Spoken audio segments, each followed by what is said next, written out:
Okay, this is the first shot of the movie that we saw, where we're first introduced into Jake's world for the very first time, and we see his apartment where he lives, and we see him waking up with an alarm to try to get to work. You'll notice that the apartment, the room as it were, is extreme state of disarray, and the reason that it is and everything is like that is because it used to be very clean and we dirtied it up for the movie. You'll notice that all the books are cluttered, but at the same time they're all facing with their spines away from the camera. The reason that they are like that is because we don't want to get into a lot of releases and all that. You'll notice that there's a kind of a weird painting on the wall, and that painting is something that I made, as well as two other paintings in that room the night before we actually filmed in this room. One of them you saw at the very beginning of that shot, which is the one with the guy standing next to the flame of fire, kind of on his left side there. The little television that you can see here in the center of the shot, a little black and white television that we found someplace lying on the side of the road, and it turned out that it worked, and it was actually a very nice little vintage television, so we kind of kept it. You'll notice that there's what appears to be clutter on the bottom right hand side, and that's just some computer parts that we also found and kind of threw down there. You'll notice up in the top right hand side there's a little Super 8 film camera. We went and labeled all those boxes and film reels and cans and everything that you see on the right side there. The reason that we labeled everything is we wanted to make everything feel like it was kind of lived in, and that this guy's been making movies for a while and he just hasn't been very successful at it, unfortunately. We also put in some red and black stripes on some of the folders on the right side, and the reason we did that also is to increase the contrast and put some color in the shot in a certain way. We try to avoid as much as possible bright, happy colors until he meets the girl that he's gonna meet, which is Rachel. And we try to keep a lot of dark toned and kind of reddish toned things in his apartment. You'll see that the lamp above his right shoulder, and I do mean by right shoulder as in the audience's or our perspective of his body, as his physique, not his left shoulder as he's facing us, but his right shoulder as it appears to us. So the practical lamp in the actual shot just has a 75 watt bulb inside it. That is the actual instrument that we're using to light him. There's no other lighting that is coming from behind his body that's creating that rim light on his hair and on his shoulders and his back. And as you can see here in this wide shot, this particular bulb in the lamp is spreading out a lot, and it's affecting everything. It's actually flooding the entire area, including the carpet and the curtains. And we didn't really want that, so the DP here is going to go ahead and turn it off. He's going to replace this floodlight bulb in there, which is just a standard household bulb, with a spot bulb. And I want you to see the difference here. When you put spot bulbs in practicals, you have a lot more control over them. They turn into practically studio lamps. And watch this. So you can see there's a lot more control now in the shot. It's a lot more focused. It doesn't just flood everywhere. It's actually more spotted onto Jake. Now notice the exposure on Jake in this particular bulb. And here's with the other bulb. It's the exact same exposure on his face. You can see the highlights are exactly the same. However, when you look at everything else that's around that area, watch this. You'll notice that everything is darker. The carpet's darker, the curtains are darker. That's actually a very, very good thing because we want to concentrate attention only on Jake. Here's with the floodlight again. You'll notice that there's a lot more exposure on the carpet and especially on the curtain, which is right behind Jake's head, and we don't want that. So try to use spot bulbs in your practicals. This RE 650 watt lamp is being bounced off of the ceiling and acting as a fill light for the situation. The reason you need a fill light is just to kind of fill in the shadows a little bit because we don't want it to be too contrasty. I said spot before. I'm going to flood it out, and I'm going to bring the barn doors in and just basically create a streak across the ceiling. That's flooding.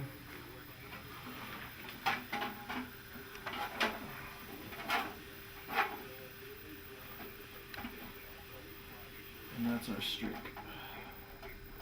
But the actual practical lamp, which is burned out white here, and it is an acceptable burned out white. The reason being is that it is a light source, and a light source, it's acceptable for it to be burned out in the shot because it's actually providing illumination. It is kind of up to your prudence as to whether you like for a practical to actually light the shot or not. We will show you in other DVDs how to make a practical look like it's lighting the shot, but not actually lighting the shot. But in this case, the highlights in his hair and his shoulder are actually being made by that practical lamp, and that kind of makes it feel really nice and realistic. It's also being used to light the computer sitting on the table. The light that is actually behind the bookshelves to the back there, that is actually another light that we have back there, which is also just a regular practical lamp that's sitting up there.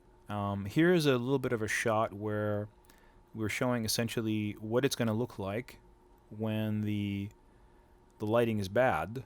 You can see that there's a very distinct shadow of that lamp on the back wall, which in this case is a burgundy curtain.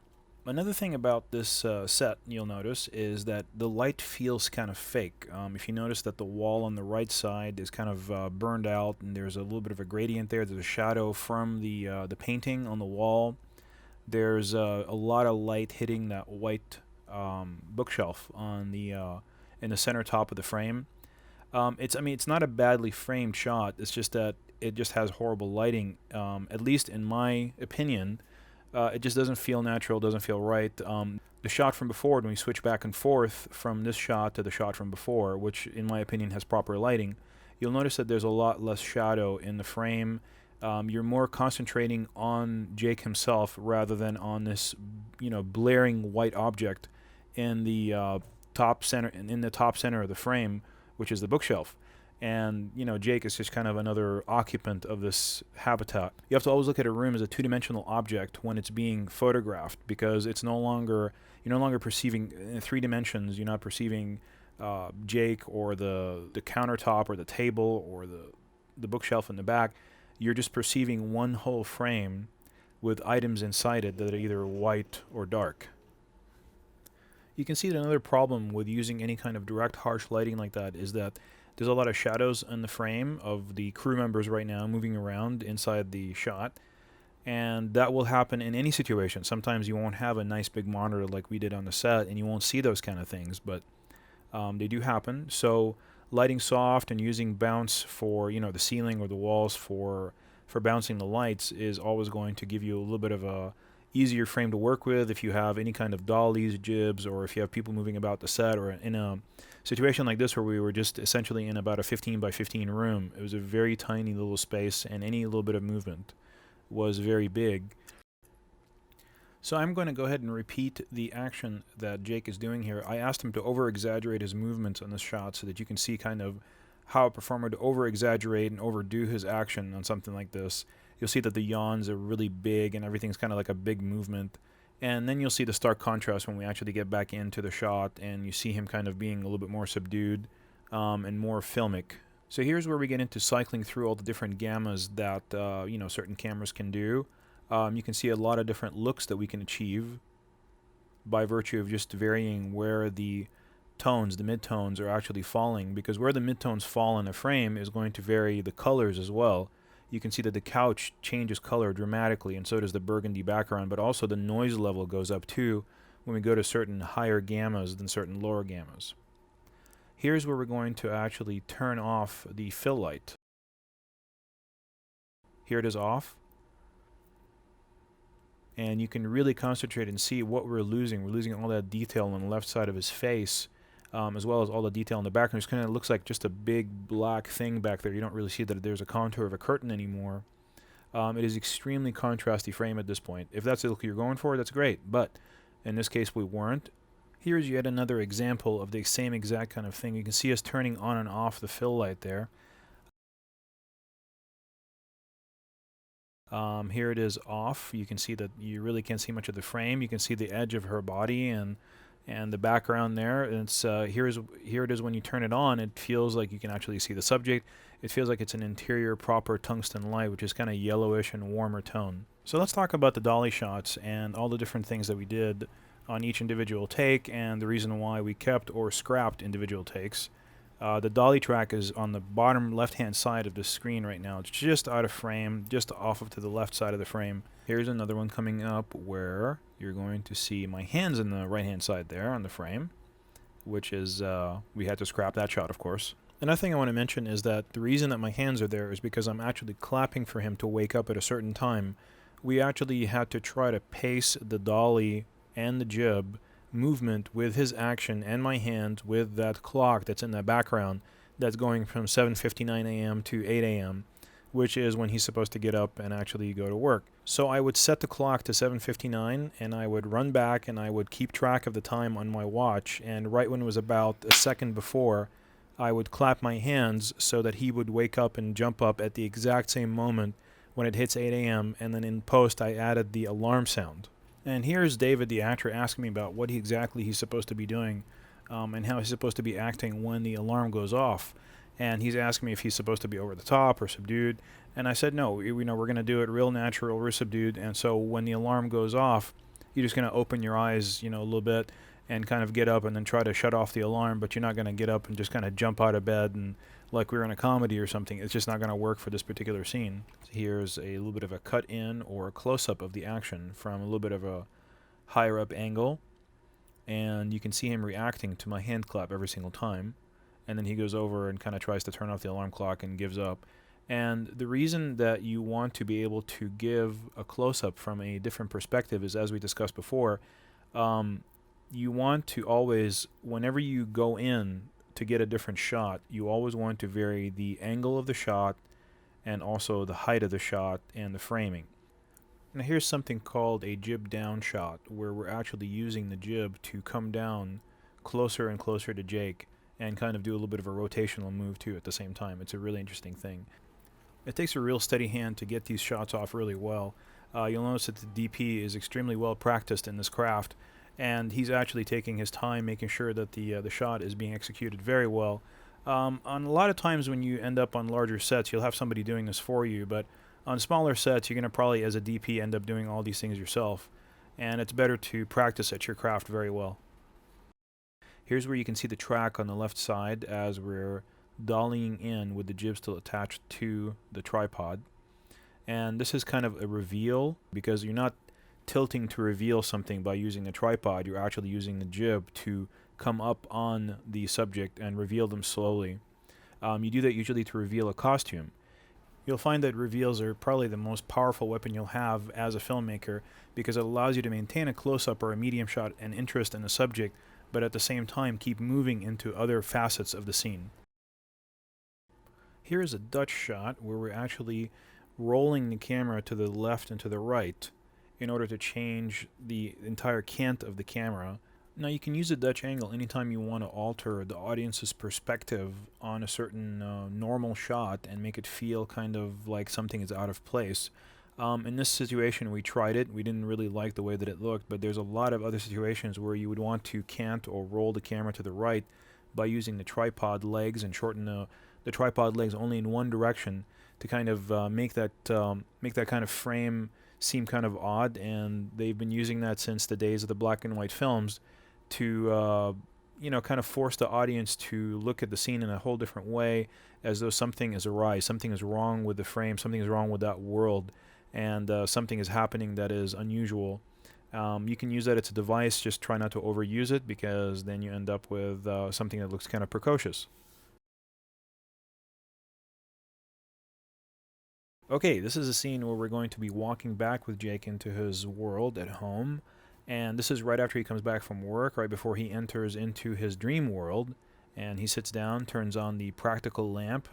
So it's really nice to have a lamp that's actually lighting him, that's creating that nice rim light on his back, that is actually also a practical lamp that can be turned on and off.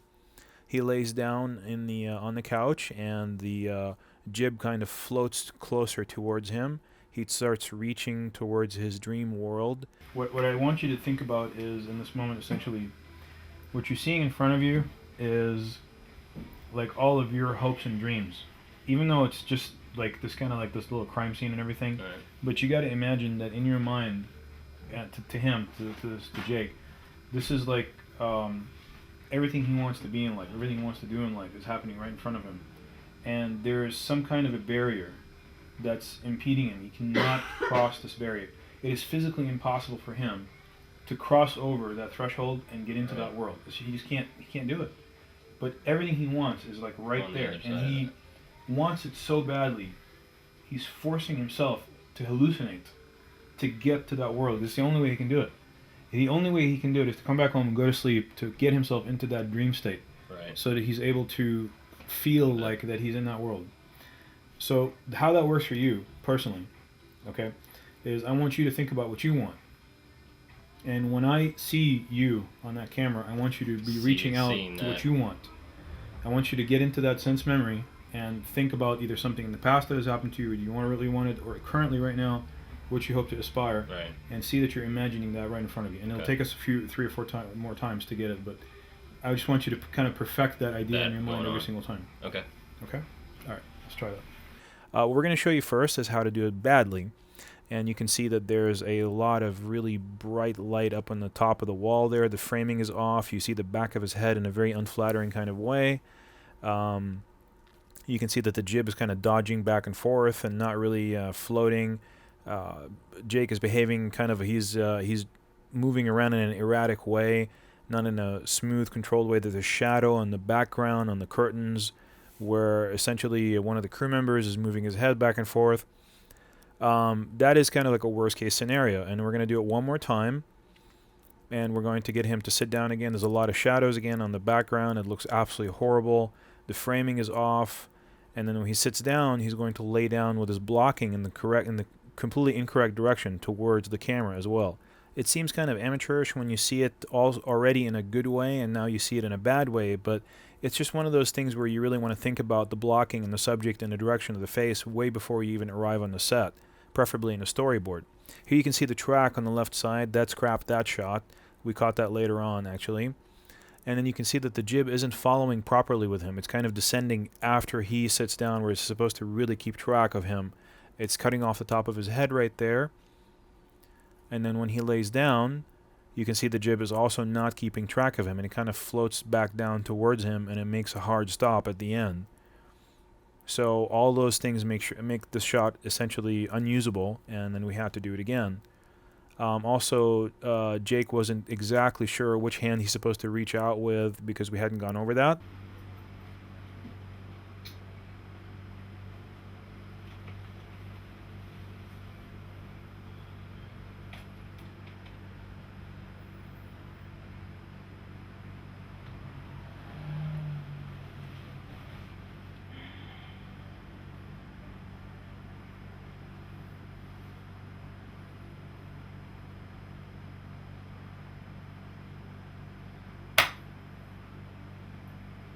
Here's the track again on the left-hand side. You can see that very clearly, the track for the dolly. We're going to go ahead and attempt the shot again. You can see my shadows there on the floor, and eventually I'll settle down so that the shadows will also settle down. There's a shot where we got too close to him and he wasn't able to reach into the camera because the camera was just way too close. Here's when we got too close to him again. These are all individual takes. We have to do it again and again and again. Here's where he bumps his head. And here's one last take which we actually did not use. So we had to do 15 takes to settle on one that we actually liked, and that was take number 13. And sometimes you have to do that. Sometimes you have to perform the entire action 15 times really to allow the actor to kind of move into the role better and rehearse something enough times that it actually feels realistic and feels good. And if you're shooting in a non-linear kind of manner, if you're shooting to disc instead of actually to tape, by all means, you do not have to keep all those takes. You can review them in the field, or if you are reviewing them as you go on a nice large monitor, you know exactly what you're getting, then there's no reason to keep all those other takes. I mean, we shot take number 14 and 15 essentially as safeties. We already knew that take number 13 was going to be our best one, and there's really no reason to keep all the other 12 that came before. If you want to, you can, but if you're conserving space, you really don't have to do that. If you're shooting to tape, then it doesn't really matter. It's a moot point. You already have it on the tape. But when you are shooting to disc, you can go ahead and delete anything that you don't enjoy. We kept everything essentially because we're doing this presentation here, and it's good to show all the bad takes, but you do not have to do that. Okay, so in this scene, all we did is essentially whip the lights around, and are you still using the exact same practical 75-watt lamp to light his face? And we're also still using the RE 650-watt light as bounce off of the left side to fill in the shadow side of his face. Otherwise, as we've seen before, the shadow side becomes completely black and you can't see anything in there. You can see there's another practical lamp in the background there in the top right hand side, and that's just kind of in there just to kind of liven up the background a little bit. You can see a little bit back there. And there's also a light right behind his head, also illuminating that painting that's sitting on the shelf. And all that is just a small 20-watt equivalent light that's very, very soft and dimmed down. And essentially in the shot, it's where he has come back into his world, and he still has his hand outstretched, and then he pulls his hand back down, and he's panting, and he's just, come out of that dream world, and he's coming back into reality. And we shot this scene back to back with the scene right before that, where he was just laying down on the couch. We shot a couple more scenes that day. This is our first day with David shooting, so we had to do quite a few takes because it was just our first day working together. We hadn't had a chance to do a lot of rehearsals. Essentially, we just hired him a couple days before that for this movie, and he did a great job this day. He did an absolutely fantastic job for a first day on the set, not really knowing his character and entering right into it, and just flying with it very, very well. But we'll see a lot of retakes here where we have to continuously back and forth kind of keep working with him and refining the character and getting him to really feel, like Jake, and feel like this is exactly happening to him as it was happening to Jake and not to David. And you'll notice that will happen to you with your actors as well. I mean, you'll find that the first day they really don't have the hang of their character yet. And the more rehearsal that you do beforehand, before you actually arrive on the set, the more of a prepared actor you're going to have to work with, where you're paying people and you're renting equipment by the day, and the more days that it takes you to accomplish what you're trying to do, the more that you're going to run over budget. So the more you prepare with your actor beforehand, if you have time, if you're able to do that, the better it is going to be for you when you actually arrive on the set. So here's a shot that we put in to kind of illustrate how we change the background a little bit. Here's one shot where the background has a lot of clutter in the back, but that doesn't really fit his personality because somebody else actually lives in this apartment. And here it is where we actually covered it up with some clothing, those little paint bottles that he just wouldn't really have, I don't think, just not really fitting his personality. So we covered him up with some clothing to dress up the background real fast instead of having to move in all those actual bottles. You'll also notice that in the back behind him, all the videotapes are sitting on their faces with their backs facing us, so that you can't see the titles, and as well the spines of the books are all turned away from the camera. You can't see any of those as well. Now here's where we're actually going to do a little bit of lighting on him. You can see the lighting changing on him and as well as the background. Some parts of his face are burning out a little bit depending where we're pointing the spotlight, which is just that practical lamp. You'll see it kind of changing in the on the top right hand side of the frame, and we eventually arrive at a certain lighting that we like, and you can see the lighting on the background changing as we change the light on him. We don't want to overlight the background and draw too much attention to that. We want to keep the attention on Jake himself, and eventually you'll notice here that the background light has been turned off, and here it is kind of dimming back up and down until we found just the right illumination level that we were happy with. So it's really nice to have things on dimmers. And there's on the right side another practical that's being used to light the curtain. We actually eventually scrapped that because we thought it was just too overlit. It just didn't fit the bill. But that's another way to kind of make it feel like the lighting on the curtain is motivated from that background light itself. Here's where we actually turned off that light on the side there because we just didn't like the way it looked. Here he is actually with his hand outstretched in the first take, and we're starting to work with him on the takes back and forth. The camera is sitting on a jib so that we can jib with him as he leans backwards. You don't have to go in that far. Where? Could be a smaller move. Yeah, like that could be your max. You're in.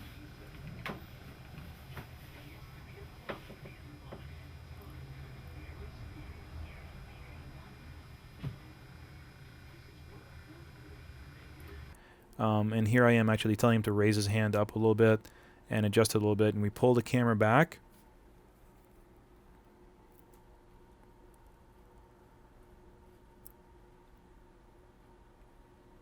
And we wait for him to get into character. He's starting to pant there a little bit more. Here we go. And then he kind of leans back, and then we lean the camera forward with him. It didn't quite work out this one time as the first try.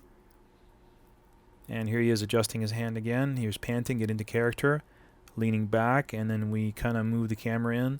The camera's kind of bobbing a little bit left and right, and the reason being is that it's on a jib and not a dolly. You don't really have a lot of control over the left and right movement when you're on a jib. Raise your hand a little bit, David. Off to the right a little bit more, to your right, keep right there. Lower it a little bit. Right there. Stand by. And action.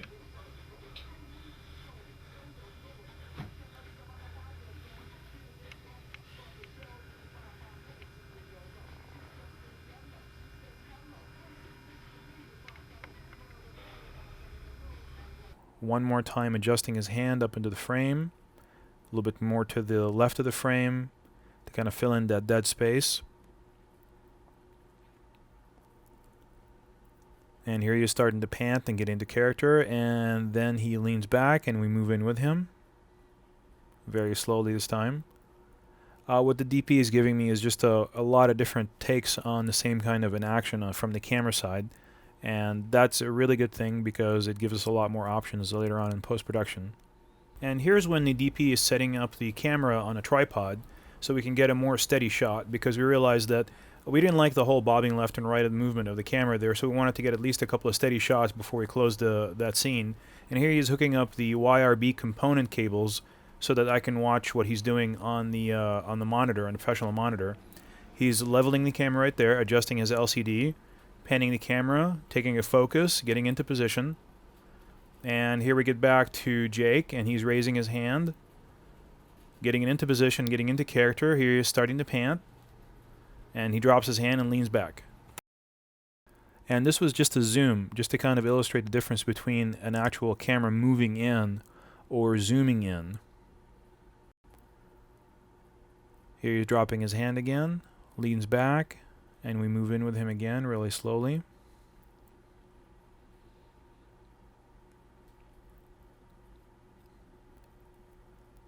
This time he drops his hand, and we're kind of going to move in with him again. This time there's a lot more headroom. It's an unacceptable shot. This time he just dropped back and we just tilted down with him. And here we are putting some water on his face to make it feel like he's a little bit more sweaty. We weren't charming him there. And we're going to have him drop his hand, lean back, and just tilt down with him. This is the actual shot that we end up going with. The reason being is it just felt a lot nicer than the actual shot where the camera moved in closer to him. If it were on a dolly, it probably would have felt a little bit nicer, but because it was on a jib, it was kind of bobbing left and right. It didn't quite feel right. And there's another tilt down with a tripod. You'll find that the tripod is really the most useful implement on the set. The last thing I want to do is kind of really demonstrate to you the difference between a dolly shot and a zoom shot. And here we are again. This is a dolly shot, and here is the zoom shot. And I want you to look at the change in perspective when you're actually using the dolly. You actually feel like you're getting closer to the actor, whereas when you zoom, you're just magnifying a certain part of the frame. The dolly shot always feels more natural because we as human beings can approach a subject, we can walk closer to it, and the perspective changes with it. But a zoom shot, on the other hand, always feels fake because our eyes can never zoom. We're not bionic. We don't have that ability to zoom into a certain aspect of shot. We can either dolly or we can cut with our vision from, let's say, a wide shot like this one to a medium shot, and then cut again to a close-up. It's really easy to prove it to yourself. Just look around the room that you're in right now and look at different objects and see if you can actually zoom in with your sight onto any one individual object. You can't do it. The only thing you can do is you can actually get up and actually get closer to the object, or you can look at object A, object B, object C, or look at it closer with your vision from a wide shot to a medium shot to a close-up, but you're always cutting or you're dollying, you're never zooming. But we are not able to zoom in real life, so that's why zoom shots always feel fake and unrealistic, and they take the audience out of that suspended disbelief that they're actually watching something that's a reality somewhere else, and it just feels like you're watching actors on the set. So you want to try to avoid zooming unless you're doing something more cliche or something for effect. Dollying and cutting is usually where you want to stay at. Those are the things that actually feel most natural to the audience. Okay, so in this shot, essentially all we did is just whip the camera over to the other side of the couch. Rolling? Yeah. Just do the painting counter right here. And we kept the lights pretty much exactly where they were. We didn't really have to do much relighting. The practical light on the left side is still kind of rimming the left side of his body. And we also have the 650 watt tungsten Fresnel bouncing against the ceiling and still bringing in all that soft fill light on his right side of his body. You also notice that we used a light panel on the right-hand side right there to fill in the right side of his face and give him a little more edge and more separation from the background.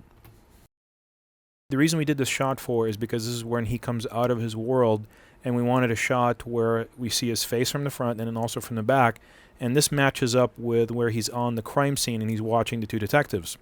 So we used this framing when we actually shot the crime scene much later on, 4 or 5 days later on, and we try to match the frame as closely as possible when he's sitting down at the crime scene watching the two detectives. So you'll see him kind of reaching forward there, allowing us to do a little bit of effects later on, and he kind of he's panting and he lays back. And the thing is that he has to keep panting exactly the same way. You can see his shoulders kind of rising and lowering, because if he doesn't do that, it will cause another kind of jump cut. That jump cut is not just a jump in the action or in the time space, it is a jump in the performance as well too, because something he was doing on another shot, this is supposed to be the reverse angle of that shot, just over his shoulder. And if he's not performing the exact same type of action, the exact same type of intensity, it just won't work. The audience will feel cheated. It won't cut properly. And here's a closer shot. You always want to shoot a little bit of a closer shot. Even when you feel like you've got the wide shot and you're very confident of it and everything's great, you always want to shoot one shot that's a little bit closer, just so you can have a slightly different perspective in post. You never know if you're going to need it later on. Another thing that you'll notice is he's turning his face all the way to the left and all the way to the right. And actually, you'll hear me in the set, and I was exactly telling him to do that. I was telling him to keep turning his head until it would actually hurt him a little bit, because if he turns it until he's comfortable, you still won't see his face turning all the way to the camera. He has to continue turning without turning his shoulders until he actually feels that it's uncomfortable, and that's when it actually looks good to the camera. It's just one of those things that he as a professional actor understands he has to make a few sacrifices. Now for the next shot, all we did is just kind of brought him into the apartment. We just turned all the lights around and we got him actually coming into the apartment for the first time. We had a whole different set of lighting on him. We essentially shot all the things that we needed from the other scene first, and now we brought him into this other scene, whipped the lights around, and got a whole different set of lighting arrangement. You can see there's a little bit of a bluish light on his body there, and we intended that to kind of feel like it's kind of some kind of a skylight or maybe a kitchen light of some sort. So there's the DP adjusting the light that's going to end up causing that blue light to happen on Jake's body. And there's the actual light coming out of it. He's spotting it in and out right now and adjusting the barn doors to get that exact right pattern on him. He's actually moving it up right now to get a little bit of a higher angle to get it to hit his face. And he's going to go ahead and he's going to see what that looks like. And he's going to run over to the monitor right there and take a look at it. And that's what I'm going to tell him, that I kind of liked it better when it was just hitting his midsection and not hitting the top of his body as well too, in his face. So he's going to go ahead and lower it and set it right there, and he's going to eventually put a blue gel on it. You won't see him do that, but he's going to put a blue gel on the light to make it have that kind of bluish tone to it and not make it look yellow. And you can see where he comes to an actual stop, that the light in his face is extremely harsh. Now, it is not overexposed. He's actually very well exposed, and he's got a nice rim light on the right side of his face, but the light is very harsh, meaning that it is not soft, it is not balanced. And so here's the DP. He's bouncing the light off the back wall to try to create a little bit of a softer light on Jake's face. From him to the light is 4'3". So instead of hitting him directly with the light, we're bouncing it off of the wall, and then the light is coming off of the wall and bouncing back into Jake's face, and we're increasing the size of the light to be very large and very soft. And then to the wall itself is 8'6". When you bounce the light off of the wall, it becomes extremely large. As you can see, the circle that's being made on the wall, that becomes your large surface that is being used to actually light the actor. So it wraps around his face and becomes a very, very soft light. That's what makes it so nice. Okay, and then also to this light.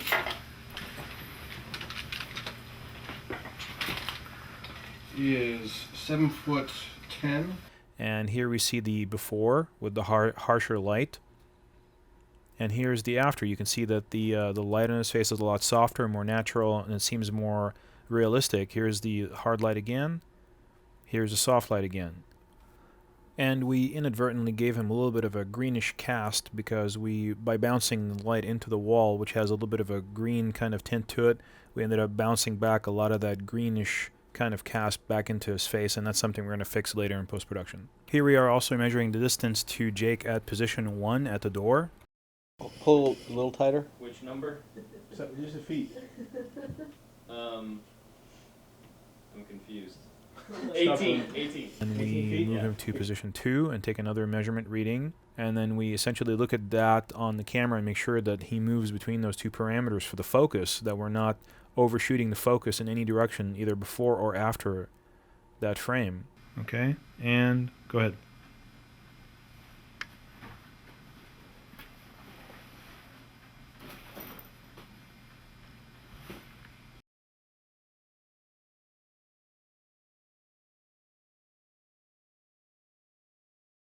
I didn't like his end framing there because the fan was right behind his head, so we had him do the entire action again. You can see that bluish light again on the door and on his body as he enters. It kind of separates it.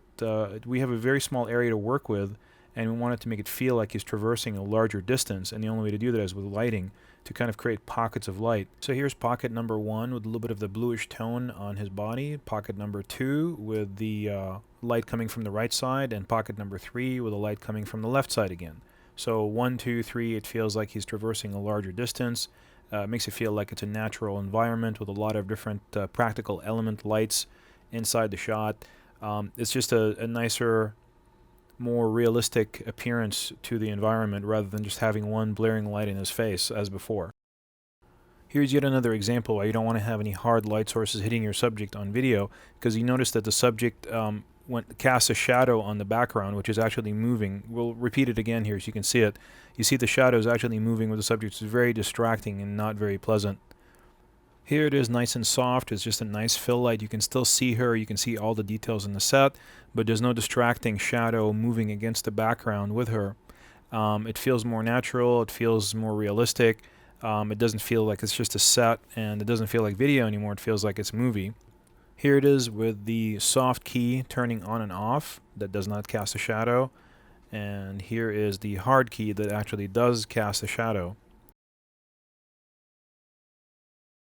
Here it is again, soft, and the hard light source that casts a shadow. Here's the one that casts the hard shadow. It's just a 150 watt spot aimed directly at her. And here's the 300 watt soft light that's being aimed at the ceiling and bouncing off the ceiling and back into her face. Okay, so on this shot what we did is we just got done with that shot before, and we were in this location. We still had a little bit more time. We really didn't want to just kind of scrap the location and move on to the next item on the list. We really wanted to shoot as many things as we could for this location and just get done with it as quickly as possible. So we moved ahead in the script to the point when he comes back after his accident. This is no longer when he's just coming back from work. This is right after he has an accident in the SUV. We just had him do a change of wardrobe. We changed the lighting a little bit, and we just had him come back into the house at that point. And you know, he's got a little bit of dust on his shirt. He's a little ruffled. He's kind of trying to he's trying to kind of calm down a little bit and come down from his experience that he just had. This dusting that you see on his shirt, obviously we didn't just come back from the accident scene. We haven't even shot the accident scene at this point, but he still has to be in that character. So we just took some baby powder and just kind of dusted his shirt up with it a little bit, so it just looks like he just rolled on the floor. The hardest part for an actor, you'll see he's out of focus there because we hadn't actually taken the focus points yet. And eventually after that, we'll do the measurements for the focus, and we'll redo the entire shot again, knowing where the focus points are. This is the hardest thing for the actor, is to appear as though he has just encountered something or experienced something that he hasn't really even experienced yet, even in the world of the movie yet. He has to kind of read the script and be ready for it and rehearse it and know what he's going to be doing with feedback from the director as well, of course, so that he kind of, knows exactly what's going on before we actually get to it. And here's where we ended up on the frame. I really didn't like that fan coming out of his head, kind of, so we had to reshoot the whole thing again. And here you see we finally have a proper frame where his head is actually not in the fan anymore, which is just kind of a really odd sort of frame. Okay, so back to lighting a little bit. Here's one shot where we turned off that fill light that was filling in the right side of the frame and kind of creating that nice little pocket of light that he would pass by before he got into the kitchen area. It does create a little bit more of a moody type of atmosphere. Again, that is not what we were looking for at this point. We wanted something that was a little bit more evenly lit. You can also tell that generally with any type of camera, whenever you have those areas of darkness there, you're going to get a little bit more noise in that area. So see him when he actually kind of comes to a stop there. He's pretty dark and he's got a very low IRE level for his face. Now when the fill light comes back on, you can really tell that he's kind of separated from the environment. He's separated from the background, and there's more light on him that is able to kind of draw attention to him. Here it is again with no light. And here it is coming up again with the fill light. So it's important to kind of create those nice little pockets of light for the actor to go through from place to place. And all that has to do with blocking. When your actor knows what point he's supposed to stop at, when you have made him little kind of marks in the floor that he knows to hit those marks, he'll know that he's going to be in the light at that point, and he's going to be visible, and his action, his performance is going to be visible. He will always hit that mark. So here we're going to take a listen to the difference between an on-camera microphone and an actual proper professional shotgun microphone on the set. The first shot's going to be the on-camera microphone. The next shot's going to be the shotgun microphone placed close to the action. So you can really hear the difference between all the things that you're losing. If you don't have a proper professional shotgun microphone on the set, you're not going to get all those intricate little sounds like the door opening. Just listen to the difference for yourself.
So let's take a listen one more time, but intercut much closer to each other. You can really tell a difference. And just to let you know, the on-camera mic was turned up as far as it'll go, and if we turned it up anymore, it would just overdrive completely.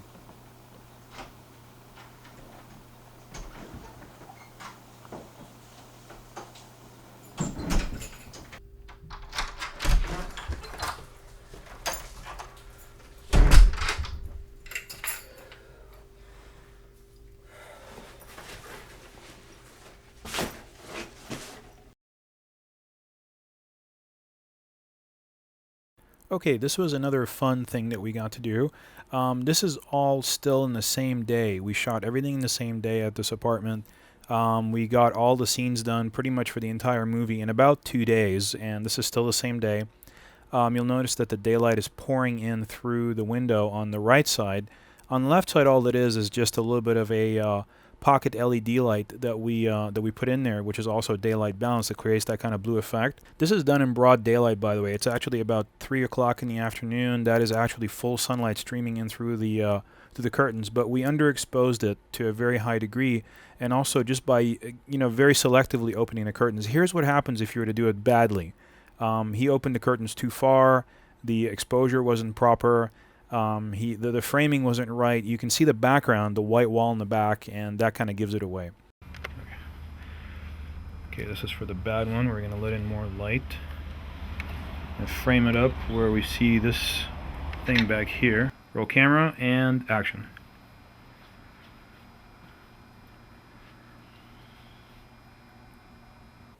Okay, and here we're going to watch the DP assembling the LED light that we end up using in that particular shot.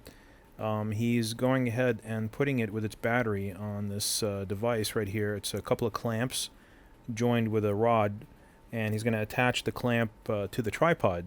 And we tried this position first, but we didn't end up liking the way that it was hitting his face. It felt like it was hitting him too far from the right side of the frame. And so what ended up happening is that we removed it from the tripod, and we ended up holding it in place right there on the left side, in the center of the frame, and lighting his left side of his face from that particular position, just holding it really steady in that position. So here we are with the LED light, and we're kind of changing the exposure on him with the little pocket LED light on the left side. You can see it on the bottom left-hand side of the frame there. It's just a little battery-operated light, and it fills in the frame just enough for us to feel like there's some light there. You don't really need to know where it's coming from. It might be a reflection of something that's inside the room, but it's just there, and it allows you to see his performance and see his face. And here he is getting up, and we didn't like the way he got up on that one, so we also found some debris on the floor that we needed to move that was kind of drawing too much attention. And here he is trying to get up again. We had him reverse his shirt, by the way, for the logo that was on the shirt, because it was drawing way too much attention away from him. Okay, and we told him to kind of stretch out his beats a little bit, sit down a little bit longer, and think about what he's doing. You'll notice the barn door on the right side of the camera there was visible, so we kind of addressed that on this shot and fixed it up. Okay, and here we are, and he kind of sits down. We told him to sit down a little bit and make longer beats, and that means that he's supposed to take his time at every single interval of his acting. And then he comes up over here. And we also didn't like the fact that, with that white wall being there, just kind of gives away the shot that this is actually broad daylight, not 5 o'clock in the morning. So we decided to do it in a grouping of 2 shots. This is the first shot now, where he sits down, and he keeps hearing that sound, and he's thinking about where it's coming from and what's he going to do. And he figures it out, and he gets up and out of frame. We don't actually tilt up with him anymore to see his action. Then we do another shot over here, where he comes up and into the frame. We didn't like the way he got up there, because it felt like he was just actually sitting on the edge of the couch and just got up. So we had him do it one more time. We also didn't like the light in his face, because it looked like it was cutting off his nose there. So we had him move, back and forth until we found just that right kind of rim light on his face that separates him. And here's another one that we shot with a slightly wider frame. And it's always good to get, slightly wider frames, close-ups, etc. That, just gives you a little bit more flexibility in post. What if you don't like the way the close-up looks? What if you need the wide shot? It's nice to have more shots in post that you can go to. So we ended up going with the close-up shot, actually.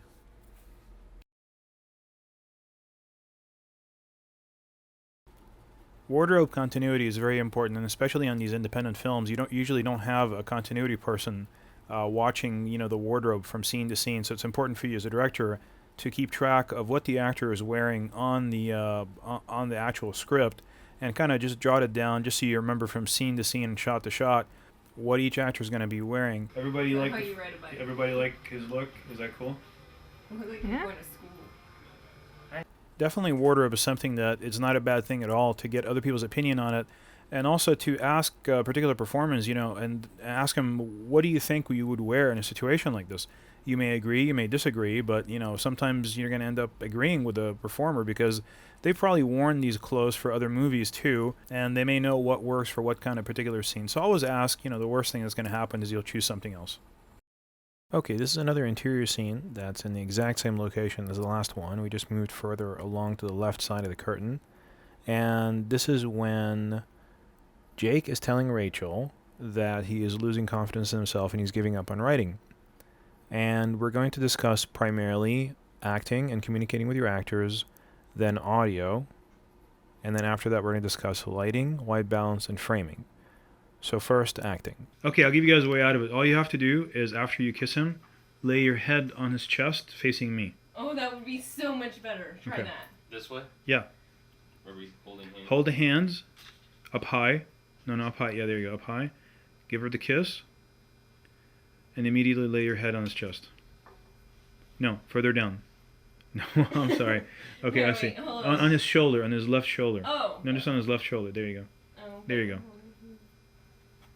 Okay.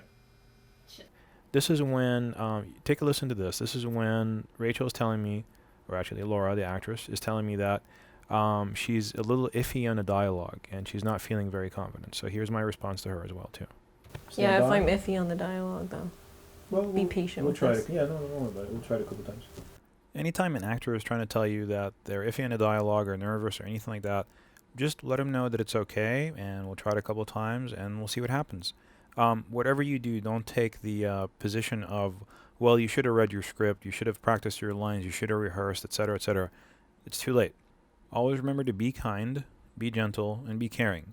And a kind, gentle, and caring director would never come up to an actor after saying something like that and go, wow, you know, you really should have practiced. You should have done something more with your day yesterday. You should have taken more time this morning or last night. That is not a good answer. This is not a corporate situation. You're not there to act as their mother or father to these people. What you're there to do is to direct their acting. If they're not acting, if you go ahead and screw up your relationship with your actors and they're not acting, then there's nothing for you to do. You might as well just tell the DP where to put the camera, and then you guys can just shoot a blank wall.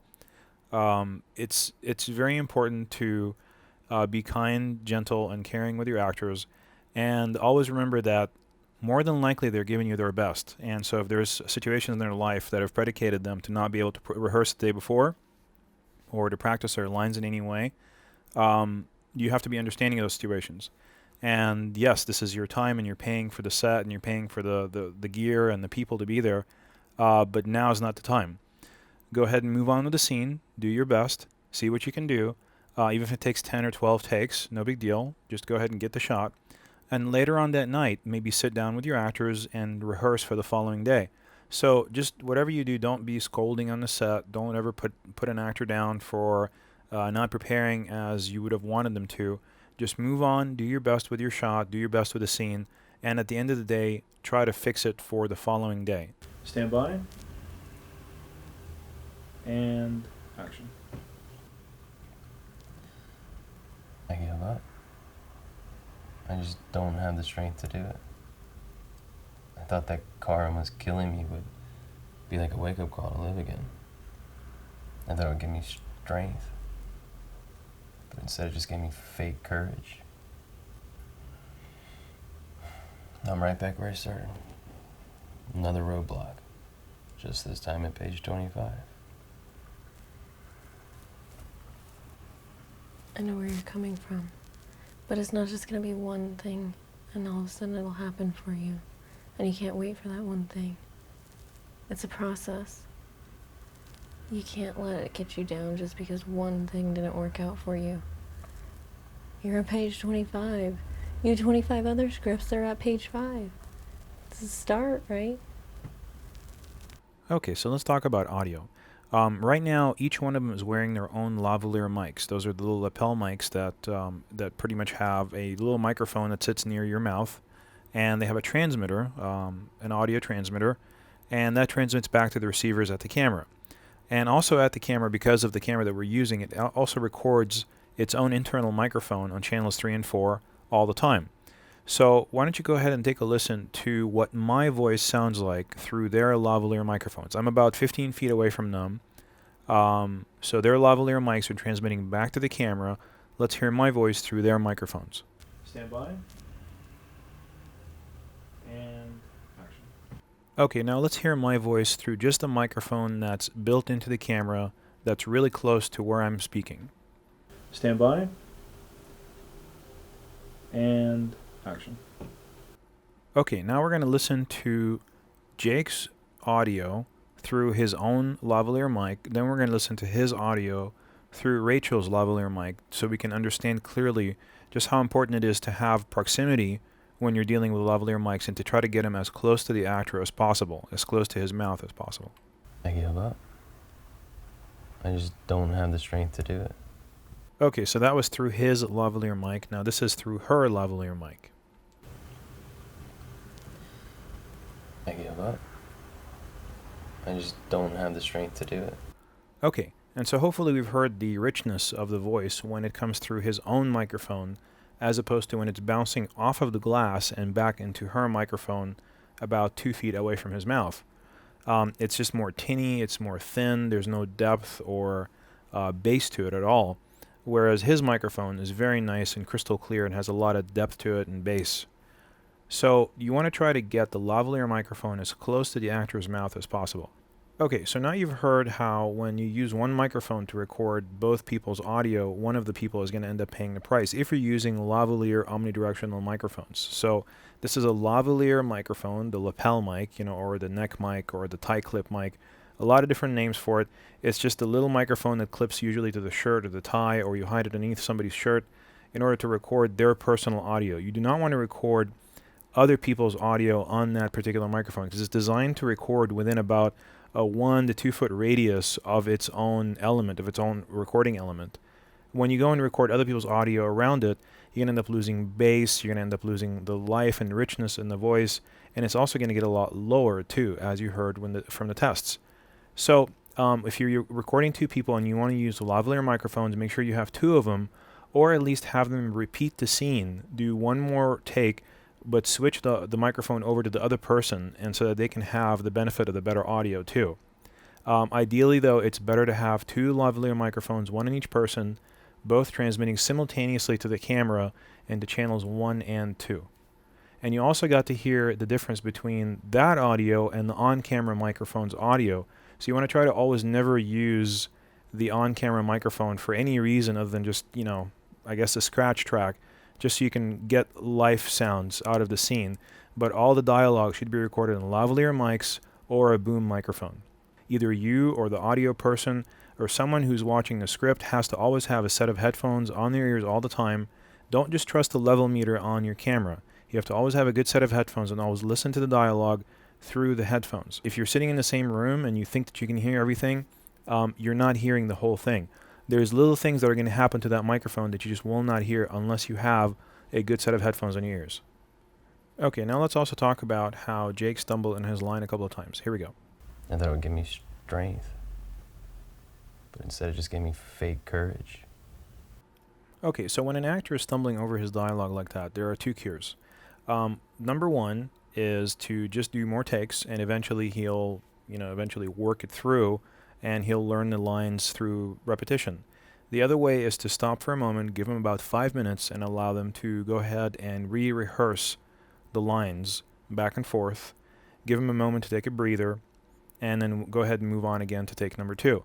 I usually advise the second method as long as the actor is okay with it. Sometimes you'll ask them if they want to do that, and they'll say, no, I really just want to keep shooting, because they don't want to stop and rehearse. It's going to take them out of their character. So go ahead and listen to your actors, and if they tell you, no, I just want to keep shooting, it's okay. If you don't feel very confident, just don't roll the camera.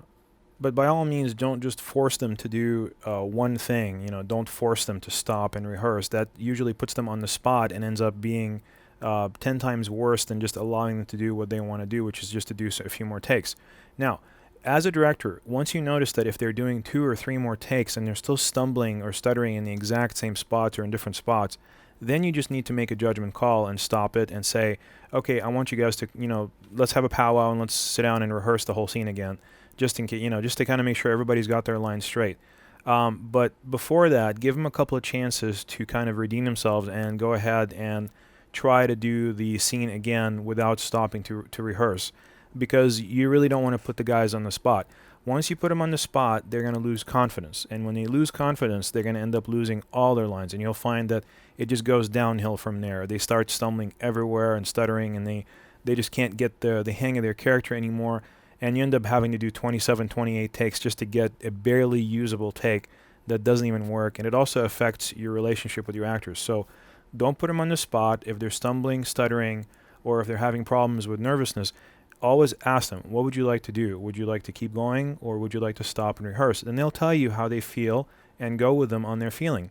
After a couple of takes, if you don't feel like it's going where you want it to go, then you stop it, and then they'll always tell you, oh, okay, yeah, maybe we should stop and rehearse a little bit. They'll go with you on that, but just don't act like you know exactly what's right at every single situation.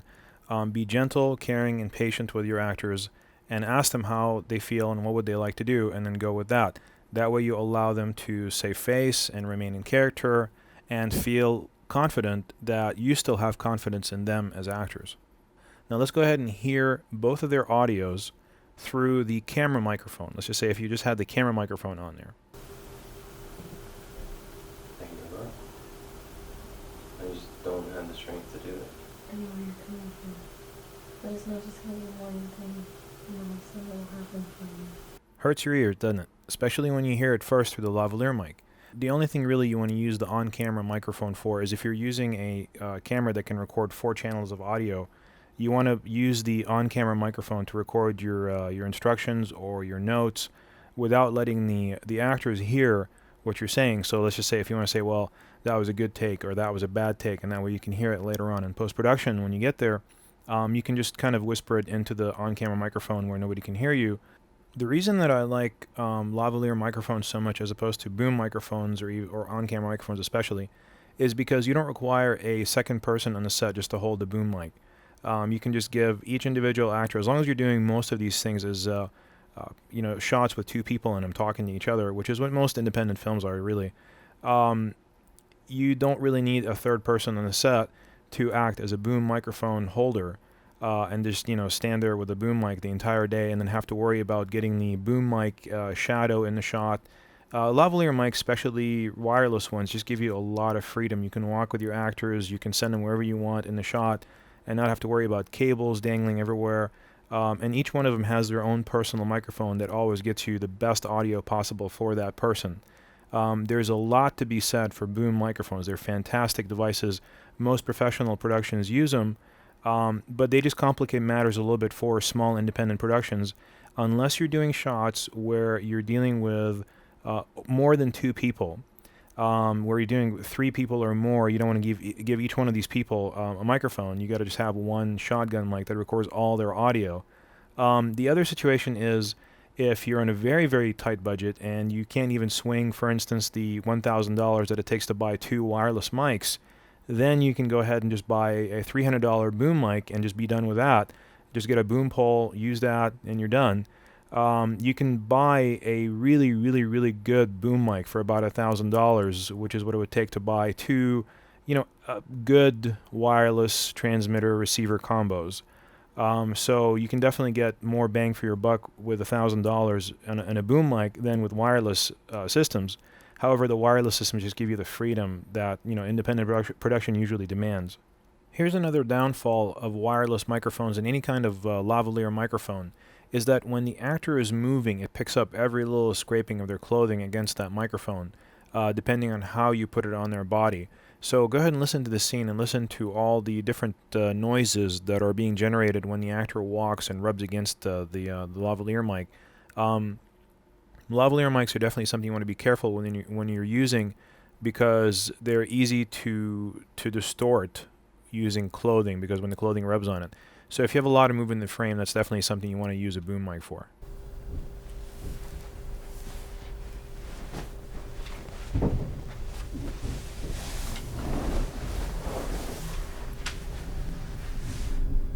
I give up. I just don't have the strength to do it. Since I didn't need them to be actually speaking while they're moving around from position A to position B, it just wasn't a non-issue for me. But if you need them to actually be communicating and talking to each other while they're walking and while they're navigating around the room, a shotgun mic might be a better solution for you. In fact, the best thing that you can possibly do is to have lav mics on each one and a boom mic, and then you can choose which one you're going to use for particular scenes. You just connect whichever cable that you want to the camera at that moment and just use that particular device. But just to have it on the ready would be the best thing possible. Let's go ahead and watch some takes here.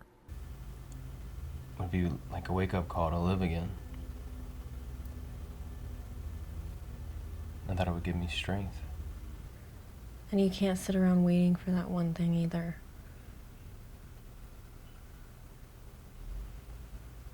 I lost my dialogue. So as you heard, she said that she lost her dialogue, and that's when I made the judgment call to go ahead and stop the filming for a moment and give them a little bit to rehearse the lines again, because I just felt like they needed it, and they said that they were okay with it, and that was cool. That was cool. It was great. So here we go. We're going to pick it up where they picked it up on take number 4. I thought that car almost killing me would be like a wake-up call to live again. I thought it would give me strength. I know where you're coming from. But it's not just going to be one thing and all of a sudden it's going to happen to you. And you can't wait for that one thing either. Okay, so as we've noticed, there's more confidence in their voice now. There's more volume in their voice. And they're stuttering and stumbling less on their words. So let's go ahead and watch them get even better and better. I thought it would give me strength. But instead it just gave me false courage. But it's not just going to be one thing and all of a sudden it's going to happen for you. And you can't wait for that one thing either. They're both more in character now. However, they've kind of gone backwards a little bit as far as stumbling on their lines. They're so much more in character now, but because of that, they're kind of losing sight of their lines a little bit because they're in character. Now, here's when the magic starts to happen. Watch this next take. Camera's rolling. You guys ready? Mm-hmm. And action. I thought that car almost killing me would be like a wake-up call to live again. I thought it would give me courage. But instead it just gave me false courage. I know where you're coming from. But it's not going to be one thing and all of a sudden it's going to happen for you. And you can't just wait for that one thing either. Okay, now let's listen to the very first take that we shot again. And then we'll listen to this 6th take, and then again the first take, back to back. I give up. I just don't have the strength to do it. I thought that car almost killing me would be like a wake-up call to live again. I thought it would give me courage. But instead it just gave me false courage. I know where you're coming from. But it's not just going to be one thing and all of a sudden it'll happen for you. And you can't wait for that one thing. I know where you're coming from. But it's not going to be one thing and all of a sudden it's going to happen for you. So which one do you like better? The first one or number 6? I've shown this to a few people, and I've had very different opinions. Some people prefer the first one because they said it was more genuine and more honest. And some people prefer the 6th one because they said it was more polished and more, professional. So this is where also you come in as a director. Which one do you pick to be in your movie? That's a decision I cannot make for you. I'm just gonna. You can go ahead and rewind and watch the both takes again and see which one you like better, and you can kind of make a decision as to whether you like the very first honest take or the very last polished take. What I am going to show you is just how important it is to make sure you shoot complete close-ups, which means you shoot the entire scene in close-up from both sides. And here's why. You'll notice that when Jake is talking and Rachel is listening to him talking, she's going to be reacting to what he's saying. And if you were to go in and only shoot snippets of dialogue, let's just say only shoot her dialogue and only shoot his dialogue for his perspective, and then only shoot her dialogue for her perspective, you're going to end up with a half a scene, because you're not going to be able to cross-cut and cut back and forth later on in post-production, which we'll show you on another DVD, and actually have her reaction shots to what he's saying.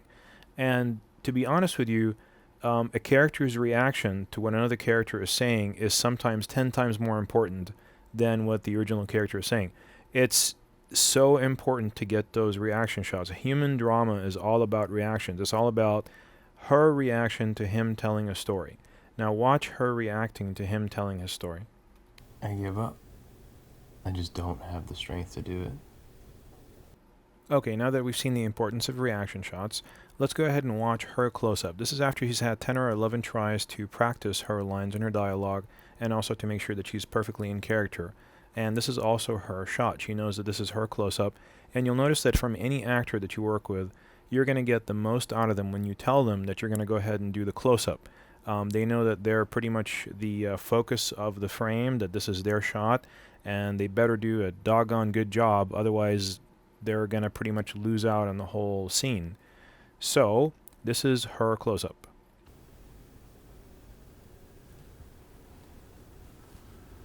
I know where you're coming from. But it's not just going to be one thing and all of a sudden it's going to happen for you. And you can't sit around waiting for that one thing either. It's a process. You can't let that one thing get you down. Now, of course, don't forget, I'm only showing you the portion where she's talking, but we did shoot the entire scene from that perspective as well, too. And also, technically, just because I said to her that this is her close-up doesn't mean that this is really a close-up. This is actually an over-the-shoulder favoring her. So this is an OTS, or an over-the-shoulder shot favoring her.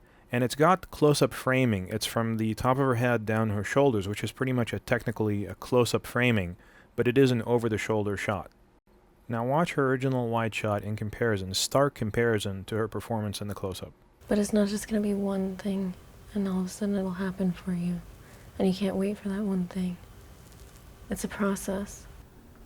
But it's not just going to be one thing, and all of a sudden it's going to happen for you. And you can't sit around waiting for that one thing either. It's a process. Okay, so now that we've discussed audio and acting, we can go back to the visual aspect of this scene. The first thing we're going to do is white balance, then lighting, then framing. So here we go. Okay, so right after the last scene, we still had the same bluish white balance built into the camera. And just to kind of illustrate how we changed the white balance here to a more normal toned white balance. This is a daylight white balance. And the one previous was essentially using a tungsten white balance while shooting in daylight, which creates a very bluish type of color cast. This is the proper white balance for this shot. It's a little bit warmer because we added one of those warm quarter warm card readings. And here's the behind the scenes camera look of the same exact scene, just so you can kind of see what it looks like from another camera that's not properly balanced. It just looks kind of ordinary. So here we are flagging the shot. We're flagging the HMI off of the shot just to show you how important the HMI light is in this particular situation, filling in the shadows. So the first thing we did is we hit him head on with the HMI light. We didn't really diffuse it, we didn't bounce, we didn't do anything. Then we went ahead and tried to go through a reflective disc like this, which when you take out the inside portion of the reflective disc, it allows you to filter through it like a very large diffuser. And here I am giving the lens that goes inside the HMI to my DP, and you can really see the pattern of what it's doing here. We're going to go ahead and dim down the camera here. You can really see the pattern of the light and how it's being focused through that reflective disc. And you want to try to not spot it too much like that, like we were doing it right there. We ended up not going with the reflective disc at all, actually. We ended up going totally with just bouncing it off the wall, which you'll see the effect of in just a second here. But you can kind of see that you get more wattage or more power out of the reflective disc, but we just didn't get the right light quality. It was just too harsh. So after we softened up the light, we went to this kind of a look, which is unlit. It doesn't have any light on them at all. We're just balanced with the outdoors. To this kind of a look, which is really nice and soft, and a lot softer than that harsh, hard light that was on them before. And bear in mind that we're shooting into the setting sun right here. So it's a very, very bright light source in the background. And also look at it in the behind-the-scenes camera, just how blown out it is. And then look at it in the monitor for the actual A camera that we're using, which is properly corrected for the background. So here's David by himself. This is unlit. And as you can see, you really can't see very much of his face. It just looks like almost like a complete silhouette. Kind of reminds you of the beach scene, you know, where the background is just so intense. And here's when we put a little bit of light on him. You don't need a lot. I mean, we're just doing a very light contrast kind of shot. So we don't need a lot of light on him to balance it out. We just need a little bit. We just need to bring up his skin tone so you can see his face a little bit. So now we're going to discuss framing. And also not just framing, but the things that you have in the frame. Here's the very first take that we did. You notice it's a little bit dark, and also you can't really see Rachel's face at all. Here's the next take right after that. We kind of cleaned it up a little bit, and you can see more of her face. We turned her around a little bit to the left. Now here's the old take again, just so you can see the difference. Okay, and coming up is the new take again. Alright, you can see more of her face. It just looks like a nicer frame. Now let's move on. So with this one, we added a hair light for her. There's more light on her hair from the right side, and we also raised the ambient level of light, so there's more light overall in the room. Now watch the old shot. So you can see it's a little bit darker, and she's not separated from the curtain. She looks like she's kind of part of that curtain, whereas when you add the hair light, it separates her from the curtain better. Another thing that we did is we added that coat behind him on the top left-hand side to try to cover up a problem with the wall, but it did not work out at all, so we removed it for the next shot. As you can see with this shot, we changed the entire shot. We added the back of a painting there behind him on the left side, removed the black coat, and we also changed their blocking entirely. This is the old blocking. You'll notice that because she's closer to us, she appears taller in the frame. She appears like she's eye to eye with him, and she also looks bigger, which is unflattering for her, and it's unrealistic. He's actually taller than her, and she's smaller than him. So what we did in this shot is we moved her further away from the camera and closer to the curtain, and what that allowed her to do is get to the appropriate height ratio from him, so they appear that he's a little bit taller than her, which is just like as in reality. For this shot, we did a wider shot. We just wanted to get a slightly different perspective, a little bit of a wider shot. And, you know, we liked it a lot. We could see all of her hair. We could see more of him. We could see more of his body movements. Here's the old shot. This is the more medium shot. And then back to the wide shot. And now we went on to one more wide shot. And as you notice, there's a major change. Watch what pops back into the frame. There's that plant back there that's outside. It's a nice plant, but it was just kind of coming out of his chest there, and it looked like a big spider. And watch what happens when it goes away. I mean, it's just, you don't realize some of those things that are interfering with your frame and interfering with the shot until you remove them. So usually it's better when you go into a situation like this to remove as many things as possible, make a clean frame, and then start adding things until it feels right. Then after we got done with all the medium shots, we went ahead and got the wide shot. We got one wide shot from this perspective, and then we got a couple more just to kind of get the scene in a whole different location in that setting. Here's one more, whole different scene. We just did the entire action in this perspective, in this location again, just on the couch instead of standing by the curtain. And then we did one more. We put her in a whole different position, which is right here. And this is just to kind of increase the ability for us to have choice later on in post. What if we like one shot better than the other? It's nice to just kind of fully explore a setting before you let it go and move on to the next scene. We also did it to kind of show you guys just how many different ways you can shoot something in one location. I mean, this is just one corner of a room, and we shot it, 5 different ways. So there's absolutely no reason why you can't do the exact same thing. Now we're going to talk about lighting her close-up, lighting Rachel's close-up. So here we are kind of moving the light around, trying to find the best shadow density on her face. And just to kind of show you how many different ways you can light a close-up with just one light. This is one light, just moving around, bouncing against different walls. There's one, there's another one. This is for something if you wanted something a lot more moody, like it's candlelight or something. Here's one more. This is more flattering. The light is pointed right above the camera, bouncing back into her face from above the camera. And there's no light on her face. This is just the light pointing in a whole different direction, but it's just hitting him entirely. And this is one more where it's coming from the top left-hand side of the frame, but not above the camera, but more above to the left of the camera. So it's making more of a nose shadow below her nose, and the right side of her face is now shaded. This is the one we ended up liking the best, where the light's coming from right above the camera. And the light is actually sitting behind her, directed back up above the camera, bouncing off the ceiling and back into her face.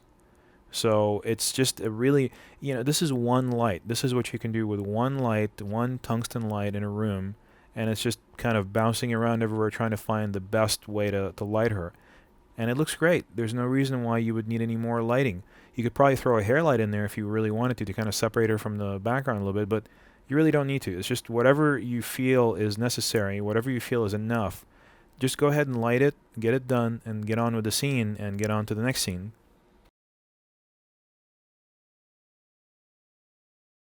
Okay, in this section we're going to explore how to move the camera on the tripod. This is just by using a tripod and all the different things that one camera operator can do with just a camera and a tripod.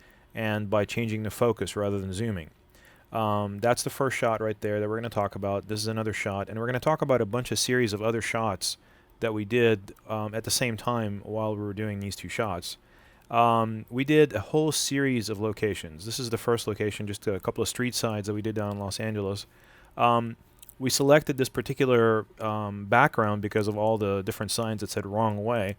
And, you know, it was kind of like a little subliminal thing in the story that, you know, just to kind of tell the audience that we're trying to influence Jake's perspective on his life by making it seem like he's going the wrong way. Him looking at a building under construction, you know, as though he's the one under construction. And it's just one of those subliminal things. It doesn't really make an impact on a person. They don't go, oh, okay, well, you know, I get that the director is trying to say that Jake is under construction here. No, it's not like that. It's just one of those things where just by stopping and looking at a building like that, you can enhance the general ambiance and the general mood of a movie by putting in shots like that that don't necessarily make a major impact or a major statement, but just sort of like tiny little statements that all build up to a larger meaning in the end. And we shot all these little shots so that we can put them in throughout the movie as, you know, Jake going out on little walks of introspection to kind of look inside and figure out what he's doing with his life. For instance, there's another example. I mean, we could have selected any location to shoot this at. It didn't have to be at this particular location, but I like the fence and the barbed wire on top, and him walking by the fence and the barbed wire as though that he's trying to cross across this threshold of fencing and barbed wire to get into another aspect of his life where he can actually become a writer. And it's just not happening for him. There's this big gate right there, and there's a huge fence, and it's just kind of preventing him from breaking through. And I shot that expressly for that purpose. I mean, when I shot it, I had that in mind. And you find that when you're being a filmmaker, and when you're going out and shooting these little independent films, these little shots really make a huge difference, because you think that the audience doesn't get it, but they really do. Even if they don't get it on a conscious level, they get it on an unconscious level. Like I said, these are subliminal messages that you're transmitting to the audience. You know, just kind of telling them that you've really thought about this character, you've really thought about this movie, and you know exactly where it's headed and what you're trying to accomplish with it. And they get it, believe me. The audience is extremely intelligent, and they don't need to be spoon-fed things. If you put in little subliminal things, like, you know, this is supposed to be Jake just walking to the bar. And if he's just walking the bar and he's walking through this neighborhood and there's nothing really much to it and he's just thinking about his life, you have a huge advantage as a filmmaker in that you can select any location at all that you want to subliminally influence your audience by use of location, by use of setting, and you know, that influences the mood in a huge degree. I also want to show you one thing here. When you're shooting and the sun is behind you, you're going to end up with situations like this, where you can see my shadow right there on his back. That's the camera right there. So you got to pay really close attention. You really can't see those very well in LCDs unless you pay really close to attention of exactly how you're shooting. Just be careful whenever the sun is behind you not to cast your camera shadow on the subject. So the way I cured it is by just going to a lower angle. And you can see there's a splotch on my lens right now. And I actually did not notice that until I got done filming all these little shots. And so that's one thing that you really want to pay a lot of attention to, is to clean your lens along the way as you're doing this. So this is a panning wide shot. This is just a camera on a tripod doing a full 180 degree pan from left to right. And notice how I'm keeping him in the same side of the frame until he crosses to the midpoint right there. Then I lead him out and I pan with him, and then I get him back to center. And these work okay just to kind of illustrate an environment. You can use panning wide shots to show an entire environment, like the location where he's walking at. But for independent filmmaking, they almost never work as well as medium shot or close-up tracking shots.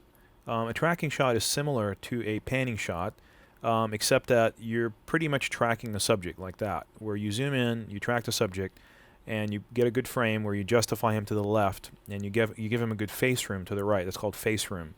And then you start racking your focus, and you keep changing your focus as he gets closer and closer, and it gets kind of really fast towards the end there.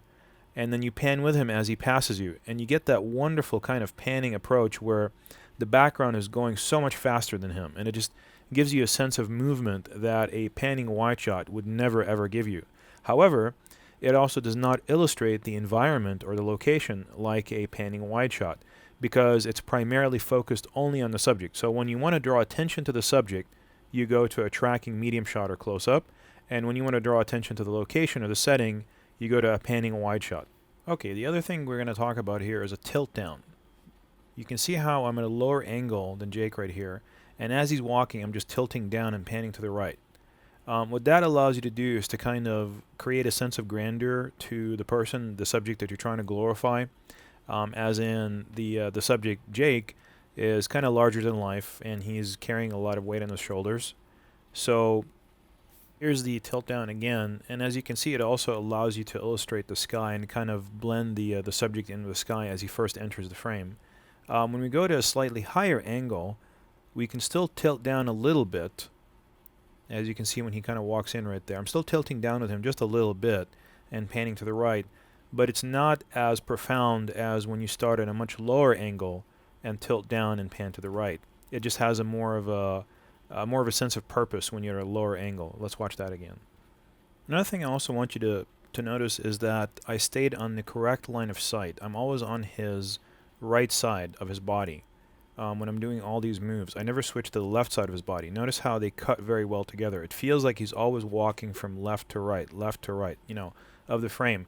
If I ever were to switch to the other side of his body, which is his left side in this case, he would start to look like he's walking from right to left. So it would kind of look like he's walking back and forth rather than straight to one location from left to right, left to right. And also I did a couple of cutaways, which is a cutaway of this plane right here.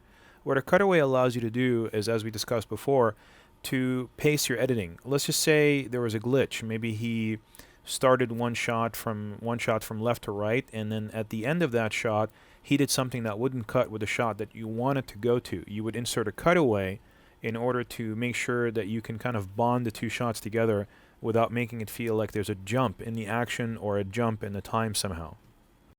Now here's one more shot that's also a close-up tracking shot. We start on a close-up, we stay on a close-up the whole way through, and we try to rack the focus as we go. As you can see, he made some big movements on that one. So the next one, I asked him to make smaller movements and also to walk slower. That way I can continue to rack focus with him a little bit better, which is easier for me as a camera operator too. And as you can see, I was able to maintain focus a lot better than the last shot. And here's one last shot.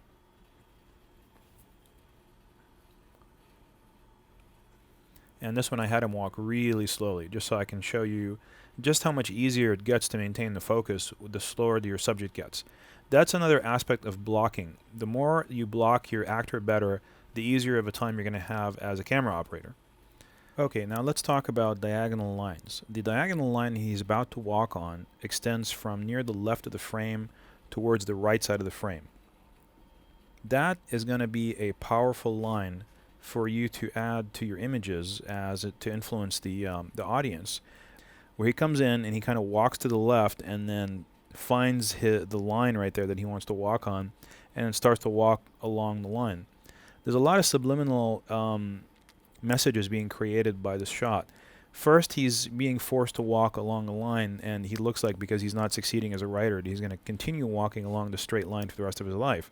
But at the same time, when he comes into the shot and he leads the audience first to the right, then to the left, then to the right, it creates a little bit of confusion, which kind of also, is a peek into his mind, into the structure of his mind and what he's going through right now in his life. Let's watch that again.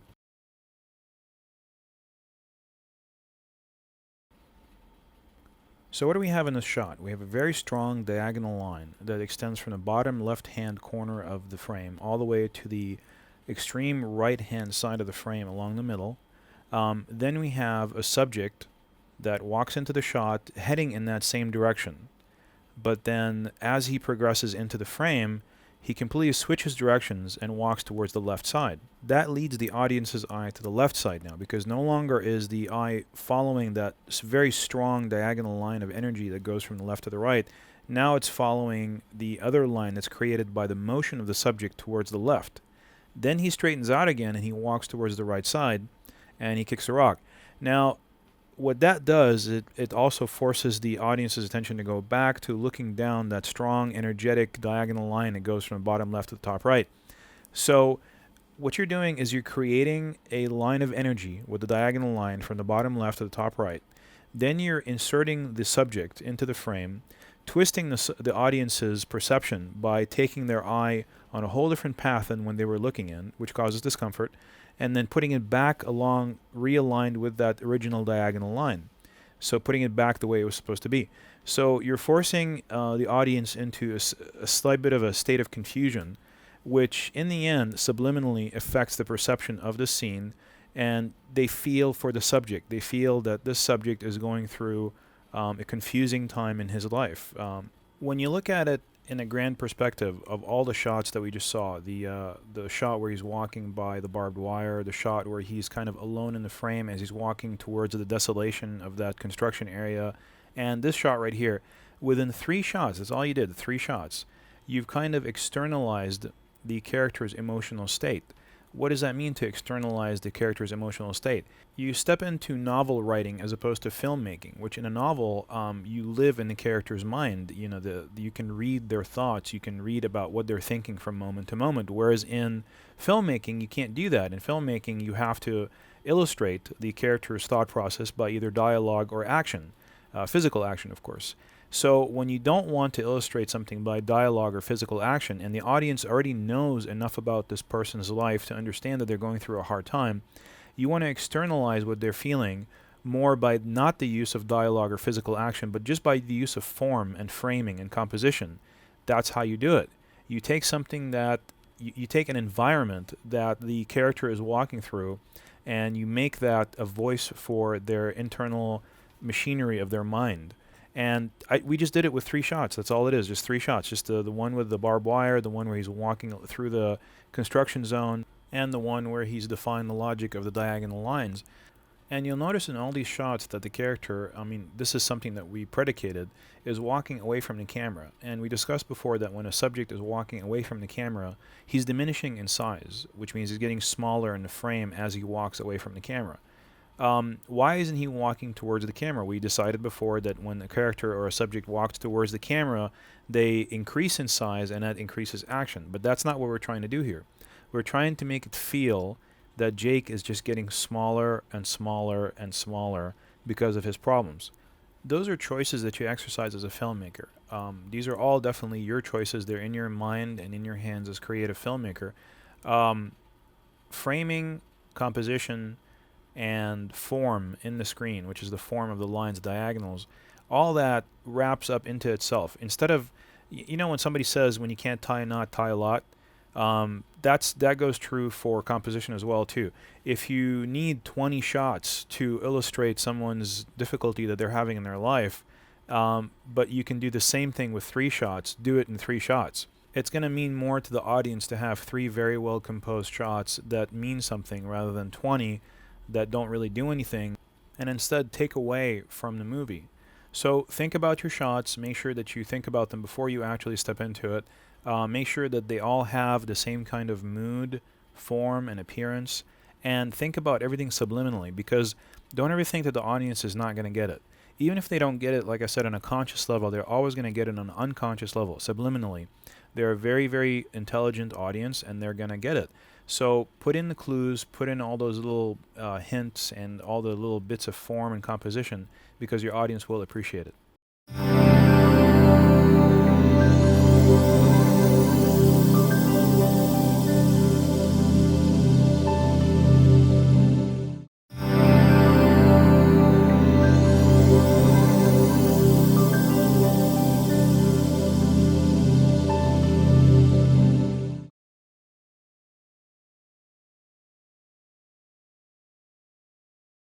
Okay, and here we are starting a whole new location. This is the park location, and this is the part where Rachel and Jake meet for the first time in a kind of social situation, rather than just at her workplace.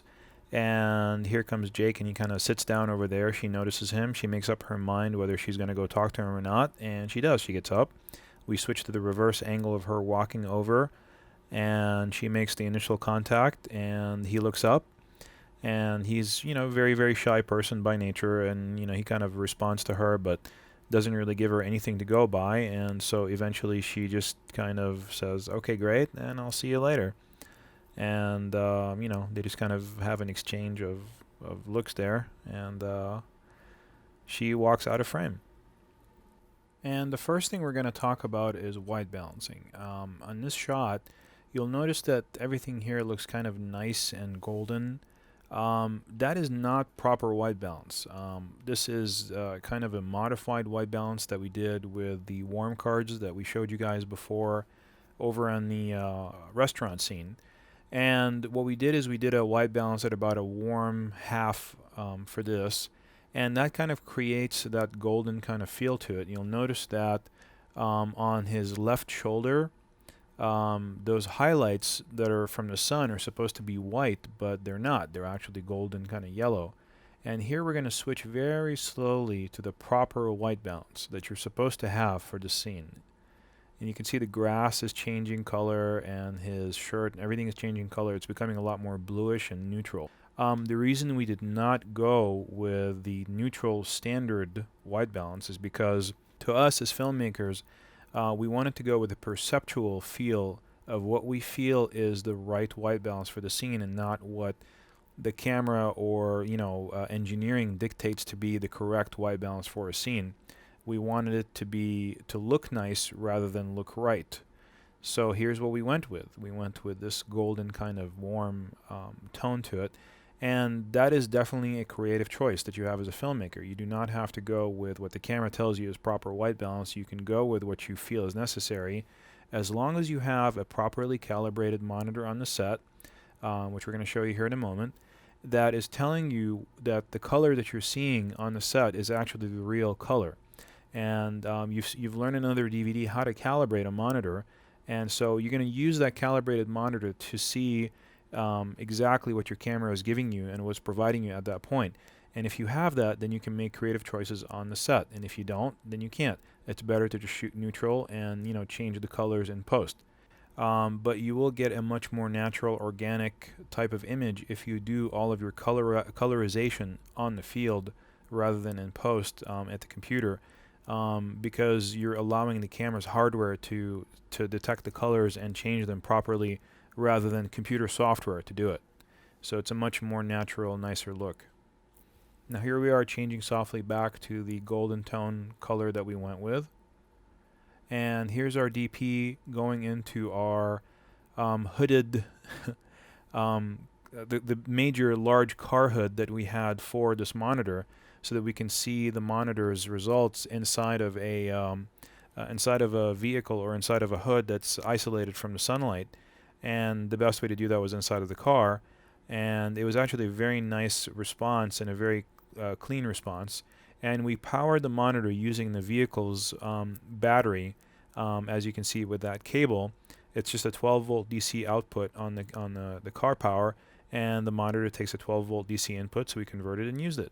Here are the actors rehearsing for their shot. As you can see, they're just they're relaxed. They've got their scripts with them. Here's Jake kind of in his final position where he's going to end up, and as you can see, Rachel's coming over to see him there. She's kind of blocking out her path as figure out how many steps it's going to take to get her where she's going. We can see the start frame, and we can see her middle frame, and then where she's going to end up. You can see the major difference between just some behind the scenes type shots with the camera and the actual shots of from the main camera that we eventually ended up taking. They look much, much nicer. I mean, that's what happens when you sculpt a frame. This is our table that we were using for all of our preparation, and you can see the camera there sitting on the tripod. It has the shotgun microphone. Probably the most important part of operating an independent capacity is to make sure that you always feed your crew all the time, and make sure that they're happy with their food. And here's our DP making some covers, wind covers for the lavalier microphones, and you can see that he's leaving a little bit of an edge up in the top to prevent wind from actually getting into the lavalier microphone. And this is something also we've showed you on another DVD how to make, but you just use standard moleskins, which you can buy from any pharmacy to make those. and then you put two of them together, and then you can attach them into the person's chest. They go right on the skin, and then you take the plug it into the transmitter, screw it in, and pop the transmitter into the pocket or into their belt, wherever it's going to be snug, and make sure the antenna sticks out. And here we're going to go ahead and take a measurement from the camera and over to one of the actors. And that's going over to Rachel right there. And we're going to take a measurement to her. That way we know where our position A is going to be for the camera. And that way we know eventually when we go to position B, which is where Jake's going to be, we can take a rack focus with her as she walks over to him and make sure that we're always on the spot without having to visually judge where the focus is. We know it numerically to be true. And here's the shot that we did as a rehearsal, but it's also kind of like a bad shot to show how easily you can, kind of screw up a shot. Where, first of all, the white balance is all wrong. Instead of this kind of white balance, you have that bad white balance that we talked about, which is neutral. It just doesn't feel right. It doesn't feel warm. It looks like video, actually. And you can't see Jake. There's no way you can see him because he's going to be too far off to the right. So the perspective is all wrong. And the framing is bad. She's kind of all the way up to the left side of the frame. You can see like an orange cone in the background. There's Jake over there. You can't see him in a part of the same frame, so you can't visually unite the two actors together. She has to look over, and the audience is wondering, well, what's she looking over to? Whereas in this frame, he sits into the frame, and when she looks over, it kind of feels natural for her to look over and respond to him being there.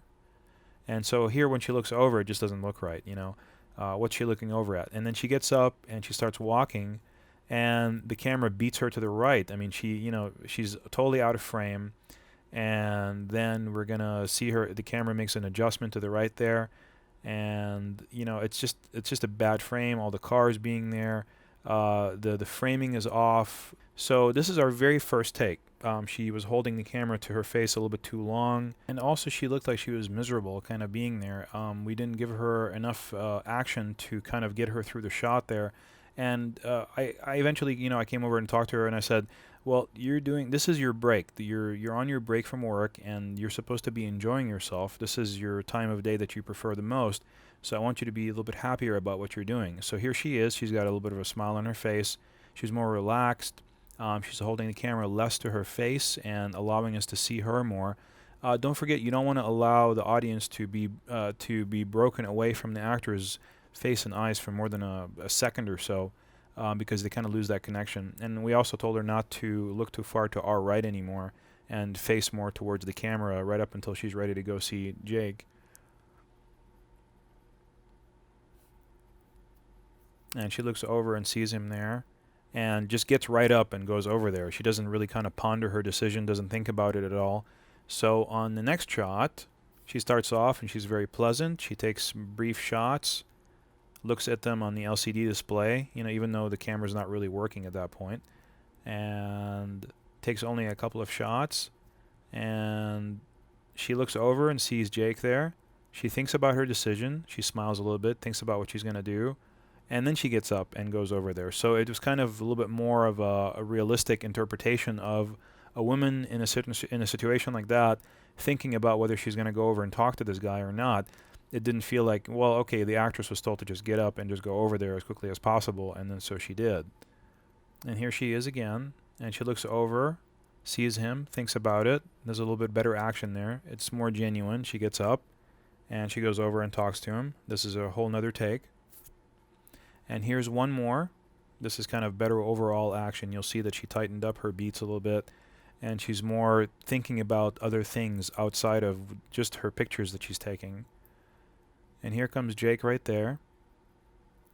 She looks over, thinks about her decision, mulls it over, and says, okay, well, I'll go over talk to this guy. And then she doesn't block Jake this time as with the other takes from before, as she's walking over. Blocks him just a little bit towards the end, but not at the beginning. So here's another one where we told her to take a deeper left-hand turn as she goes over there. And so she doesn't block him at all now. And that's, just kind of like a modification for her action, and she followed it very well. And here's the, for the reverse angle that we shot when she's coming over, you'll notice that the camera has switched sides over to the other side behind Jake now. And we have a reflector on her to filter the light from the sun, which was actually a little bit too harsh on her at this point, because it was a setting sun, which is a very hard light source. So here are the distances.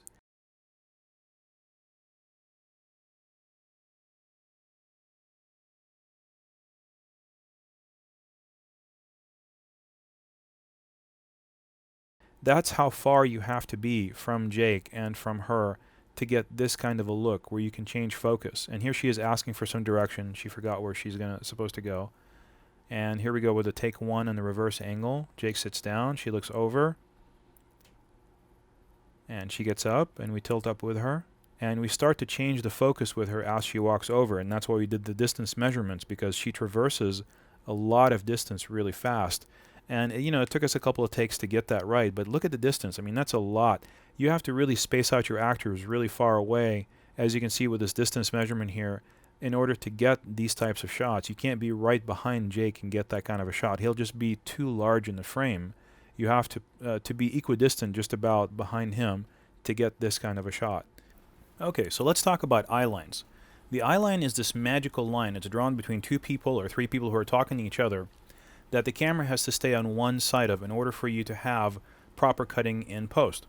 So if we start with the wide shot being on person A's right shoulder and person B's left shoulder, that means that when we go to a close-up on person B, we have to stay over person A's right shoulder. When we go to a close-up on person A, we have to stay on person B's left shoulder. So we're always on the same side as the wide shot. Now, it doesn't matter which side you pick for the wide shot, but once you pick a side for the wide shot, all the close-ups have to match that side. Just stay on the same side as the wide shot no matter which one you end up picking at first.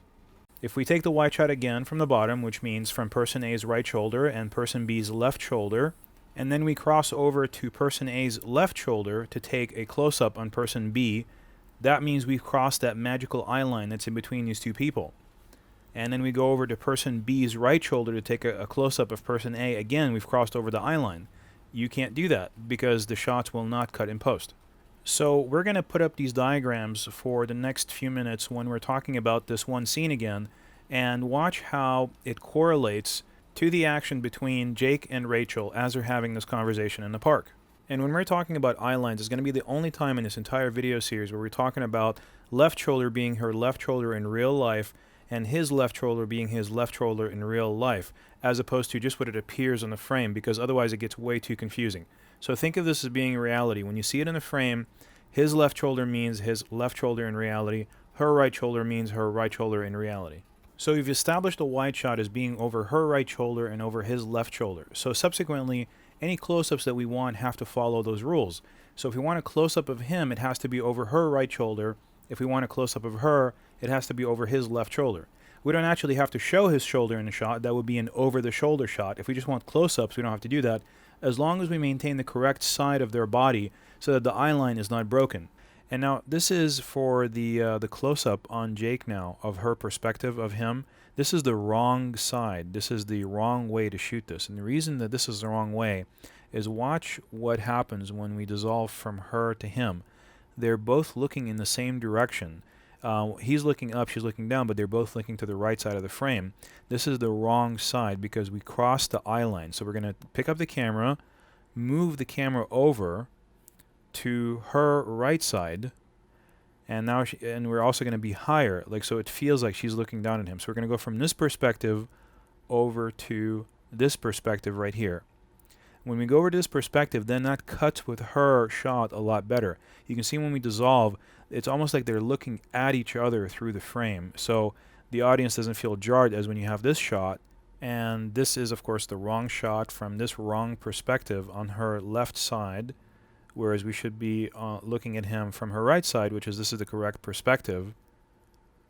And that's the camera angle for that. It's over her right shoulder. We stayed on the right side of the frame. Something that we had already established in the wide shot, that we are on the right sides of her body, left side of his body. So this is not going to cut. And if we have this shot of her, then it's only going to cut with this shot of him. That maintains the correct height and the line of sight for both of those shots. And so here's the reflector kind of going in and out, and you can see the reflector right there. And we're showing the effect that it's having on filling in his face and his body so that we can get the shot. And we got several different reflector shots to show you guys here. And here's kind of like a master view of what we're doing. There's where the reflector is. There's the position of the reflector in the camera. And this is with the soft gold side of the reflector. This is the hard gold, just the pure gold side of the reflector. And this is with the soft white side of the reflector. You can see we can open up the aperture a little bit more, and the whole frame feels a lot more balanced. And that's the one we actually went with, because this right here was just too much. This is the soft gold, and this is the hard gold. It just felt like there was a reflection from a car hitting his face, and didn't feel natural like this one, which, you know, was just a lot softer. This is the soft gold again.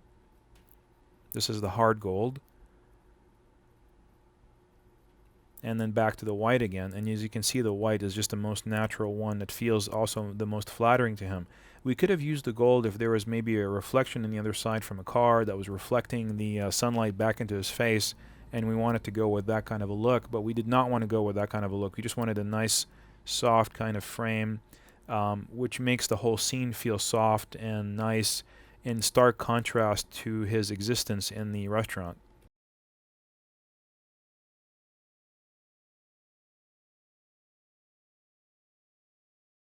Okay, and moving on to the next scene at the park over here.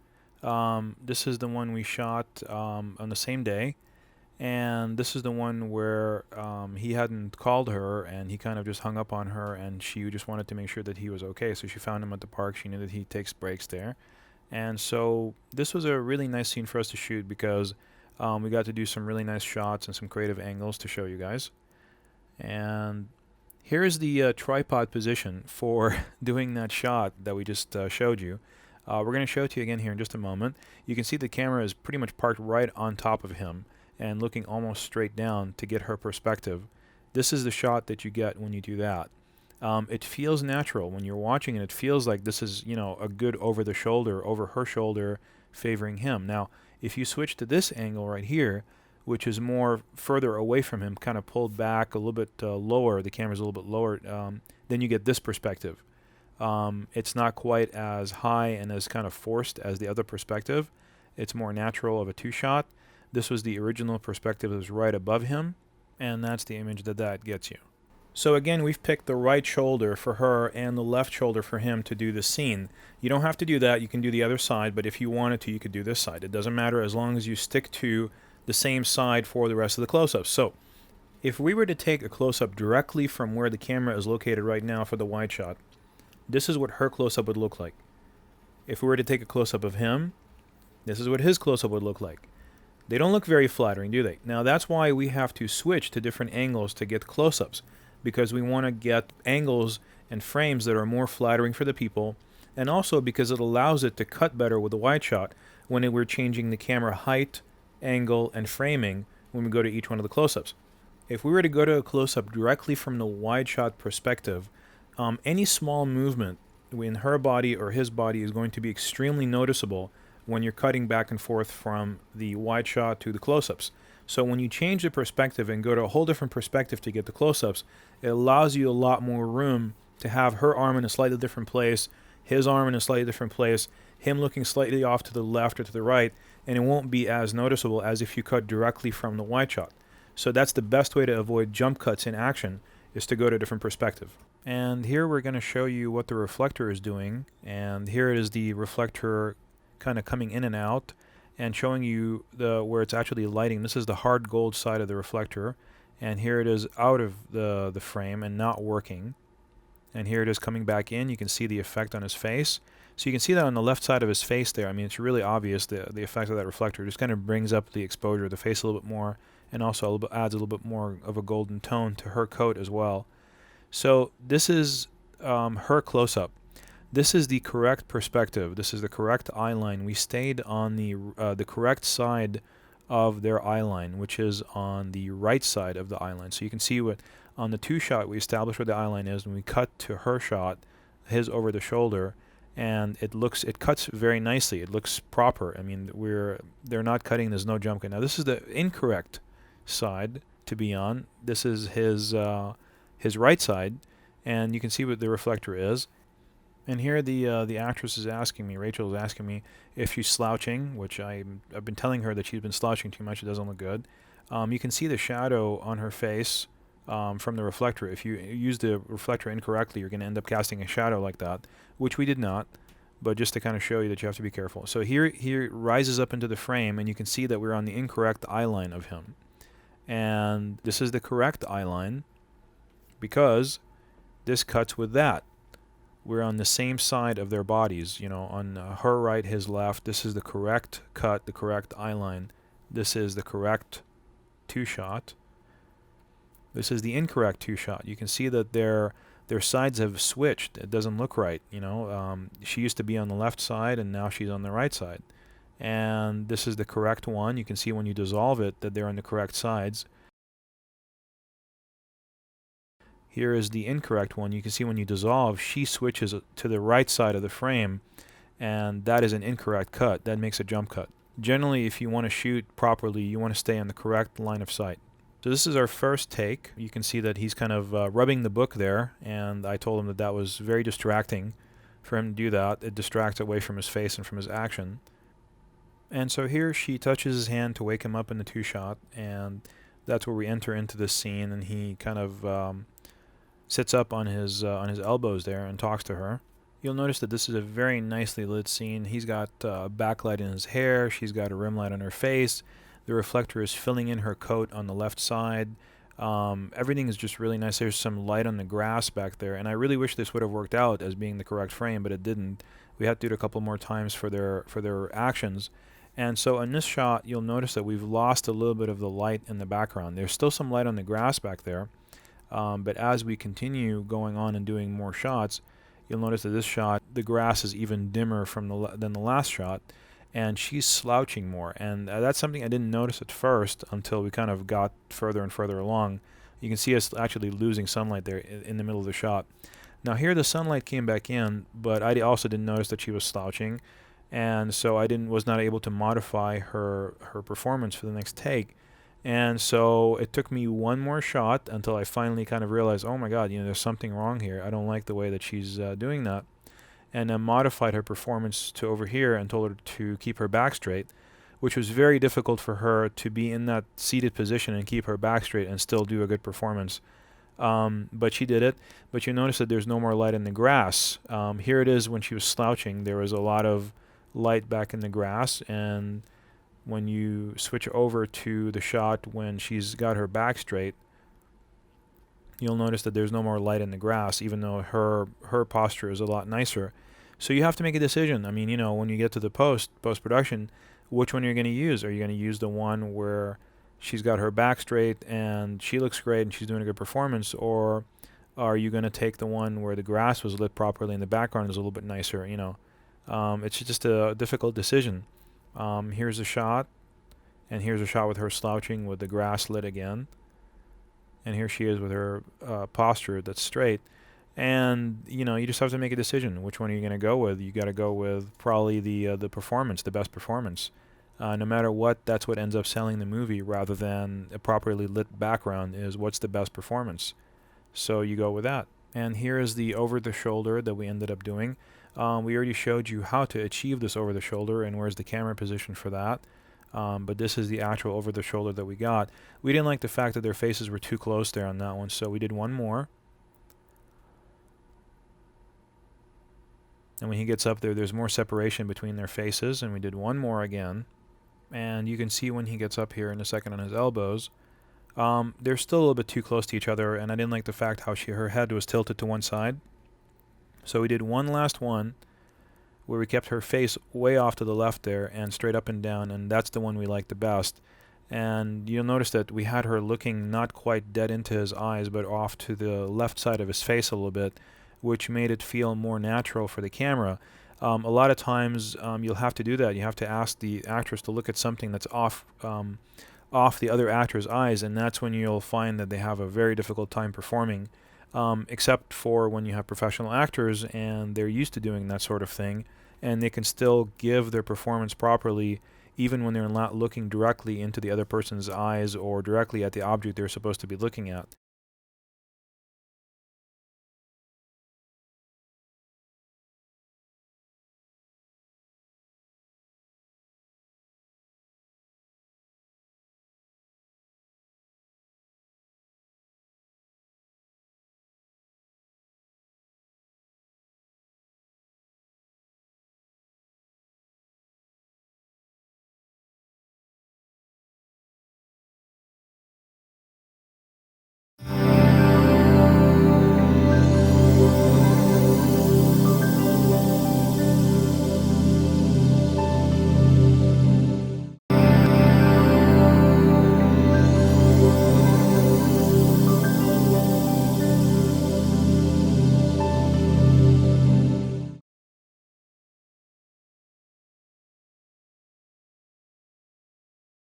This is the restaurant set. So this is the first shot that we see at the restaurant where we dolly back away from him and kind of establish where he works and the environment that he's working in. This is completely nighttime shot. There's absolutely no light coming through the window. We did all the lighting ourselves. Here we are kind of cutting up this black material called duvetine, which you should have seen in another DVD, but if you don't know, it's kind of like a black felt material. And where we ended up using it is to cover up a soda pop machine, which you can see in the still shot up in the top left-hand corner, because we didn't want to, again, go into the usage of the logos and the trademarks associated with the soda manufacturers. So we just used a little bit of black felt to cover it up there.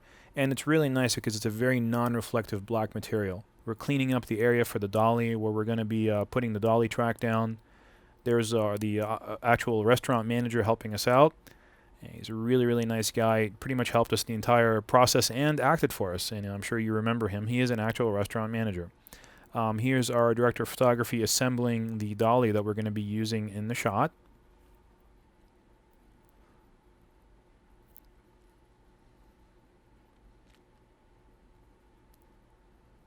And here's our RE kit, just 4 lights. That's all we used in the entire set. You can see that it's nighttime outside. There's no light coming in. Now here's our lighting coming back up right now. You can really see that it changed the entire atmosphere.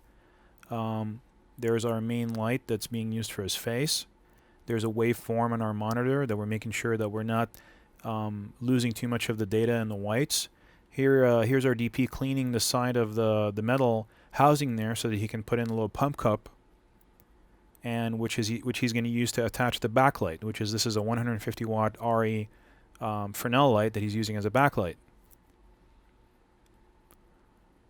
And he has turned it on, and now he's actually changing the position of the yoke so he can get a little bit more of an adjustment on it. He's turning the barn doors, and he just put in a safety harness there. That safety cable, that green safety cable, is on there just in case the suction cup fails, so it doesn't fall on the floor or fall on the actor. He's trying to suspend the cable there for the first part of the shot, but then that didn't work out at all, so he came up with another solution. He tried to attach the cable back there, and unfortunately it popped right back out again. So he had to go ahead and clean that area, which is usually in restaurants, those areas are kind of greasy because of all the cooking oil that they use. There's our 300 watt light that is being used as a fill light for his face, and you can see it kind of when we adjusted there. If it goes too far up, you don't get that light underneath the hat. You get just a nice shadow from the hat, so you have to really kind of get it down there to get that light on his face, and it looks like a really nice frame when you do that. Here it is going on and off. And here's the 150 watt RE backlight that's being used to separate him from the background. And here in just a moment we're going to see what it's doing. See that those highlights on his hat, on his body, are disappearing when we cover it up. The backlight in this case is actually also the key light. Notice that shadow that's on the metal counter underneath his arms that keeps disappearing. That is the shadow that you will have to compensate for with the fill light. When the fill light comes in, that's the light that was on the front, the 300 watt RE going through the silk, that white silk material. That's just filling in his face and filling in the actor and the body, but it's not actually the key light. There's the 650 watt spotlight that's on the outside going through that little bit of a white reflector panel, and that's the actual inside of the reflector panel, which actually acts as a diffuser in this particular case. It enlarges the light source and makes it larger and more soft, so it feels more like sunlight kind of diffusing through clouds in late afternoon. And there it is from the inside. And here's the effect that it's having on the background. Really, without it, you really wouldn't see much of what would feel like it's actually daylight coming through a window at all. It would just feel like a dark, moody scene, the way that it pretty much is actually in reality. And all the interior lights really by themselves, as you can see, wouldn't do anything. We have all the interior restaurant lights up all the way right now, and they're really not doing anything to his face at all as far as filling him in or making it feel natural or even an acceptable frame. Until we bring in the fill light, as we can see here in just a moment.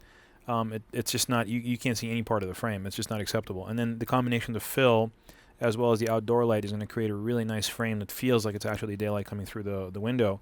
And really we did this all with just a simple 150 watt tungsten light, a 300 watt tungsten light, and a 650 watt tungsten light, and that's pretty much it. We even have some lights left over from that kit that we just didn't even use. I mean, this is about a $2,500 lighting kit with some really nice, beautiful Fresnel lights, and we didn't even use every item that's actually inside the kit at that point. We had, I think, a 300 watt light left over that was just sitting there.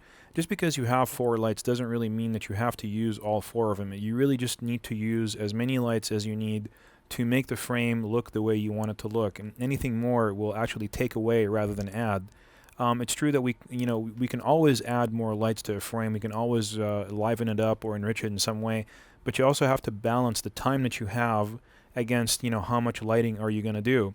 In this case, we only had 3 hours to get in and get out of the restaurant, and we had to do all these different scenes. We shot something like 8 scenes in that restaurant with different lighting and different environments, and you'll see all the scenes coming up here. We had to do all that in about 3 hours, so you have to kind of weigh and balance, the dolly and, the how much priority you're going to give to that, how much priority you're going to give to lighting, work it all in together and figure out how much time you're going to need.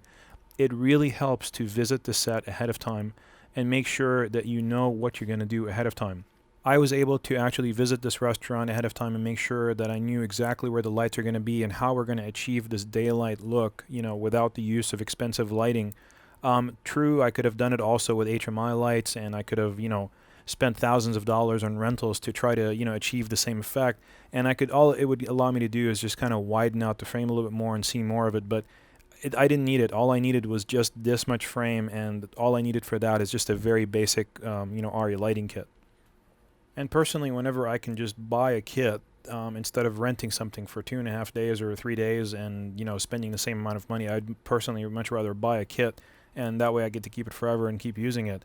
Okay, now we're going to discuss white balancing. As you can see, our performer here, Jake, is holding a Warm Cards white balancing card. Now, this is right here, obviously, a very bad white balance for a frame. This is actually daylight white balance. And what we're going to see in a moment here is the DP is going to zoom in on the card, fill the entire frame with it, and then he's going to go ahead and take a white balance off of white. That's off of white. And you can see that it's pretty much just a plain white card, and you can see his skin tone there, as soon as we whiten out, is going to be just plain. I mean, there's really no life to it. It's kind of like, if we had some makeup, maybe it could liven him up a little bit. But we didn't really like that. We were going to try to go with something a little bit different. So we had him put up a warm half. When we zoom out of that, his skin color is just a little bit more rich, and it's more red tinted. So we go from a daylight balance like that, standard white balance, and to our modified white balance like this, which just has a little bit more life in it. Okay, here's when we actually start doing some dolly shots. Here's our opening dolly shot, and as you can see at the end, it is out of focus. That's because we haven't actually done any of our focus measurements yet. We haven't figured out where the dolly is going to be at position A, and then where it comes back to position B, and what the distance is at position A, and what the distance is at position B. So once we've actually measured that distance, and we've actually factored that into the camera's readout, the DP can actually, while he's pulling the camera back, can go from those two different focus points, from focus point A to focus point B. What that does is it kind of takes the visual aspect of it out of the equation, so that he doesn't really have to keep track of what's in focus in the frame anymore. He just has to go from 2 different numbers and then really just concentrate on the framing. Normally, if we had a larger crew, there would be somebody actually pulling focus for him, but because we have such a small crew, we didn't have anybody to do that for him. So we just went on autofocus, and it actually worked out pretty well in this particular circumstance, and we actually got him somebody to dolly grip for him and pull the dolly back. Here's another thing we did is we doctored up the background a little bit. You'll notice that something is going to disappear here. There it goes. We just deemed it as being something that's very distracting, and we just kind of took it out of the frame because it just wasn't really working for us. So we cleaned up the frame and the background and anything else that we needed to still do. Here's one part where we asked the actor to kind of do a little bit of a flinch while we were doing the dolly back, and it really just didn't work out, so we kind of took it out and asked him to just be steady about it. And here's one shot where we just asked him to overdo the action completely for you guys so you can see what it would look like if somebody was just kind of overdoing it. Maybe if you were doing a comedy or something, something where you need to go over the top, that's what you do. Now here's a few dolly shots where the things just didn't work out. You'll notice right at the end, right there, there's a little bit of a tilt adjustment on the camera. I'll do it again here. You can see there goes the tilt again, and we'll keep doing it. The dolly's fine, and right at the end, bam, it just kind of tilts down there. And here's one more. Everything seems to be just fine, and then right at the end, bam, tilt down. It just doesn't look good. We'll do it again. And tilt down. It just, that little bit of an adjustment there in the tilt on the camera does not look good. It's not a smooth stop. It's not what you'd expect to have when you're doing a smooth and steady dolly shot. Here's one more, and it just cuts off the top of his head completely. The reason being is that one person is just, it's really difficult for one person to control the camera, change the focus, and pull the dolly back at the same time. And here's the motion. So we decided to get a dolly grip. And what she was able to do is just kind of control the motion of the dolly from the front to the back without the DP having to actually pull the camera back with the dolly on it and tilt and change the focus at the same time. So it just made life a lot easier for everybody. So now here's the shot with the dolly grip actually moving the dolly. You notice that it's a lot smoother and slower, so you have a lot more control of the speed now. Okay, now here's a compare and contrast shot where we shot one scene like this with the fill light a little bit further away from the face, and here it is actually closer to the face now. I mean, you get a much better exposure. You get a nicer looking dolly shot, even though this particular dolly shot we didn't use because it kind of went out of focus right in the center. Here's another shot where we had done before that actually worked better as far as the framing, and you'll notice that in this shot he's actually looking up to the top right, whereas in the other shot he's looking more towards the bottom right. Here's the other shot again, top right, and here's the first one again, bottom right. And the reason we did these shots is because the actor himself wanted to try something different. He said, do you mind if I look down to the bottom right-hand side of the frame? And I said, no, absolutely. We'd be happy to do one more shot and, let you, give us something that we feel is different from what we were looking for. You have to do that. If your actor wants to do something different and he wants to give you something different, you got to just let him do it. A lot of times we walk into these movies and we have a preconceived notion of what we want to get out of a frame and what we want to get out of a scene, and then the actor goes and just kind of does something different and gives you more than what you were looking for before you actually went into the scene. Now this is of course time permitting. I mean, we were on a very, very tight schedule that day. We only had 3 hours to get in and get out of the restaurant, setting up all the different shots that you're going to see ahead and all the ones that you saw before. So it was really difficult kind of when the actor said, well, do you mind if I try this? We were kind of done. We really didn't want to do one more dolly move, but we did it for him because it is also a confidence booster when he feels like he's able to attempt something that, steps out of the norm of where he was asked to do something. Sometimes it works out, like I said, sometimes it doesn't. In this particular situation, even though we did it and, he was happy with it, I didn't explain to him why I didn't want to do it that way until after he got done with it. And the reason being is that I didn't want him to think that I was just coming up with excuses on why I don't want him to do this and kind of deplete his confidence. You have to always be very careful with your actors. You have to always mind their feelings and their emotions. There are people who live in their emotional world all the time, and they're asked to portray people who they are not and portray emotions that they're not feeling. And therefore, you have to kind of always be polite, and you have to always be, caring for their emotions. And if they ask you if it's okay to do something like this, I would say 9 times out of 10, try to do it. What we did is after we did this scene, I explained to the actor that the reason I didn't want him looking down like that is because, the whole idea of Jake's character is that he never looks down. He's kind of always looking up. He's always looking forward, even though he's kind of in a dead-end job and, he doesn't really have anywhere to go. but he just feels like maybe somewhere down the line something's going to happen in his life and he's going to make it. And after I explained that to him, he was like, wow, okay, that's great. Thank you for telling me that. What that did, though, is it boosted two things. First of all, it allowed him to boost his confidence at the initial time by expressing himself in a way that he wasn't asked. Another thing that it did is it boosted his confidence in the director and also in his crew, that they allowed him to do what he wanted to do, but at the same time knowing that they had a different notion in mind of where they wanted to go with the scene. So they're kind of thinking ahead of him, and when they tell him to do something in a certain way, it's because it's for a higher purpose and not because no, I'm the director and I'm just going to tell you how to do it. I'm going to tell you to look up to the top right-hand corner, and that's just the way you're going to do it.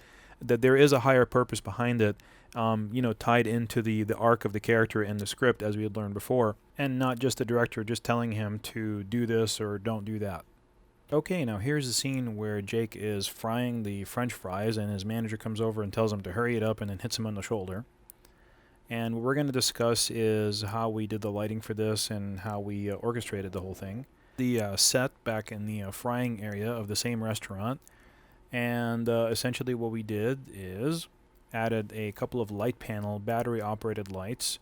These light panels are daylight balanced, which are very close to the fluorescent lights that are being used inside the restaurant, but we wanted to get even closer, so we added some green gels to the light panel lights, bringing their color temperature down to about 4400 degrees Kelvin from 5500 degrees Kelvin. So here's the shot with the light panels in right now at their current position, and here it is without, and again here it is with, and here it is without, and here's the DP dimming the lights up and down to show you the position. We didn't like the way that we were affecting the subject, so we changed the position of the light panels and we put them actually right in front of Jake at this position right here. That allowed it to hit more into his face, and you can see that it really illuminates his face right there, in contrast with this shot where you can see that there's absolutely no light in his face. And here it is again with the light panels in the new position and back at the old position. Now here's Mike, the restaurant manager, coming up right here, getting some directing cues from me as to what I'm expecting from him in this particular scene. He's asking me if I want to tap the watch, at what height I want to tap the watch, and what the distance is going to be between him and Jake. And of course, Jake, I mean, he's a veteran actor. Dave, actually, the actor is a veteran, and he kind of worked with Mike too on the distances and everything. But we eventually got down to the fact that we want him to be about 8 feet away from Jake, and the reason for that is so that we wanted to throw him out of focus and actually rack focus to him and then back to Jake. That was the whole purpose and intent of the shot, was to shift the plane of focus along the z-axis, thereby using the z-axis, which is depth, away from the camera to reveal a new subject coming into the frame. And that was just to illustrate a concept. He at first wouldn't understand why he couldn't just be closer to Jake in order to better communicate with him. And, we just explained to him that that's just the way the camera likes it for us to do this effect.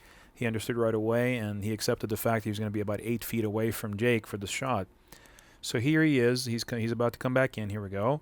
And he comes back out. And we're going to slow this shot down and take a look at what he did. You can see that he kind of hesitated at the beginning there. Then he came in, and he didn't really fulfill his action very well. It was just kind of a rehearsal. And then, of course, Jake gave us a little bit of a smile there at the end, or a little bit of a smirk. It wasn't deadpan serious. Here's another one. And take number 2 also was very bad because Mike gave us another smile. And that kind of caused Jake to give us another smile, and it kind of threw the whole scene out of whack there. So we wanted to do it one more time. And the third time, it was a much, much better take. Let's go ahead and watch that again one more time here. Jake is kind of cooking the fries there, and then here comes Mike, comes in, taps the watch, comes back out, and hits Jake pretty hard on the shoulder. That's another thing that we really had to go over with Mike, is that he was just afraid to hit Jake too hard on the shoulder, and we told him that if he doesn't hit him hard on the shoulder, the camera's just not going to see it. So he had to make a little bit more of an exaggerated move right there to really, for the camera to be able to see that movement happen. And here's the last take that we did, a little bit kind of as a safety, because we already knew that take number 3 was going to be the one we were going to use, but we did a safety. I encourage you to always try to shoot a safety on the set, because it's going to be a lot easier for you to shoot one more take rather than come back to the edit suite and find out that all of your takes were no good because of some, aspect of the frame. It's going to be a lot cheaper for you to stay an extra 5 minutes and shoot one more take rather than have to get all the actors back and the location and reshoot an entire scene again because of one missing take. For instance, on this last one, you'll notice that Mike had a little bit of a smile on his face again, didn't quite cover up his mouth the entire time with the watch like we'd asked him. Here it is in slow motion again so you can see it. He comes in, everything's fine, he does his action, everything looks great, and on the way out there's a little bit of a smirk. And so we would have never spotted that in the field. That's just something that you would only see in post-production when you're sitting at the edit suite. It's always good to shoot a safety. Now here's the frying shot that we used in the movie, and this is actually, real French fries frying in real oil. We actually ate them later. I didn't want to have Jake do this because I was kind of worried for his safety. I didn't know if the oil was going to pop and crackle and it might actually hit his face or his arm in any way. None of us are professional restaurateurs, and so I just kind of took a close-up, and I had Mike, the actual restaurant manager, do this for us just in case, because he's more confident and he does this. He's been doing this for a while. So we just took a little bit of a close-up. You don't have to have your actor do everything. You can have other people sometimes do certain things for them that are either too dangerous, or maybe you don't have your actor anymore. Maybe he had to go home or something like that. You can have other people do it. You can take a close-up, and as long as you're careful not to show any part of the actor's body, then you're going to be okay. You'll have a shot that's usable as you saw in the movie. What we're going to do here is we're going to go over all the things that we did when Jake was cooking the burger and how we did the lighting for him. As you can see, we're showing you first the original shots from the movie. And now we're going to see a 150 watt RE light going across. And this is without the light. And then it's going to come back. And this is, of course, the incorrect exposure is what we're showing you. So this is way too much light on his face. It doesn't look right. As you can see right there, there's the RE light, and there's the DP with the camera on the tripod, and you can see the entire setup right there as it is. That major highlight on the left side there, that's what's being reflected into Jake's face to provide illumination for him, and also it kind of acts as a little bit of like what looks like sunshine, essentially. And you can see us turning it on and off there. Here it is in the off position, and here it is in the on position. So you can see that you really need that little bit of extra light there, otherwise it just doesn't feel right. That looks a little bit more sunlit. It just feels more natural for having a daylight shot. You could leave it off if you want it to be moody. That is the fill light for him. We're also flickering the light, as you can see. There's the dimmer, and we're flickering the light. You can see it's kind of flickering on and off a little bit. And we're just using a common $5 dimmer that we bought, and to just kind of dim the light up and down, to make it feel like the fire is actually burning in front of him and flickering on his face. And, as you can see, it has a little bit of it's a subliminal kind of effect. It doesn't have one of those effects where, you see, oh, wow, yes, it is flickering on his face. It's just one of those subliminal things where your mind reads it and expects it to be there. If there's a fire there, it expects to have some kind of flickering effect on the face there. And if it's just not there, then something feels wrong. There's a lot of things that we're going to teach you how to do in this program that the mind is expecting to see something, and if it doesn't see it, it feels something is wrong. It won't necessarily go, wow, okay, that looks normal, but it'll just detect if it doesn't look normal. So here's the fill light off again, and here it is again on. As you can see, it just doesn't feel like it's a daylight shot unless that light is on. So you really have to have a fill light in order to make something feel like it's a daylight shot. When you have daylight streaming in through a window, which is supposed to be a daylight shot, you really need a lot of fill light like we have right now. And here we're asking the actor to come closer to the camera so that we can get a little bit more of an angle on his face. And we're asking him to turn his face to the right so we can see his other eye, the eye that's furthest away from us, his left eye. And you can see the flickering action again of the fire here on his face, or fake fire, which is also called a light gag. Whenever you do any kind of a lighting effect like that doesn't really exist on the set, it's called a light gag. And we'll do a lot more light gags as we go. We'll show you guys how to do all kinds of different light gags.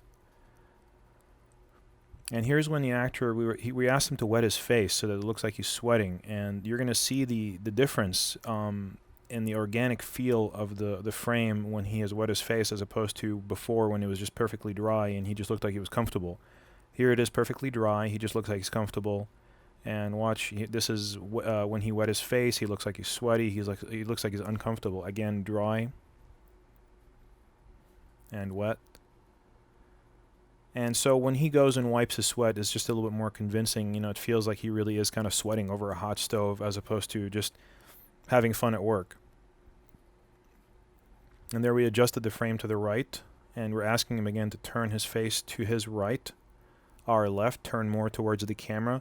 I froze the frame there so I can show you what it looks like before and then after. The after, of course, when his face is turned more towards the camera, he's not really even looking at the stove at all anymore. He's just looking way to the right there. It's called cheating towards the right or towards the camera, cheating towards the camera, turning your face towards the camera because it just looks so much better. You can see both eyes. It's more of a personal type shot. Okay, and here's the medium shot again. And he's not even anywhere near the stove at this point. He's just kind of shuffling things that are sort of in front of the camera. We're just using that location because it's convincing because of the fume hood above is absorbing all the flames and everything. But he's just turned completely almost away from the stove at this point. The smoke is really what's selling the idea though, and the flickering lights and the key light to his left side of his face, where it's hitting the left side of his face, I mean our left side of his face, that is also selling the idea that there's sunlight coming through the window. There goes the fill light right now. It's being turned off and coming back on right now. You can see outside already, as you can see the street lights outside. It's almost midnight at this point. It's reddish outside. There's like a reddish hue right outside the window. But we are selling the idea that this is actually a daylight shot, even though it's being shot at midnight. Okay, so here's a shot where Jake is giving a plate of food over to a customer who happens to be Kiana, our dolly grip from the last shot. And then he tries to find his pen. He couldn't find it, picks up a pen, and starts jotting some notes down on his pad. And here's when we tried to use Rachel as a customer, but unfortunately, you could see that it was Rachel from any angle that we took the shot from. You could really kind of tell that it was her. So we ended up having to use somebody else, and the only person available was our dolly grip, Kiana, who was the dolly grip on the last shot. And you'll find that when you're making a movie, really you're going to end up using all of your family and friends and resources and all of your DP's family and friends to make the movie happen. Here's when we take a measurement to make sure that the camera has the correct distance from Jake. And here he is doing the shot with Kiana again. He picks up the pad here. And we tried to pan and tilt over, but unfortunately the camera was locked there. So you always want to make sure your camera head is unlocked and ready to go. This is a kind of a cheesy shot that we did to make sure to let you guys know the difference between a cheesy kind of shot that you would do for TV and a more serious shot that you would do for film. And that, you kind of have to tone down your actors' performances for any kind of film. This is kind of that cheesy shot again. You could use this for comedy or slapstick or something for, like if you're selling a product for television, but this is more of your movie type shot. It's kind of more toned down. And we're showing you here that we can't really see the pad unless we tilt down. So instead of actually moving the camera forward or backward or getting it to a different height, the easiest way to do it is here when you see the shot getting repeated, is to just have the actor modify his blocking by just kind of lifting the pad up closer to his face. And now you can see the pen. You don't really need to see the pad, you just see the pen, which is enough to know that he's writing into something. So here's the shot with the pad up closer to his face, and here it is further down.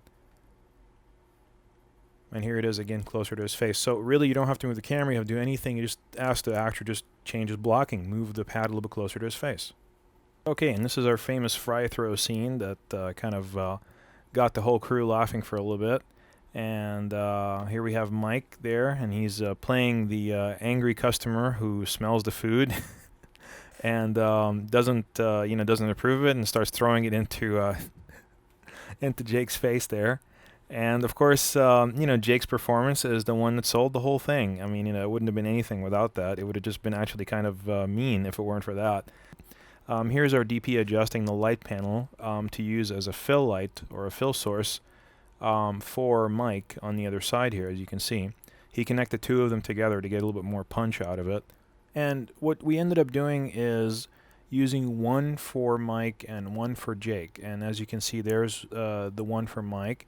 And right now, Evan's hand is actually covering it up. The DP's hand is covering it up. And you can see when he removes his hand, what kind of an effect it's going to have on Mike's face. There's the effect. And we're going to put his hand back up there. There it is again. Look at the shadows on Mike's face. It's just a very small amount of fill. It doesn't have to be a lot. We're not looking for a major effect. Just a little bit of fill to kind of fill in those eye sockets a little bit. Now let's listen to me telling Mike how to throw the fries at Jake. Okay, on this one what we're going to do is you're not going to throw the whole bunch of fries at him. You're going to just throw them one at a time. Just pick one, throw it. Pick one, throw it. And he's going to shy away with each one, you know? That's so mean, dude. Yep. Okay, and here he comes in.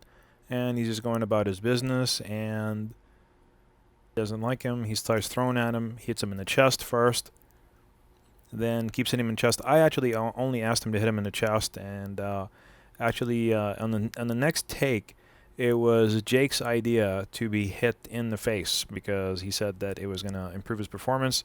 And, you know, I didn't like the idea at first. I didn't want him to get hit with greasy fries in the face and, you know, in the eyes and stuff, but we went with it. That's another reason why you want to go with your actor suggestions, because look at the difference in the reaction. We, the crew was pretty much on the floor. We were just laughing so hard, and he hit him in the mouth there, and in the face again. It was just too precious. I mean, we're really glad that we went with the actor suggestion on this one.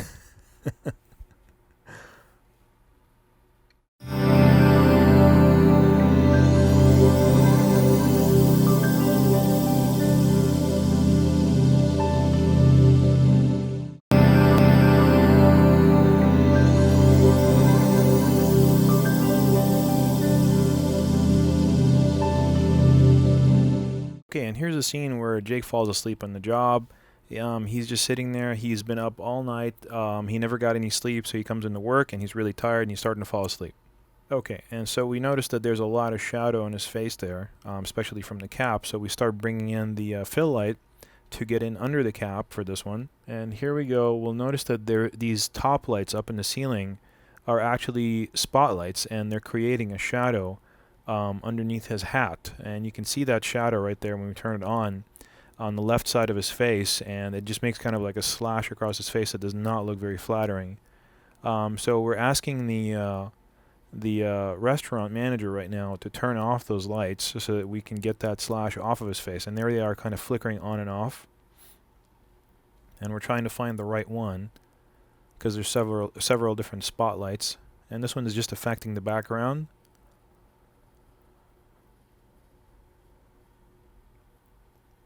And then eventually found that one. You see there's no more slash across his face anymore now.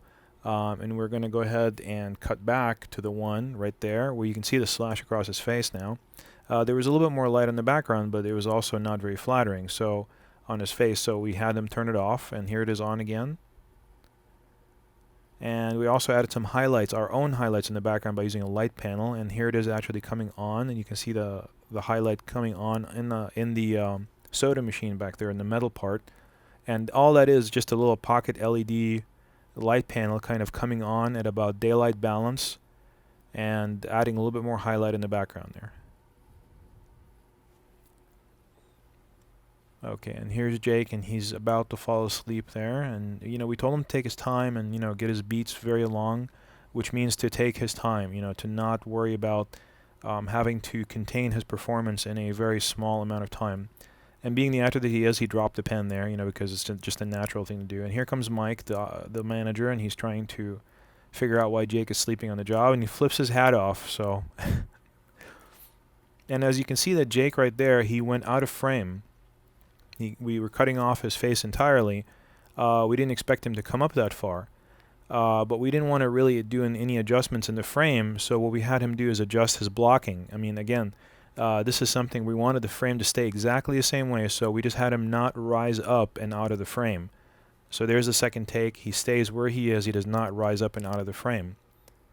And again, this is because we did not want to tilt up. We did not want to change the perspective. We did not want to see any other part of the restaurant. we wanted the frame to remain locked, so we asked the actor to contain his performance within the frame.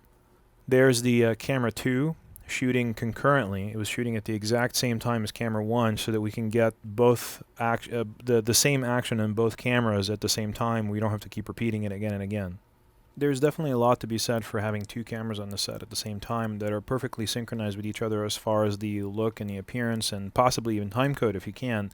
If you can't synchronize timecode, you don't really have to. As long as they look exactly the same, they're the same 2 cameras, and they've both been calibrated to get the same image. There's a lot to be said for having 2 cameras on the set. The only problem is that, of course, the lighting will primarily be right for one camera. The main camera will have the best lighting. The secondary camera will probably have substandard lighting, as you can see in the shots here. However, when you only have 3 hours to get, something like 8 scenes in a location, you really don't have time to go and ask the actor to repeat the performance 4 or 5 times to get it from 2 different perspectives, or even 3 perspectives. It's nice to have another camera running simultaneously, getting all the close-ups, or another medium shot from a whole different kind of angle. And what you want to remember is to change the height, the angle, and the framing from camera A to camera B. So change the height, the angle, and the framing. If you do that, they're not going to jump cut, and in fact they're going to be a seamless cut because it's the exact same action taking place from both cameras. It gives you a lot more flexibility in post-production. It is really a wonderful thing when you can get it. If you can rent another camera for a day when you have a lot of different shots to get and run that camera simultaneously and get all the close-ups, you're going to find that your day is going to go by so much faster. Like I said, the only disadvantage is that you're not getting to relight for a close-up or light things right for camera B. It's just getting whatever it's getting. Maybe you can put a little bit more lighting for it, but you're not going to get the best lighting for camera B, but at least you'll get the shot. Okay, and here is the bathroom shot, it's actually the bathroom scene more than anything else. This is just the opening shot of it. Now here are the flickering lights above us, and the reason we kept the flickering lights and we didn't turn them off or replace the bulbs is because we liked how it added to the tension and also to the darkness and the isolation of Jake's job, and kind of really, with lighting, really enhance the mood. And there's a close-up, and there's some other close-ups of Jake, doing things around the bathroom, like washing his hands and stuff like that, and then here he is leaving again. And if you watch it again, the flickering light is coming from that natural fluorescent that's actually inside the room that has maybe a bad ballast or a bad capacitor inside it. It was kind of funny watching the customers in that restaurant kind of look at us as 3 guys went into the bathroom at the same time with 2 cameras, and it was kind of it was a little weird. But anyway, so we walked in there with these 2 light panels, and we dimmed up the light panels in order to get some light on Jake's face, and you can see the light there. And it's a pretty well lit frame. It feels natural. It feels like there's a fluorescent light in there. And the height of the light panels on the stand is what causes it to be realistic and to sell that effect, Notice that the shadow from the overheads right there is in the same position as just about as in the shadow from the light panels.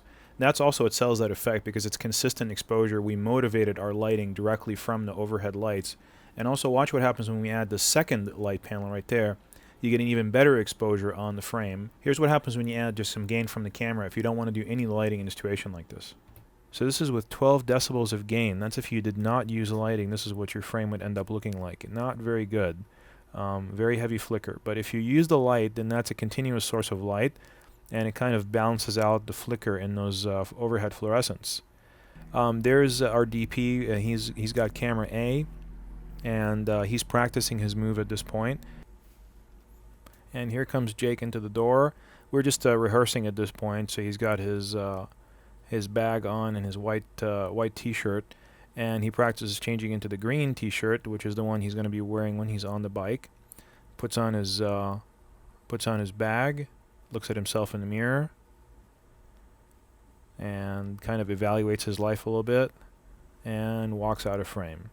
And we shoot complete scenes, which means we shoot him walking in, actually performing his action, and then walking back out of the scene. That gives you a complete scene with a master shot. And here's the DP actually filming him. Tilts up to him, pans around with him, kind of like he's on a tripod, and films him doing his action. And the reason we didn't start our shot at eye level, where we see Jake coming in like this, and seeing him kind of walking in full figure, and instead we shot starting at the doorknob like this, tilted down and then tilting up to Jake as he walks in, is because we didn't know if the preceding shot was going to be something like this, where the final part of that scene is going to be this shot right here. And when you go from a shot like that with your main actor in the frame like that to this shot right here, it might feel like a jump cut. I mean, we didn't really know if it was going to be about the same kind of framing. So the best way to take care of something like that is to start your new scenes with a shot like this, where you're tilted down towards some object or part of the frame that doesn't have your main actor in it. That way, when you cut from a scene like this, where your actor occupies the same amount of space in the frame and the same part of the frame as your next shot, you're not going to end up with a jump cut. You'll end up with a very nice cut, actually, that feels like some time has elapsed, some time has been traversed, and it doesn't feel like there was a jump in the action. That is the best way to start a new scene, is by pointing the camera at some object in the frame and then, dollying or tilting or panning over to your subject. Okay, now we're going to talk a little bit about close-ups, and it's really important to also get close-ups while you're filming your action. The reason being is that the best way to be able to pace the edit later on in post-production is to have close-ups to insert in between your action. If you find out that the scene that you shot isn't exactly, running as smoothly or as quickly as you wanted it to run, the only way that you can break up that action is by inserting some close-ups of the action. You can kind of trim up the scene that way. But there's, for instance, camera 2 right now picking up all the close-ups, water coming on, him rinsing his hands with it, and then eventually the paper towel, him trying to get the paper towel. I mean, all those things are very critical close-ups that you can get right now. It won't take you but 2 seconds to get him with camera 2, concurrently as the action is being filmed with camera A. And then you'll find that later on in post, they're going to save your life. I mean, you'll get to a point where you're going to say, boy, I really wish I could make the scene only last a minute and a half instead of a minute 45. It would just feel a lot more appropriate. And the only thing that's going to be able to bail you out at that point is close-ups and, cut-ins and cutaways. The most important thing is to also stay on the same side of the actor when you're doing all the close-ups, or doing them from his perspective. Now let's talk about acting a little bit over here. Watch his facial expressions as he gets the paper towel. See how he kind of really indicates that he's dissatisfied with the fact that the dispenser isn't actually working properly. Let's watch it again. See, he kind of shakes his head left and right. And that's also called indicating, because he's kind of exposing his inner feelings in kind of a fake kind of way. Now watch it on take 3. See, it's more subdued. It's not quite as obvious as take 2 again. Let's watch take 2 again. See, it's more of like a major head movement. So you want to tell your actors, when you're guiding them, sometimes they don't know they're doing this. You have to guide them and tell them that you don't want them to indicate how they're just being dissatisfied. You want it to just show up in their face and in their eyes, but not too much in their body movements. Now watch this again. This is when he looks at himself and he evaluates where his life is headed and he's dissatisfied. And watch it in a different take.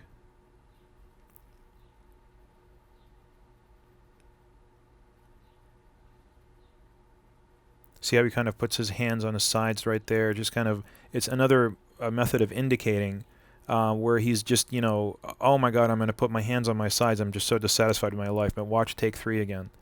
He's just deadpan into the mirror. You get more of a really organic kind of natural feeling of his performance. You want to try also to watch all those kind of things when you're guiding your actors on the set as a director, to not let them indicate their emotions, but to let it come through the eyes and in the face, rather than putting your hands on your sides and going, my God, I am dissatisfied with my life. Acting for movies is a very, very subtle type of approach. The more subtle you are usually, the more of an effect you're going to have on your audience, as long as the story is there and as long as the audience understands your character and sympathizes with them. And as long as you've done your homework and done your biographies and the actor has been prepared and has rehearsed, all those things will come to life on the set. And a look into the mirror, just deadpan, unlike this, is going to create a much better effect. When he looks like that into the mirror, you can just really sense how he's feeling and that he's dissatisfied, as opposed to when he's kind of shuffling his hair and putting his hands to his sides and not even looking at himself in the eyes. He's just looking down at his chest. It just does not have the same effect. This is also still at the restaurant within the 3-hour time span that we had over there. This was also a very fun scene to do because we got to play a little bit with soap and with a very, very fun actor. He's actually not really an actor by craft, but he did a really good job today. That's him right there. His name is Levon, and he's a dishwasher over at the restaurant where we were filming. Really, really great guy and took direction really well. Here I am helping him spread some soap on the wall.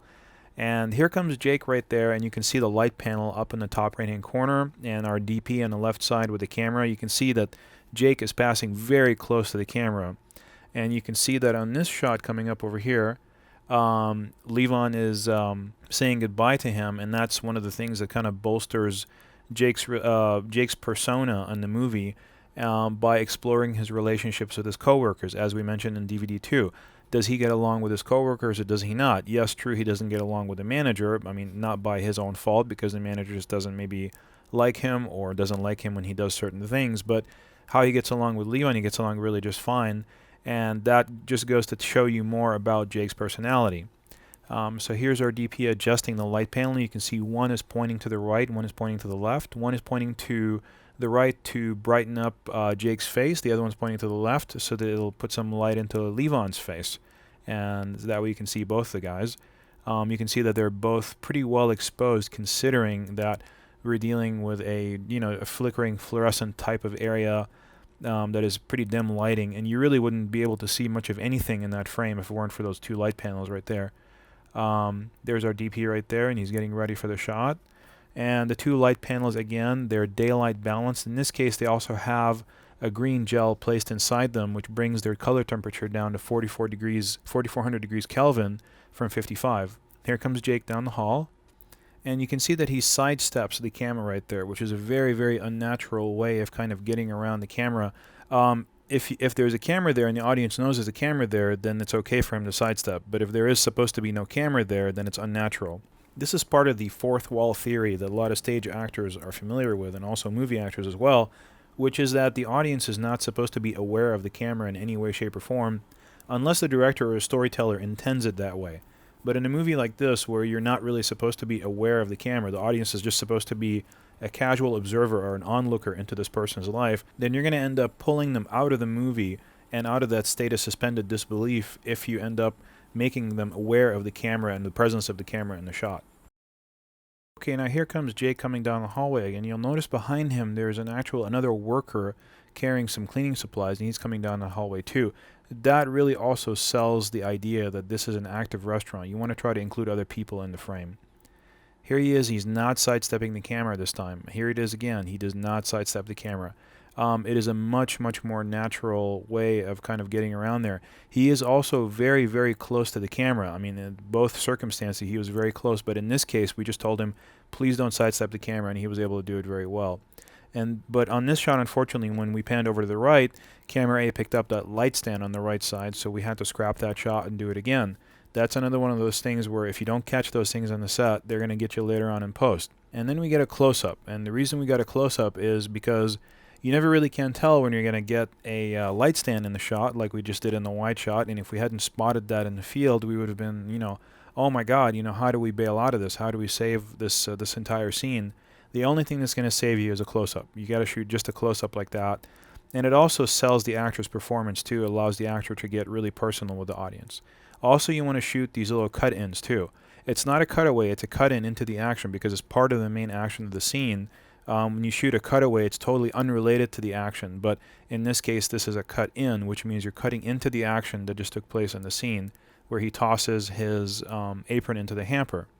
And here's where a young lady who was also helping us, who works at the restaurant, tried to remove a jacket that was in the frame because she thought it was going to be in our way, and then we had to, tell her to please don't do that because it would break the continuity, for the close-up. So you want to make sure that when you go to do a cut-in or a close-up, that everything remains exactly the same when you're doing it, because otherwise it's going to break the continuity and the audience will feel like something is wrong or something is missing. And here's the reverse angle from Levon's perspective. And we slowed it down here to show you how when he turned around, he pretty much looked at the camera right there. And do it one more time here. See, he kind of looks at the camera. This happened really fast. I mean, you really could barely tell that he looked at the camera, but you never really know. I mean, if you're not really paying a lot of attention. So we did another one, another take. And he did a great job on the second take. He did not look at the camera as we asked him. It's another one of those things where you just want to pay a lot of attention, and you also want to do a couple more takes. Even if you feel like you got it, just do a safety. Do one more take where you ask the actor to do something completely different, or you ask him to do the same thing again, but just pay a lot more attention just in case you miss something on the last take.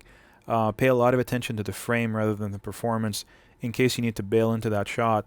And that's also where the close-ups will save you. I mean, if you got this shot, this reverse angle, but you did not get the close-up, maybe, you wouldn't be able to use it because Levon almost looked at the camera there.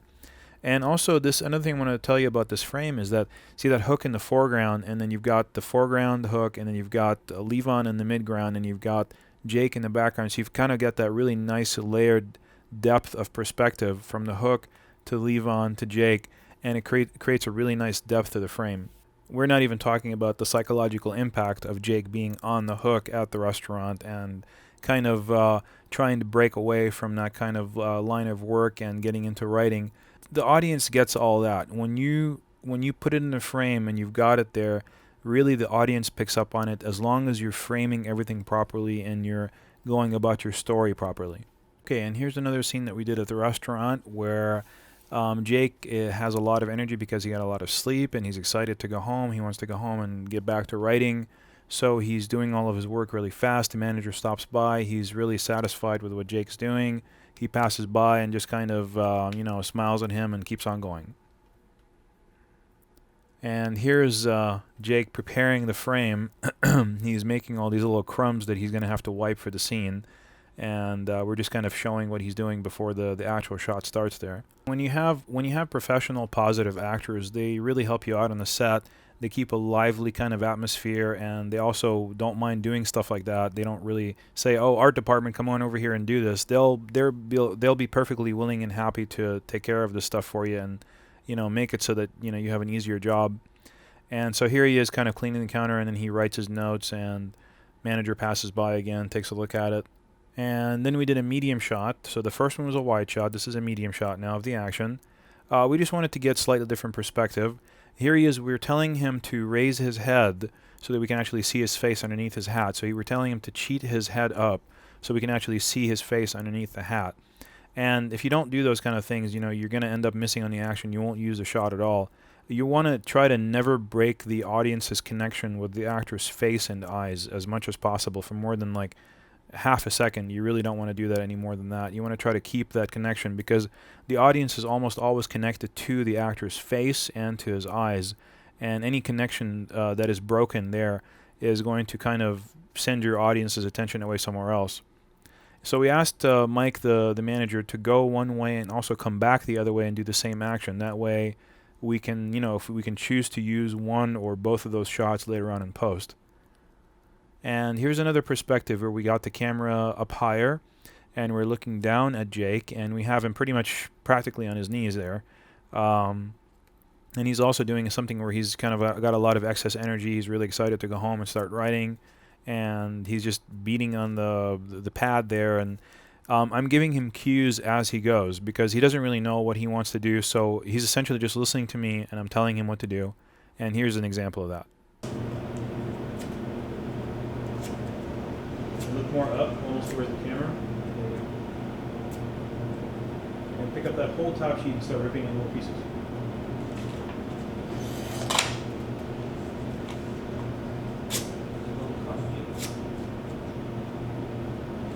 And now start doodling on one underneath it. Start doodling.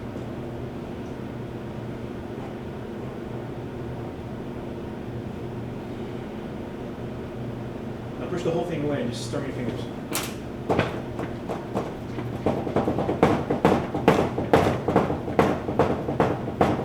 Stop playing with your hat. Play with your hat.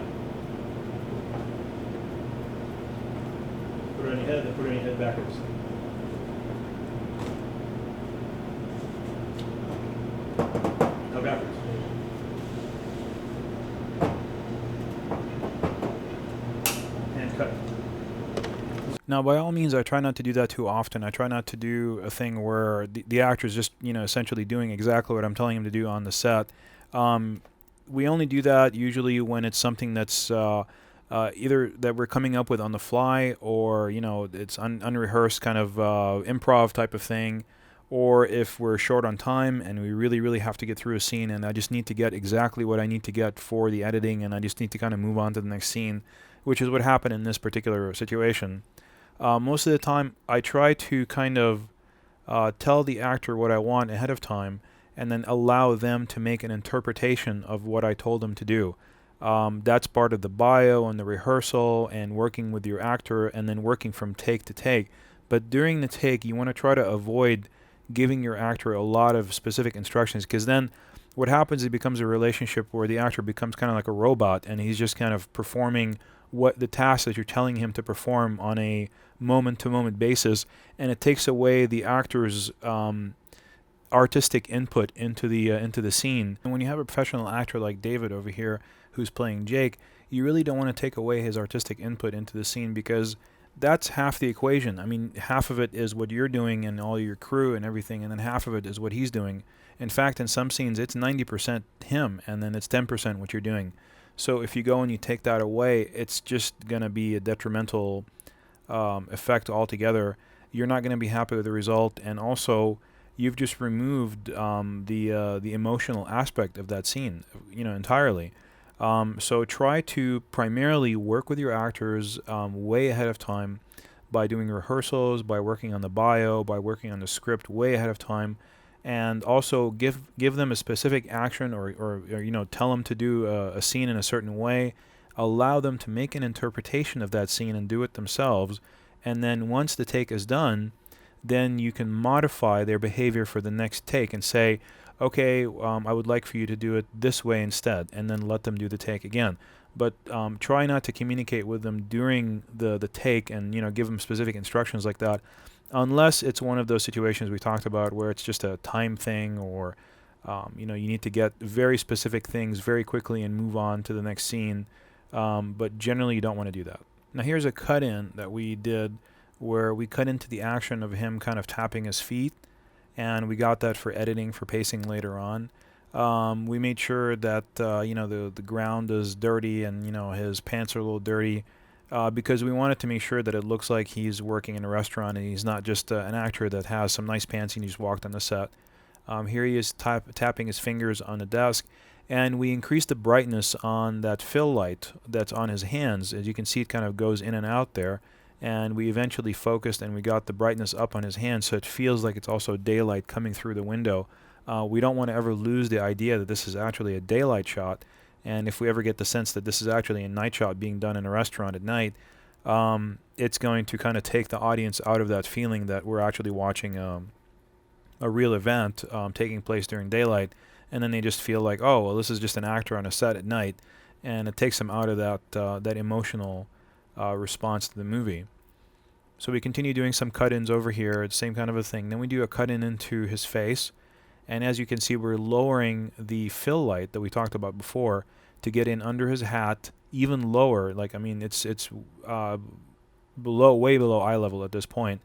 We brought it over to the left a little bit, but we didn't like the way it was looking because there was no shadow quality anymore.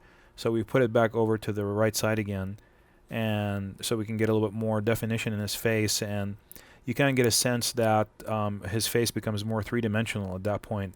It has more shadow to the left, and it's more bright to the right side, and it feels like it's a rounded shape rather than just a flat shape, like a flat image on a screen.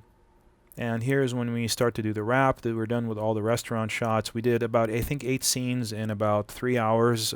Just a landmark achievement for such a small crew. It was primarily Mike over here, who's one of our grips, and our DP, and me, and Kiana, our dolly grip / actress. And we all kind of put in a little bit, especially Mike over here. He was the fry thrower guy, and he was a grip, and he helped us with everything.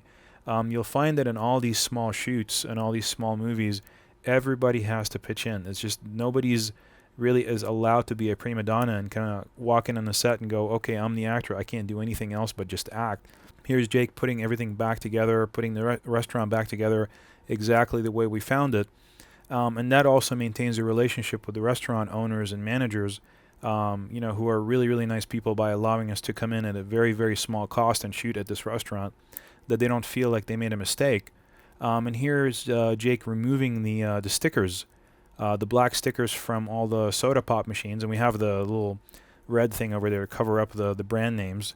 But that's why we had that black duvetine on there, is to cover up all the soda pop manufacturers.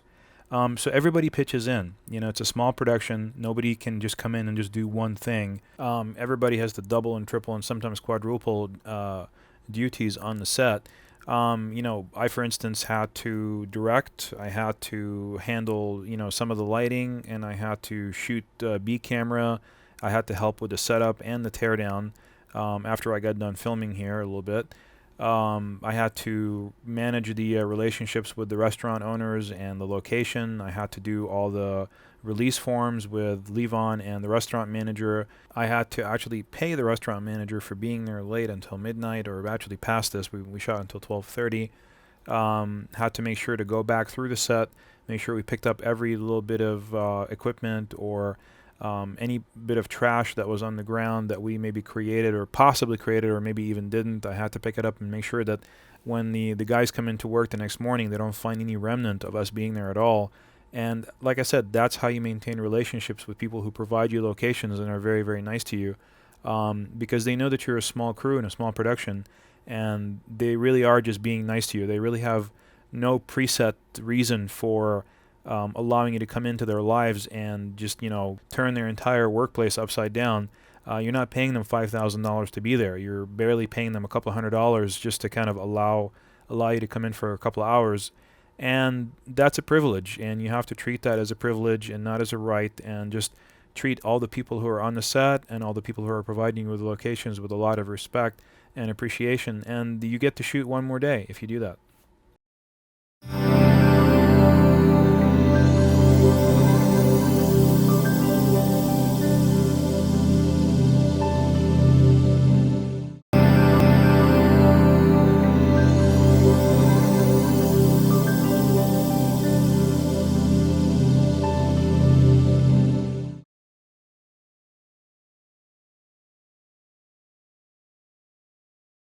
Okay, this is going to be a very fun segment right here. We're going to discuss all the shots that we did with Jake on his bicycle. And some of them we did from a car where we were leading him or chasing him, or, to the side with a camera mounted on top of a jib. And some of the shots, like this one right here, are the ones where the camera was mounted on a tripod, and the tripod is on the side of the street, on the sidewalk, and we essentially allowed Jake to come into the shot, whether from left to right or from right to left, or across the camera's perspective in some way, whether going away from the camera or coming close to it. We're going to discuss all the different emotional impacts of having your subject cross in the frame, either from left to right, or away from the camera, or towards the camera, or towards the top right-hand side, or the top left-hand side, or the bottom right-hand side. This is going to go hand in hand with everything that we learned back in the production DVD about the axes of movement in the frame of the subject. So here we're watching the assembly of the jib. This is a Cobra Crane jib. It's a very compact jib, and it assembles very easily in about 20 minutes or so. And there's Evan Grant, our DP, and Dave, our key grip for the day, and they're setting it up in the back of Evan's SUV right there. This is definitely one of those things where you really don't want to do it if you're not confident in how to assemble things on vehicles. It is not something that's easy to do. It's not something that's necessarily safe unless you know exactly what you're doing. So by all means, please check all your applicable local laws about whether you're allowed to have something sticking out of the back of a vehicle like this. If it's legal or if it's not legal, I would consult with your police department. And I would also have a professional show you how to do it the first time. What they're doing right there is they're ratcheting the back flap of the SUV so it stays in an open position when they're driving and it doesn't close in and of itself. Here they're taking the Cobra Crane out of its bag, and you have to assemble the Cobra Crane. It's two pieces, and you put them together, and you get one long piece that's about 10 feet long. And here's the DP tightening the head of the Cobra Crane that allows the camera to tilt up and down. That's the base of the crane, and that sits on the apple box, that's wooden apple box. Then he tightens up that middle section right there, which connects to the base. And he's testing the tilting action right there of the crane itself. So you can tilt the crane, and then you can also tilt the camera up and down. And that's the two wonderful movements that you're going to see them actually illustrated side by side. And he actually bent the crane on his last shoot, but the crane is so rugged it allowed the piece to go through anyhow, so that we can assemble the whole thing. There's the cable that keeps the camera straight up and down when it's being tilted up and down. And as you can see, there's the lashing for safety that lashes the entire assembly to the frame of the vehicle. There's how the DP sits right there. And he's got a 17-inch Panasonic monitor there on the front. And there's all the weights that counterbalance the camera, so that it's effortless to tilt it up and down. And he also always adds more weight than is necessary, so that it always leans backwards rather than leans forward, the entire frame. There's the 17-inch Panasonic again with all of the frame guides, so he knows where his frame is. And he's got the zoom controller right there on his left hand, so he can zoom in and zoom out. And there's the dual action of the crane, where the head is actually being tilted down so that the camera tilts down, whereas the crane is being tilted up, and you get a really nice movement, and I'll point it out to you when he actually does it. So as you can see, we're taking off here, and there goes the car. And that's what it looks like kind of from a distance right there. So you definitely, like I said, you definitely want to check with your DMV, make sure that it's legal for you to be doing this, or whoever manages your road safety in your local area. And there's Evan actually doing all the jibbing from inside the vehicle and watching the LCD at the same time. He's got his right hand on the weights. That's what he uses to tilt the jib up and down, and he's got his left hand on the actual tripod handle, so that he can actually tilt the camera by itself. And so he's getting really low to the ground right there. He's probably only about maybe a foot off the ground right there. And you can see that because, and here he is zooming right there. He zooms in and out. And I'll also point out all the zoom shots. There's a zoom right there. And we've also learned on previous segments, that zooms are definitely something that takes you out of the element of suspended disbelief, and you want to be very, very careful when you use zooms. He mainly has a zoom controller on there just to change the focal length of the camera, to change from a wide angle to a medium shot to a telephoto. It is not on there so he can do a lot of zooming back and forth. He mainly just needs it so that he doesn't have to step towards the camera every single time to change the focal length. There's a really neat shot. Whenever you have any kind of trees or anything in the background like this, it creates a repeating pattern that makes it feel like you're moving even faster than you really are. As you can see, we're going into a road here that has a lot of potholes in it, and kind of a lot of imperfections in the road, and therefore the entire image is jumping up and down a little bit. There's Jake having some fun with the bike there, giving us a lot of different material to work with later on in post. And there's one where he wanted to do it really fast, and so we kind of kept up with him. That right there is a tilt up with the jib and a tilt down with the camera. So in stark contrast with, for instance, if you're doing a tripod shot, you really can't kind of stick with the performer the entire way. It has its own facets, but it's nothing like when you're actually moving with the person and they're kind of approaching you. It's a very cinematic type of approach to filmmaking, when you can actually mount a camera on a vehicle and follow or lead in front of an actor who's doing something like this, because you maintain him as the exact same size in the frame all the time. He's not passing through your frame as when you're on a tripod on the side of the road. You're with him the entire time. He's the exact same size. The audience can concentrate on just his facial reactions and his body movements rather than on his motion in the shot. And as you can see, the ride gets really bumpy the faster you go. So the more you can keep it down to like about a 20 mile per hour speed limit, the more you're going to get better results. And also we're going to show you a little trick on how to get even better results here in just a second. There's our DP letting some air out of his tires, and this is definitely not something you want to do on occasion, because it is dangerous, to let too much air out of your tires. In his particular case, he's letting enough air out of his tires so that it comes down to 20 psi, which is good for his vehicle. Now, that doesn't mean that's going to be good for your vehicle, but he's coming down from 28 down to 20 psi for all the tires. And that was our DP's idea, to soften the ride and to make it a little bit more cushioned against all the bumps and all the potholes that are in the road. And it worked really well, as you'll see. Again, this is something you want to be very careful with. You don't want to forget to put the air back in your tires when you're done doing your shot, because it's not something that's safe. I mean, you want to always maintain proper tire pressure in your vehicle at all times. Also, check with your manufacturer of your car before you do anything like this. Make sure that it's safe for you to do that. Check with your police department, check with your DMV that it's legal for you to be doing this before you attempt anything like what we're showing you right here. Okay, and so here he is actually jibbing down and tilting up. Watch this. He's actually jibbing the camera down right now and tilting up. So when you tilt up with the camera as you jib down, you maintain the exact same perspective on the actor. You don't change the perspective or his size in the frame or the headroom. All you're doing is you're just changing the height of the camera, but it stays looking straight forward. Okay, and here's another shot where Jake comes in from the left side. It's really neat when you can get your actor to come into the frame and then out of the frame again for all these shots.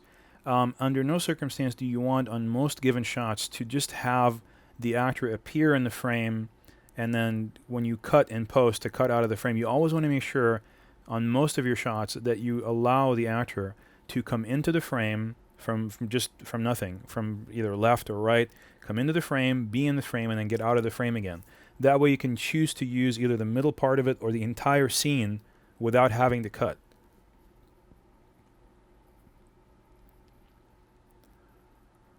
And here we did a little bit of a pan at the same time. And now we're getting really low here. This is about a foot off the ground. And we're allowing him to be very close. Just a second ago, we're allowing him to be really close to the edge, the left edge of the frame. And now he's centered. And as you can see, this is a really nice shot because this is about 6 feet up. This is about as high up as the crane will go. And you can really see the road going into the distance. It's really neat. And we allowed him to come really close to the camera right there. And these are some side shots that we did. Evan just went ahead and turned the camera to the left side on the jib and then got back in the car so that he can shoot all these side shots. These are the most wonderful shots that you can get. As nice as the leading shots are where you can see him kind of coming right up to the camera, the side shots are the best because you can really see the scenery around him very much. You can see the houses, the types of cars in the neighborhood where he lives or that he's driving through. You can also see his facial expressions really well because you can get even closer to him with the camera. And you can also see the vehicle or the bicycle or the motorcycle that he'll be riding.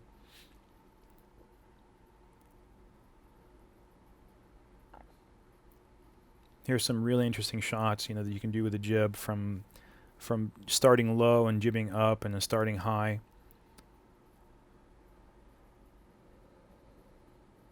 And then jibbing down like that. You can do wide shots like this, again jibbing up. And you can do some really interesting stuff like this, where you start with them, jib down, and then watch them go off into the distance. That was one of our favorite shots. We used that in the movie.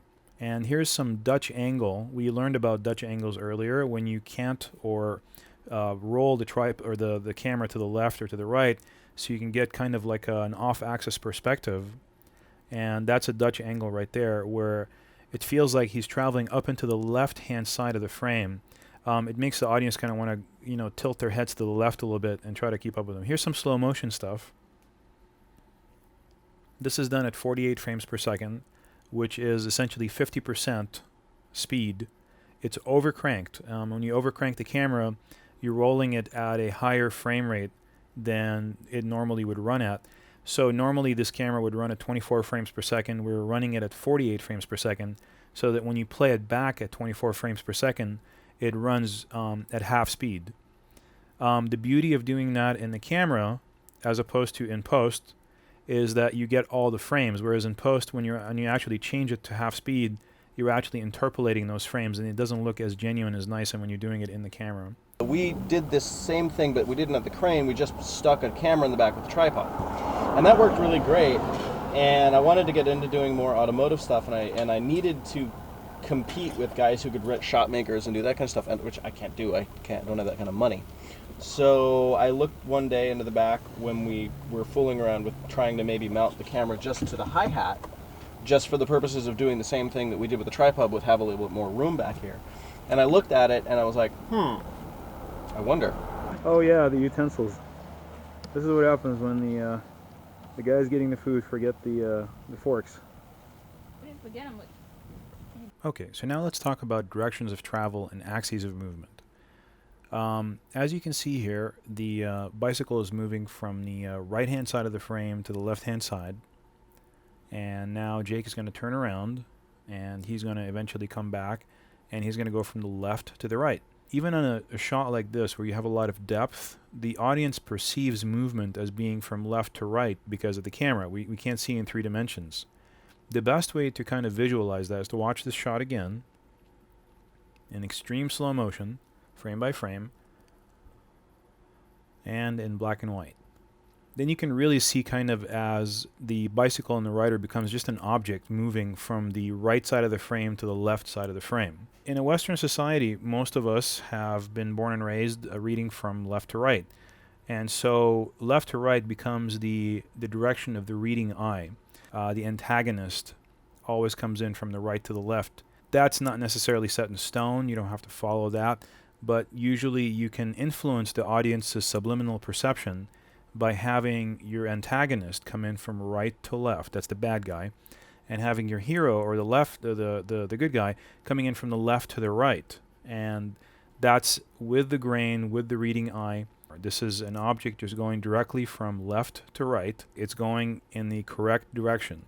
So here we go. Let's watch this one going against the grain now. So if you're trying to show someone going to do something uncomfortable, something that is not a happy occasion for them, let's say in this case for Jake, it's work, you can show them always going towards the left side of the frame as they're going to work, as we did in the movie. And when they're coming home, which is more of a happy occasion, you can show them going from left to right, which is more of kind of like a nicer, easier on the eye, going with the reading eye type of direction of movement. So now that we've gone over the x-axis, which is the left to right and right to left movement, we're going to go over the z-axis, which is the away from the camera and towards the camera kind of movement. It goes deep into the frame and then back into towards the camera. Really what's happening when an object is traveling away from the camera, it feels like it's going away from the camera because in this case we have nice lighting from the sun, which is like really nice side lights. You get a sense of depth and perspective. But really all that's happening in that object is just getting smaller in the frame. And we're watching Jake coming back towards the camera here. We're noticing that essentially all he's doing is just getting larger in the frame. True, he's getting closer to the camera, but if we were to look at him as just a 2-dimensional object instead of a 3-dimensional person, all it is just like a rectangle getting bigger and bigger and bigger in the frame and going from the right to the left. So when something grows in the frame, it is traveling in the z-axis, and when it shrinks also, it's traveling the z-axis just away from the camera. The y-axis is the up and down movement. So we explored the x-axis, left to right, the z-axis, forward and away from the camera, and then closer to the camera, and then the y-axis, which is up and down. Now in this particular shot, Jake is traveling downwards from the top right-hand side of the frame to the bottom left-hand side of the frame. And that feels different emotionally than this shot, where he's traveling from the top left-hand side of the frame to the bottom right-hand side of the frame. Not only is he traveling with the reading eye from the top left to the bottom right, but he's also traveling downwards. So it's really easy on the eye. It's the easiest motion on the eye to do is to go from the top left-hand side to the bottom right-hand side. You can show him heading from the left-hand side to the right-hand side. And that could just be walking down a hallway, it could be riding a bike, it could be driving a car. In any way, it's just movement across the frame. It is still easier on the eye to move up and to the right than to move up and to the left. Again, this is with our reading eyes as a Western society. The movement in this frame of the object is going from the bottom left-hand side, bottom left-hand corner, to the top right-hand side. That is still easier on the eye than anything moving from the right to the left. He is laboring up a hill, but it could just be a car traveling upwards where the person inside the car obviously is not laboring to get up anywhere. The car is just doing all the work, the engine's doing the work. But you kind of have to liken it visually to a person laboring up a hill going from the bottom left-hand side to the top right-hand side. So it's still easier than anything going from the bottom right-hand side up to the top left-hand side like this shot. That is the hardest movement for the eye to follow visually. So you want to reserve those shots for anything where the character is heading towards something absolutely, inevitably kind of bad, or a very difficult or trying experience. So now that we know all about directions of travel, let's watch some of these shots. Look at this shot. There's a lot of empty space in the foreground there. Watch what happens when we move to the next shot and we get the bike closer to the camera. There's just a lot more action traveling in front of the camera. It's a more interesting shot. And here he's traveling in the other direction, but closer to the camera this time, so it kind of occupies that foreground space. Now here we're going to be inserting a 0.9 graduated ND filter to knock down that sky's intensity. The sky up there is way too bright. We're going to show it again here, just to kind of show you exactly what we did again. You can see that sky and the house kind of get a little bit dimmer, but at the same time the road remains the same exposure. Does not affect his exposure because he's mainly occupying the area like the road, and as you can see when he travels up, you don't see the effect of the ND filter on him or his face, only on the sky and the house. And here's a 1.2 ND filter, ND graduated filter, and here he is performing the same movement with the ND graduated 1.2 in the matte box. And here he's traveling back up. And now we're going to try different heights of the tripod. This is about a knee height. And here he is traveling from right to left, tripod at about knee height. And look at the change in perspective in the street when we switch to about waist height. You can see more of the street, more of the depth of the street, but not necessarily the surface. And here's 6 feet up. This is about eye level when you're standing up. So it's above his head. Okay, and here we are showing, we're kind of waving our hands there to kind of show exactly where the camera is, and the fact that you cannot pan beyond a certain point or else you're going to see the camera in the shot. You have to always be aware of your camera shadow. Now here's a tracking shot. We're tracking him from the right-hand side to the left-hand side. And now we're going to track him here in just a second from the left-hand side to the right-hand side. So we're tracking on a medium shot with a movement. This is in stark contrast to all the static shots we just showed you just a second ago, where we just park the camera and we don't really move it. This is a static shot. There's no movement in the camera. The object just goes through the frame. And here's another tracking shot where we lose the focus in the middle. They're really hard to keep the focus unless you have somebody doing the focus for you. Watch the focus getting lost here. Gone right there. This is again going to track a little bit with the movement on the way up, but eventually it settles at a static shot. And here's another one where you're tracking continuously on a wide shot. See, we're keeping him in the exact same part of the frame the entire time, all the way down until we can't do that anymore, and he just passes through. Here's a right to left handheld, not on a tripod. You can see it's a little bit more shaky, but it's easier to track and keep him centered.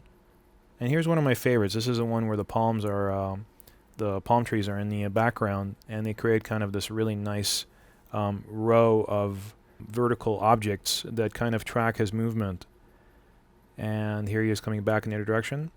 And you can see that when you have a telephoto lens like this, the car feels like it was almost going to hit him. And when you have a telephoto lens, it forces the perspective, which means that it feels that the object is just taking forever to get to the lens, and you don't get a sense of three-dimensional perspective anymore.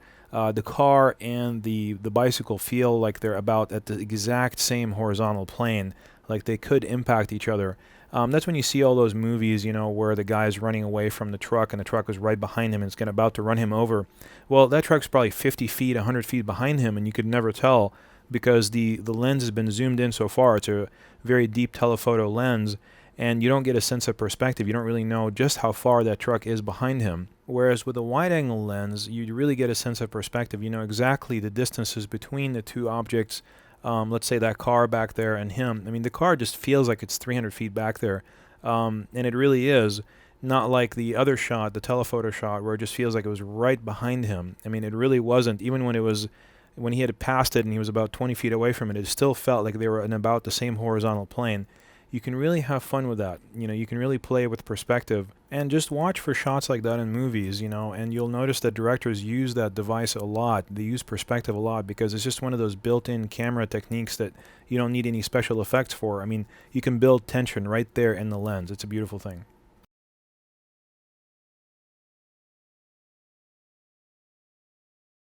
Okay, so now we're going to go over the accident scene. Here's the first shot when he's pedaling up the mountain.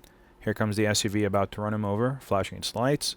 He finally notices it, runs off the road, does a flip, and lands on the ground, goes unconscious for a little bit. gets up, picks up his bike, and he hobbles with what's left of his dignity back to his apartment. Okay, so this is the first shot when we were testing the speed of the vehicle against the speed of the bike. And also Jake was talking to us here to let us know essentially what is the correct speed, and we're communicating back with him. There's a zoom, and there's where he runs off the road. That's probably the first time you guys have seen that, actually. That's that area over there to the left side. The reason that that's one of the reasons why I picked this location is because there was this little nook that he could kind of duck out there, and it would look like he's running off the road, but he was actually just kind of going up this little embankment. Let's look at the shot again. The reason that I picked this location is not just because of that little nook that he could duck into, but it was because this road is this wonderful road that kind of comes in from the left there, winds out and comes up straight into the camera, which kind of, you know, as we learned from the production DVD, it's one of those things that leads your eye off into the distance. And anything that does that is going to make a more interesting frame that people will enjoy looking at more than something, let's just say, like this, which is not very dramatic and is not appropriate for the situation. And we like the idea of the golf cart running parallel up the mountain at the same speed as Jake. That there's one, and there's one also right behind it. We didn't feel like it took the attention away from Jake. It just felt like it was a lived-in environment where there's people up there.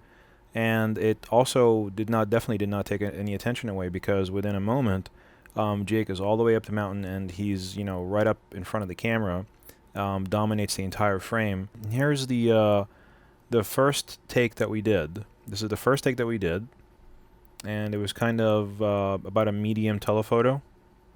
And he comes right up to the camera. Looks like a really nice shot. And he reacts and goes off frame. And here's the second take, the one that we ended up using in the movie. Comes up to the camera. It's about the same kind of thing. And then he reacts and goes off the camera. Now, watch the differences in the reactions from the first shot and in the second shot. Let's watch that one more time, frame by frame. Here's the first shot. And you notice he was already looking up the hill, and he reacted kind of as he was looking up the hill. It wasn't as genuine as the second shot, frame by frame. When you see him, he's just staring up, and then all of a sudden his entire body reacts to the SUV being there. And that's definitely a major argument for having a large monitor on the set. You can see those intricate responses that the actors will give you that you just can't see on the little LCD that's built inside of the camera. And if you don't have the luxury of having a large monitor on the set, you really want to shoot more takes, because sometimes you don't notice these things until you get back into the post-production suite, and you notice it and you're like, wow, I really wish I shot another take, because this just isn't good. It doesn't feel genuine. It doesn't feel right. For example, here's a couple more shots that we did where we put the lens in a wide angle position. Here's his reaction. I mean, it's just so far away you can't really see, and as opposed to the medium shot right here where he's right up against the camera and he reacts, and bam, done. Like I said before, as an independent filmmaker, most of your time should be spent on medium shots and close-ups. That's where you're going to sell the story and the script to your audience and the action. When you have a lot more money and you have a lot more time, then you can hire larger crews and really dress up a scene, make sure that you're in total control and have a stuntman and do great wide shots. But for most exteriors, when you're an independent filmmaker on a shoestring budget, you want to concentrate on medium shots and close-ups.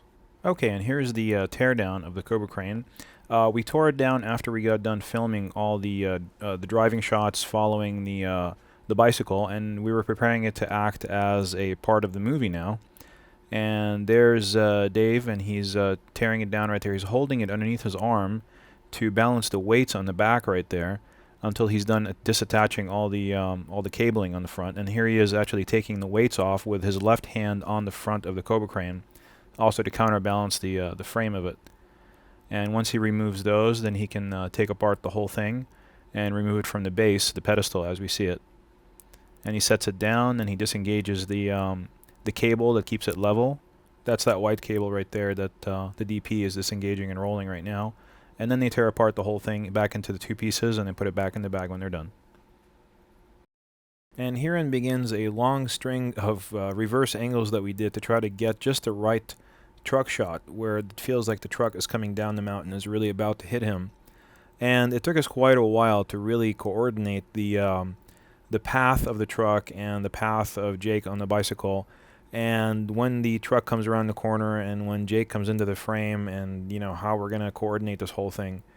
And the reason I'm showing you every single take exactly as we shot it is to show you the sequence that usually you have to go through in order to finally get a decent shot, and how after you get a decent shot, sometimes you end up getting a string of bad shots. So I'm going to show you all the raw footage, and also to tell you that the best way that we ended up figuring out for coordinating the whole thing was using cell phones, so that there's a cell phone inside the truck, and we've got another person watching over the top left-hand side of the road to see when the truck's just about to come around the corner, and having the DP coordinate with Jake when he's gonna kind of set him off on his path, and tell him to go ahead, and me filming with the camera, because I had a certain idea in my mind of exactly the way I wanted to do it. And so we finally got it done. So here's all the footage. Here's the first one. We obviously didn't get anything. We just got the truck flashing its lights down there because we couldn't coordinate the action properly. Here again, we're just kind of waiting for the truck. Here it comes, and here comes Jake, and he's off to the right. Here's another one where all we get is just Jake, no truck. And bam, there comes Jake, and it's nice. I put a little bit of, I was shooting this one myself, and I put a little bit of a jarring motion into the pan, kind of like a back and forth motion to increase the tension and build the momentum of the moment. And here's another shot where the truck comes down the hill, flashing its lights. That was terrible, of course, because it was a wide shot. We don't have the money for wide shots. We should concentrate on medium shots. That's what sells it to the audience. It sells the tension and the drama. Wide shot looks terrible. It just, he did a great job on his action. Jake did. I mean, he did a great job pulling it off, but it just, you saw almost too much in the wide shot. It just didn't feel intense. It didn't feel genuine like the one that was a medium shot, and it was more of a telephoto approach to it rather than a wide angle. Use wide shots to establish a scene, but once you've done that, for a few seconds, go ahead and cut to the medium shots and begin your storytelling. I do want to encourage you that when you're filming, when you're shooting, always protect everybody who's on the set, protect the performers and the crew and everybody who's involved in your project. Really no shot is ever worth someone's getting hurt about it. There's professional stunt people paid to take risks, and even when they take risks, they're very calculated risks that are, they have all the experience in the world and all the safety equipment around them just designed for that particular purpose. So for you to, on an independent production, to risk anyone's safety or anyone's life is just unacceptable, and it doesn't really lead to anything in the end. The shot is just not worth anyone getting hurt over it. You can usually get the same kind of intensity, just like we did over here, without really, putting anyone in harm's way in any way, shape, or form. It was just the truck was going 20 miles per hour. The bicycle was on the right side. He missed him by a mile. I mean, they were probably 20 feet apart. But it just, by using perspective and angles and the correct telephoto lens, we made it look as if they were very close. As we showed you guys before, when we were forcing the perspective with the telephoto lens, and it felt like the car was just about to hit Jake when he was, traversing in front of it. Those in-camera effects are usually the best ones, and you can get by a lot by using those.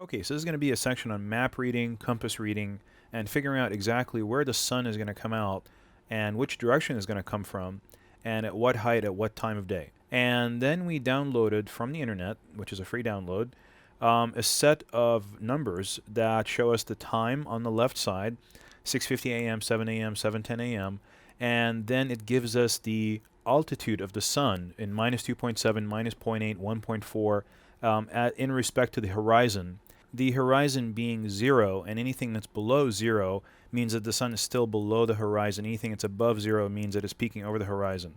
And that's, of course, at sea level for Los Angeles, that our actual zip code. And then we also look at one more set of numbers on the right side, and that's the degrees in azimuth on the compass reading that it should read of where the sun is going to come out of. So 116.6 degrees, 118 degrees, 119.4 degrees, etc., etc. So we notice that at 7:10 a.m. at 118 degrees, the sun is going to be at 1.4 above sea level. So that's pretty much when sunrise is going to happen. Now, of course, it might be behind a mountain, which means it's going to take a lot longer, maybe up to 7:30 or 7:40 for it to actually peek over the mountain for us to actually see it. So the first thing we're going to do is we're going to take a compass reading and figure out exactly where 118 degrees is. So we look at our compass, and we're going to do a freeze frame here in just a moment. And we count up until we see 90 degrees, 120 degrees, and a couple of dots or a couple of dashes before 120 degrees is going to be 118 degrees. So it's due about between east and south. We're closer to east, of course. So right at that direction, that's where the sun is going to come out of. Now, of course, since we're in the northern hemisphere, United States, it's always going to be coming out kind of southern part of the eastern side, and it's going to roll towards the south and set in the west. Sun rises in the east, sets in the west, and again, because we're in the northern hemisphere, it always leans towards the south, and it makes a circle around the south down to the west. If we were in the southern hemisphere, it would go towards the north. It would go east and then north and then west. Northern hemisphere, United States, is going to go east, south, west. So let's go ahead and see what it's going to look like at that time. This is at about 6:50, 7 a.m. or so. Not much to speak of. Can't really shoot under this light, but you can already see it. I mean, it's actually coming up somewhere down there over the horizon. It's somewhere down there, and you can see it kind of rising. We did a little bit of a time lapse there to kind of show you what it's starting to look like. Since we're doing a city shot, we can't really see much of the city at this point. We want to actually shoot all of our filter tests at this point, and we really can't see much of the city to do filter testing right now. So based on our locale and our time of day and our weather conditions, it might be different for different cities around the country. But this is what the city's starting to look like around 7:40 or 7:45. Now, even further down, maybe about 8 o'clock or so, this is what we're starting to see. It's really starting to peek up over the horizon. In fact, it's finally starting to blow out our camera around 9 a.m., and we're getting about an f2.8 reading at ISO 400 at 1/30 shutter speed, which is close to where we're shooting at. We're shooting at 24. Our meter will not go to 24 frames per second, and so we're just getting a shutter speed close to it. And we're, of course, using our incident meter, like we learned in the production DVD, to measure the light and figure out exactly what kind of light we've got. So we don't have to keep taking the camera out every single time to see if we have enough light to shoot. We can just kind of leave the camera in the car until it's actually time to actually shoot. And we take another compass reading to make sure that we were correct, and yes, we were correct. At about 7:40 a.m., it was 122 degrees, and it was 6.5 over the horizon, which is we actually started filming around 8 a.m., which was perfectly appropriate for us. It allowed us to get the crew there on time and everybody there. We didn't have to ask them to come in at 5 a.m. or 6 a.m. or 9 a.m. when it's too late to get those really, really nice sunrise shots. Okay, welcome to the section where we're going to discuss filtration. And the best way to get to filtration is by first talking about matte boxes and French flags. And the French flag is the device that sits on top of the matte box, as you can see on the top left-hand side, and it allows you to block the light that would normally hit the lens if the sun or some other light source were directly in front of the camera. It is that particular flag that goes up on the top, kind of like the barn door of a light, and you adjust it up and down, and it allows you to block the light from the lens. And also the side flags are the ones on the sides and allow you to block the side light. The other thing we're going to look at is the usage of jibs, and we've used the jib extensively before in some of the other things we've discussed, and we're also going to use it here. It's the simple Cobra Crane jib, very low cost, affordable jib that performs some really nice moves. As you can see there, it is doing a jib up and tilt down, which means that the whole jib is going up, whereas the camera is still tilting forward to maintain the same aspect. And we're going to show you what that looks like. And here you see it from another angle. As you can see, it is jibbing down, but the camera is maintaining a tilt up position, which means it's staying straight forward while the jib is tilting down. The first thing we're going to start with is the usage of French flags and matte boxes. As you can see, that's what the matte box is doing right there. As you tilt up with the matte box, you'll see that there's a flare in the center of the screen that starts really early on because the French flag was tilted way up and it's out of the frame. However, when we lower the French flag, you can see the shadow that it creates across the lens, and it allows you to tilt up much further before you see that same flare start to appear in the frame. So what the French flag is going to do is going to guard your lens against stray light. Usually it's from the sun or from some other source. So here again is the French flag in the down position or the active position. The French flag is being used there to shelter the lens and shelter the matte box from the sunlight, which the sun is directly in front of the camera. And here it is when you withdrawn or up position, it is not active, it is not shielding the lens from the sunlight. And again, this is where you would have your frame at. This is how far you can tilt up if you have the French flag in the active position or the down position. And here's how far you can tilt up if you do not engage the French flag, and if it is not in the active position and is not sheltering you from the sun. So here's how much more you can tilt up if you engage the French flag or put it in a down or active position. Okay, now we're going to do one more example of reducing flare by using the French flag. As you can see, there's a lot of flare here in the lens because we're shooting directly into the sun. Now, I want to shoot directly into the sun because that's how I get all those really nice highlights in a road. And also notice all those really nice highlights in the trees as well too, and in the house. It's a really nice shot when you shoot directly into the sun, but I don't want that flare. So I'm going to try to use the French flag. I'm going to keep putting it up and down in the down and up position, trying to eliminate the flare. Okay, and that is going to be the best that I can do at this height. So there's still a lot of flare in the lens, and the reason being is that we are too low with the camera on the tripod. So if we were to, for instance, go up in height, as we just did right there, we went up about 3 feet in height. We don't have to quite tilt up so far in order to get the same shot. So now when we try to eliminate the flare with the French flag, here it goes. Bam, done. No flare anymore, and I still got the shot that I want. Not a single bit of flare in the frame. Okay, now we're going to start going into all the individual filters.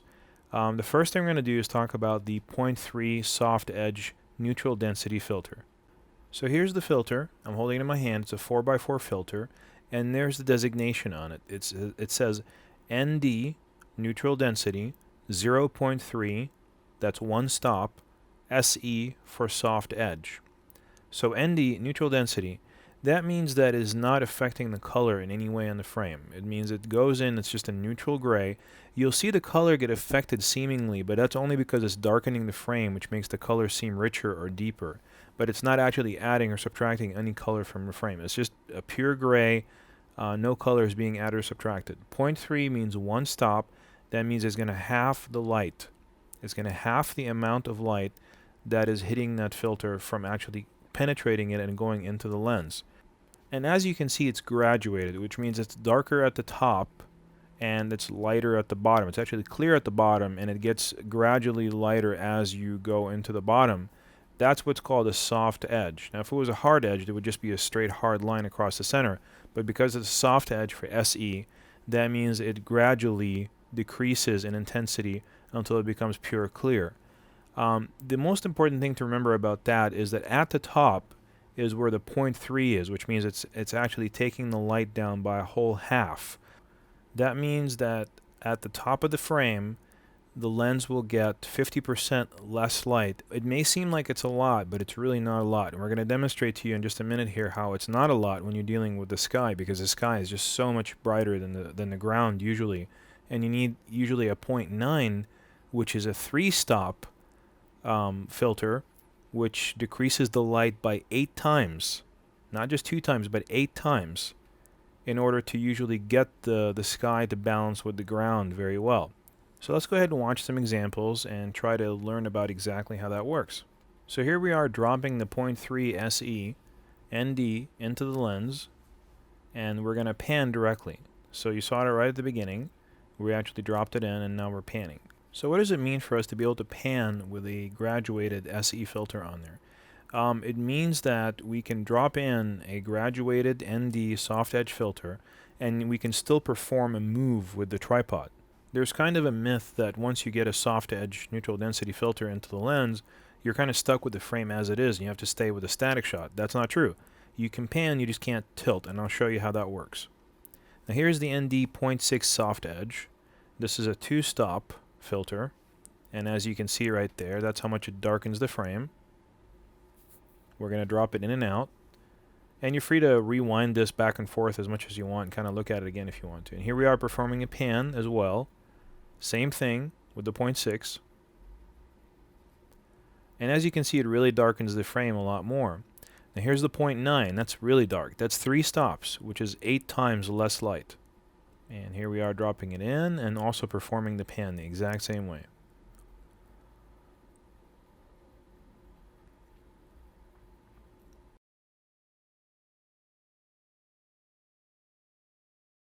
Now here we are, we're going to go ahead and drop it in the middle of a frame. This is a zoomed in shot. This is a 0.9 going in and out. We're going to drop it in, and then we're going to go ahead and pull out. We're going to zoom out and zoom in. And you really can't tell that it's there. It just kind of looks like the top of the frame is darker. Looks like there's a little bit of a light mist above the buildings there. But you really can't tell it's in there. The reason being is I didn't tilt. You can zoom in, zoom out. The only thing you cannot do is tilt. You can zoom in, zoom out, pan, no tilt. And as long as you don't tilt, you're not going to give away the effect. Okay, now here we have an ND 0.3. Notice that there's no SE designation at the end of it, which means there's no soft edge graduation inside the filter. It's just a solid neutral density filter that takes out one whole stop of light. We're going to go ahead and tier that with a ND 0.9 soft edge, which is the one we just learned about, that has the graduation in the middle. So the 0.3 is already in there right now, and now we're going to go ahead and add the 0.9 soft edge. And as you can see, it effectively knocks down all that excess glare that's in the top of the frame, and it balances it with the ground very, very well. And we have a very nice frame now. I mean, this is very shootable. We don't have to go ahead and overexpose the ground in order to compensate for the sky. Now here's a solid ND 0.6 and an ND 0.9 soft edge. Here's the frame without the filter, and here's the ND 0.9 soft edge going in. And it balances the frame also very well. Here's an ND 0.9 solid. And we're going to go ahead and drop this into the frame and watch the change in the depth of field. I mean, wow, look at the buildings in the background. You really can't even see them anymore. Let's go back to the original shot right there, and you can see everything's in focus. You can distinguish all the buildings, all the shapes, and the tree branches in the foreground kind of blend into the background. They don't really stand out any one bit. Now watch this. Now they really stand out. We add a little bit of exposure, we add a little bit of a tint, and also the background is so completely out of focus now that you can still tell what it is, but you can really, really draw attention to the tree branches now if you really want to do that. Here's another depth of field test. You can see that the guardrail and the wood in the foreground is very much in focus, and so is the house sitting at the top of the mountain in the background. Well, let's just say you wanted to isolate the house and separate it from that guardrail. Use a 0.3. We're going to drop that in and open up the iris. And that doesn't really create any separation. Let's try the 0.6. That's 2 stops less light. We're going to open up the iris. And it creates a little bit of separation, but just not enough. Now let's try the 0.9 solid. And here we go. We're going to drop in the 0.9. So we're going to open up the iris 3 stops. This is almost wide open. So we're at f1.8 right now. And here we go. We got the guardrail out of focus, and the house is in focus. We're going to zoom back out, and we've got a great frame now. We finally were able to knock that guardrail out of focus. Now here's a 0.9. And we're going to also add a 0.9 soft edge. And here's the 0.9 soft edge going in. We're going to rotate it to the left just to knock down that sky. That sky is way above 100 IREs. So if we were to drop it in and rotate it so we can just knock out just that sky, kind of like a diagonal, then we can get that sky down below 100 IREs. And we have an even nicer frame. Now let's just say we wanted to shoot directly into the sun without harming the CCD in the camera or harming our eyes in any way. We're going to drop in a 0.9 and a 0.6 and another 0.9. And this is the effect that we're going to have when we drop in all those 3 filters.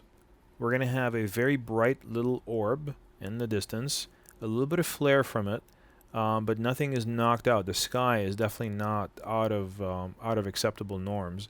So on a waveform monitor, The sun is going to be pure white, but everything around it is going to be very well within norms, very well within under 100 IREs. Okay, let's review all the soft edges one last time. Here's the 0.3, and there's the 0.6, and there's the 0.9 soft edge. Okay, I got one last filter test for you guys. This is an extreme situation where you're shooting practically directly into the sun as it is setting, at sunset.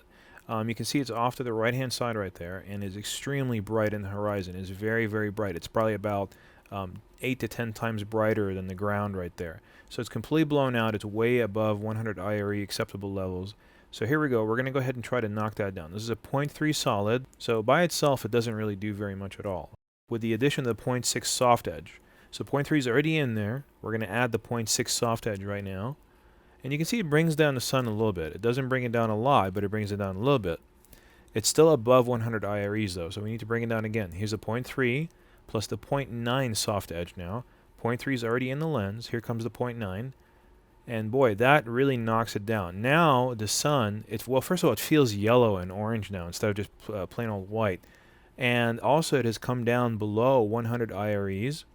So it's not going to blow out if somebody's watching an NTSC monitor. It is not going to go ahead and read white. It's going to read yellow and orange. And now the sky is visible, and also the ground is still visible. So you've got everything. The entire frame is sculpted. Now this is not something that you can duplicate in post. You have to do it in the lens at the time. If you try to do it in post, I'll show you exactly what it's going to look like. Here we go. So I'm going to go ahead and try to bring down the gamma and the highlights in post, and here's the frame. Doesn't look very good, and also what was blown out white is gone. It's not going to come back. Here's the frame that we shot in the field.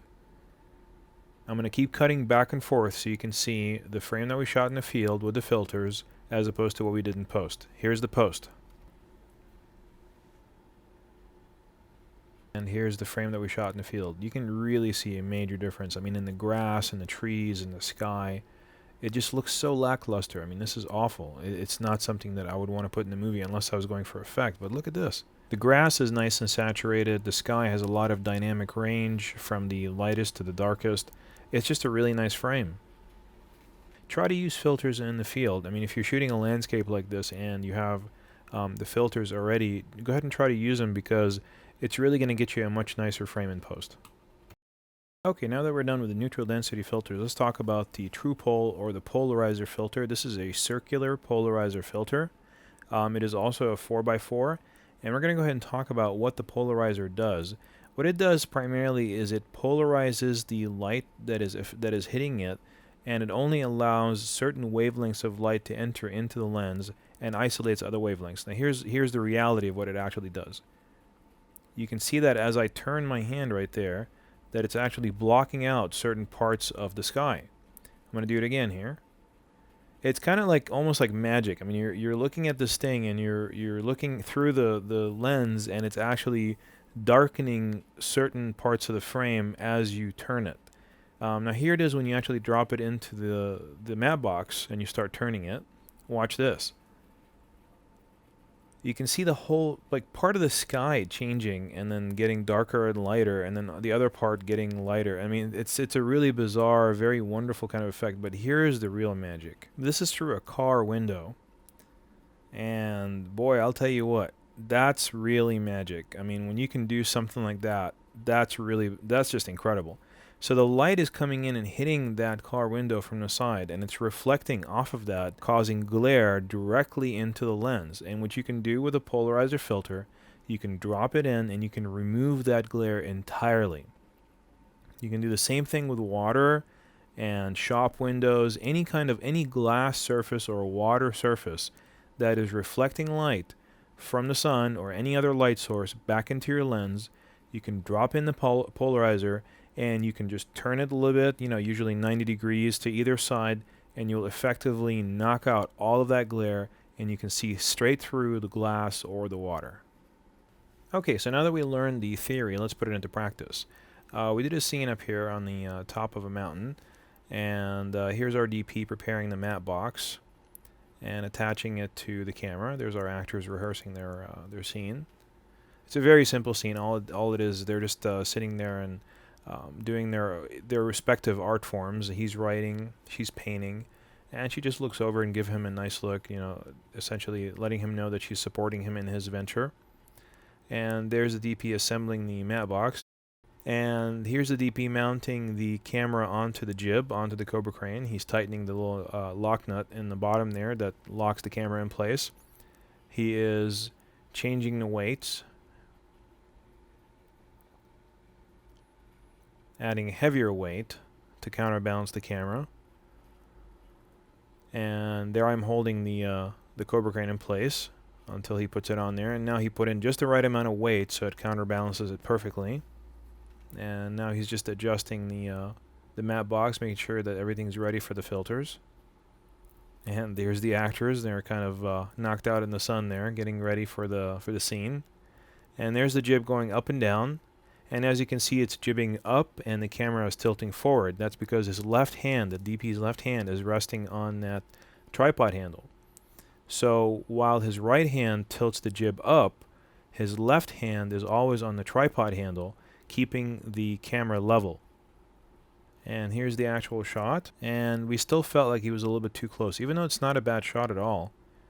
But notice how towards the end it gets really difficult for the DP to judge how far down he needs to tilt, and so we cut off Jake over like near his chest there. It's just a really bad frame, but only because he really cannot see the monitor at all. And also you can see just how important it is to remove distracting objects or actually frame away from them. So here comes blocking. This is the most important thing for blocking. You see that conduit cover in the ground in the center, right in the center of the frame. And here it is where we just block the actors differently. We didn't do anything. All we did was just move them off to the left a little bit so we don't see that anymore. Let's try one more. This was one of our best ones.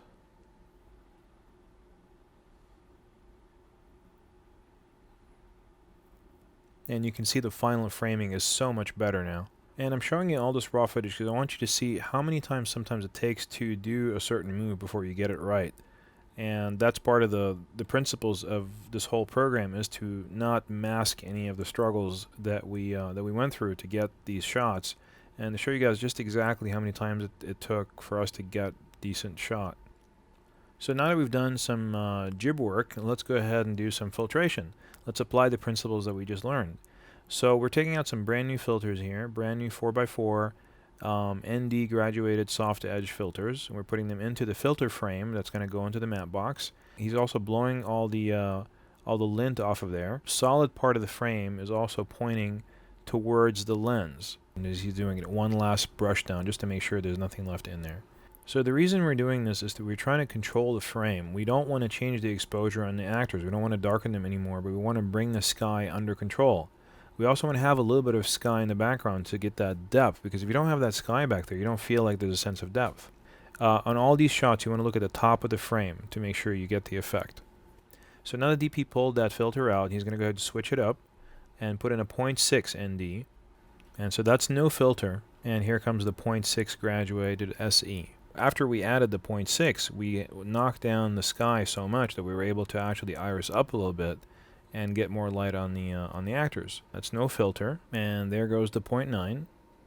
We're going to go iris up all the way to wide open, and we're going to start irising down slowly until we hit what is supposed to be this proper skin tones. That is the f-stop for us to have proper skin tones, but unfortunately the background is completely blown out. We can't shoot like that. But we're not going to settle for that. We're going to go ahead and try to get as close as possible to those better skin tones as we can, and that's by using an ND 1.2 soft edge. 1.2 being a 4 stops. So you got the 0.3 is 1 stop, 0.6 is 2 stops, 0.9 is 3 stops, 1.2 is 4 stops. And every time you go up, you double. So it's 2 times 2 times 2 times 2. ND 0.6 is 4 times less light. ND 0.9 is 8 times less light. ND 1.2 is 16 times less light. It's 2 times 2 times 2 times 2. That's how you do the calculation. We're starting at f6.8, and this is f4.8. Here's the ND 0.3 grad. You notice the skin tones are a little bit improved, but not much. Here's the 0.6 and improved a little bit more. Here's the 0.9, improved a lot more, but not quite enough. Now here's the 1.2, but at f6.8. This is before we made the exposure adjustment, and here's after the exposure adjustment. Major, major difference. And as you can see, the original 0.9, it was okay, but it wasn't quite a 1.2. So that's why it really helps you to have a full arsenal of these ND graduated filters at your disposal, because you don't really know what you're going to go up against. In a situation like this, if you just had the 0.3, the 0.6, and the 0.9, it just wouldn't have been enough. You really needed the 1.2 to get those really, really good skin tones. It's really nice to have those 4 filters at your disposal. 0.3, 0.6, 0.9 soft edge, and if you can afford it, a 0.3, a 0.6, a 0.9, and 1.2, as well as all of those in hard edges too. Okay, now we went ahead and also gave you the wrong position. Notice how the ND soft edge filter is cutting off the top of Jake's body. His face is completely dark because we brought the camera down to too low of a height. Whenever you're using ND soft edges, you got to get the camera up to a higher level. Otherwise, you're gonna end up getting the filter, the cutoff, actually in the middle of the person's body. And the only way to do that is to go ahead and raise the camera so that the background can be in the top part of the frame. Here's the wrong position again. You notice that because we were so far low on the ground that there was no way to isolate the sky by itself. So I want to make sure that you're up at pretty much about chest level whenever you're trying to use ND filters with people who are seated, for instance, in front of the camera, which is most of the time when you're going to end up using these ND filters, is in combination with people seated in front of the camera. Now here's a pan to the action. We're panning into the shot, but if you do a tilt, you can really see that edge line right there, traveling all the way down from the sky down to Jake. That's the edge, the soft edge of the neutral density filter, just traveling down across the sky. And so you can pan, but you cannot tilt. And just to show you guys exactly what the reflector is doing, this is a reflector in on Jake. And we're going to go ahead and take it away here in just a moment and show you what you're going to be losing if you don't have that reflector in there. And here we go, reflector's out. Okay, now on this one we're going to concentrate on where to put the reflector. Do we put it on the right side and fill in the shadow side of the person where the sun is coming from the left side? Or do we go ahead and move it to the left side of the frame and fill in everything that the camera sees from both sides of the face, the shadow side and the lighter side as well too? So let's look at the 2 different ways of doing that and which one is going to end up looking the best. So first of all, here's the move that we're going to do. We're just doing like a move where we drop the camera down. The DP is preparing the move right now, and he's going to go ahead and lower the camera, and that's the move right there. And there's the original position of the reflector. It's going to be on the right side, only filling in the right side or the shadow side of her arms and maybe her face. So here's frame right, reflector in. This is the reflector coming in only from the frame right side. Here it is again for positioning. There's the camera. Okay, you can see it very clearly now. We're going to concentrate on that for a second. And we're going to take it away. Okay, so this is what it looks like with the reflector out. This is the right side, frame right reflector is out. And we're going to go ahead and put it back in. There it is coming in. So that's reflector in. And we're going to take it away again. Not really much of a difference. It's only affecting her arm a little bit, but not her face or anything else. So we're going to try it from the left side. As you can see, the reflector is moving to the left side. So it's coming from pretty much right behind the camera, filling in all of the subject, not just the left side. So that's frame left, reflector in. And we're going to go ahead and take it away here in just a second. There it is. It's out. And back in. You can see a major difference on the left side there, on her face and her arm, everywhere. So it's always better when you're trying to bounce sunlight back into your subject and fill in shadows, to not just go on the shadow side and just bounce it in, but to actually come right behind the camera or to its left, wherever you can encompass most of the body and try to bounce light back into the entire subject as much as possible, rather than just off to the right, for instance, and opposite to the sun, and just bounce light into the shadow side. It's better to come from the camera. Look at it as a fill light. Remember from the DVD, from production DVD, how we learned that the fill light always comes from the camera. It's a large, soft source. It fills in all the shadows and all the highlights and everything, not just coming in from the right side or the shadow side, but from the camera, it fills in everything.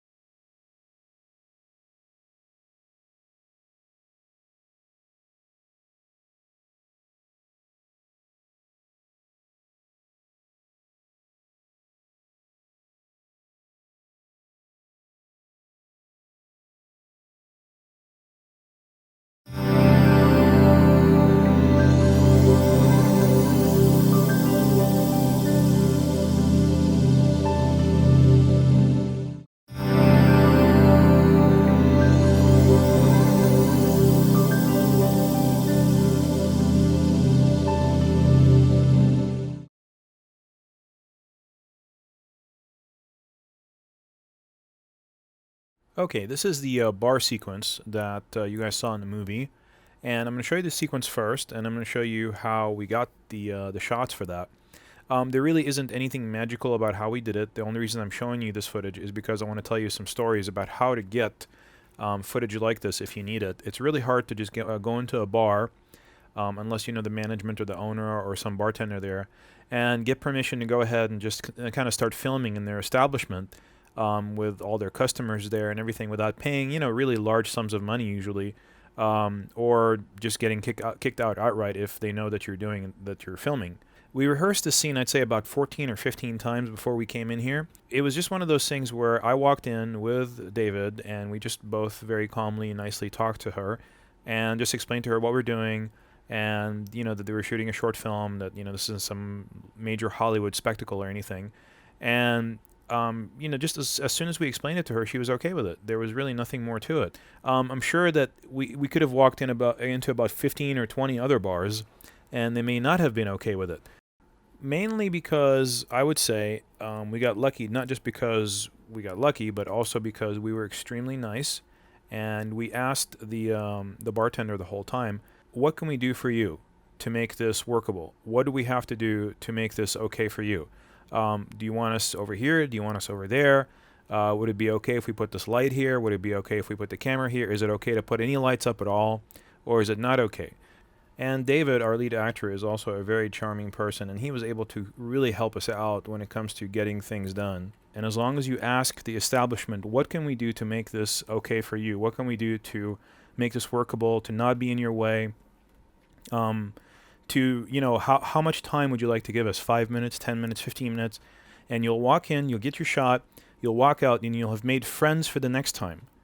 I mean, we can walk into this bar anytime we want, talk to the same bartender, and I'm 99% sure that she'll let us film again for another movie if we wanted to. And as long as you're accommodating to these, nice people, then you're going to be okay at coming back again and again to keep filming. So I'd actually gotten some of my friends to call around and see what's the best deal I can get as far as filming at a bar. And the best deal I could get was about $450 per hour. Well, here, we were able to film practically for free. Really, nobody asked us for any money. They just said, okay, just sit over here on this side of the bar. Don't get in anybody's way. And you can film, and everything's fine. Just don't get behind the bar. And then we did as they asked. We got on the right side of the bar. We started filming. I got all those shots at the very beginning.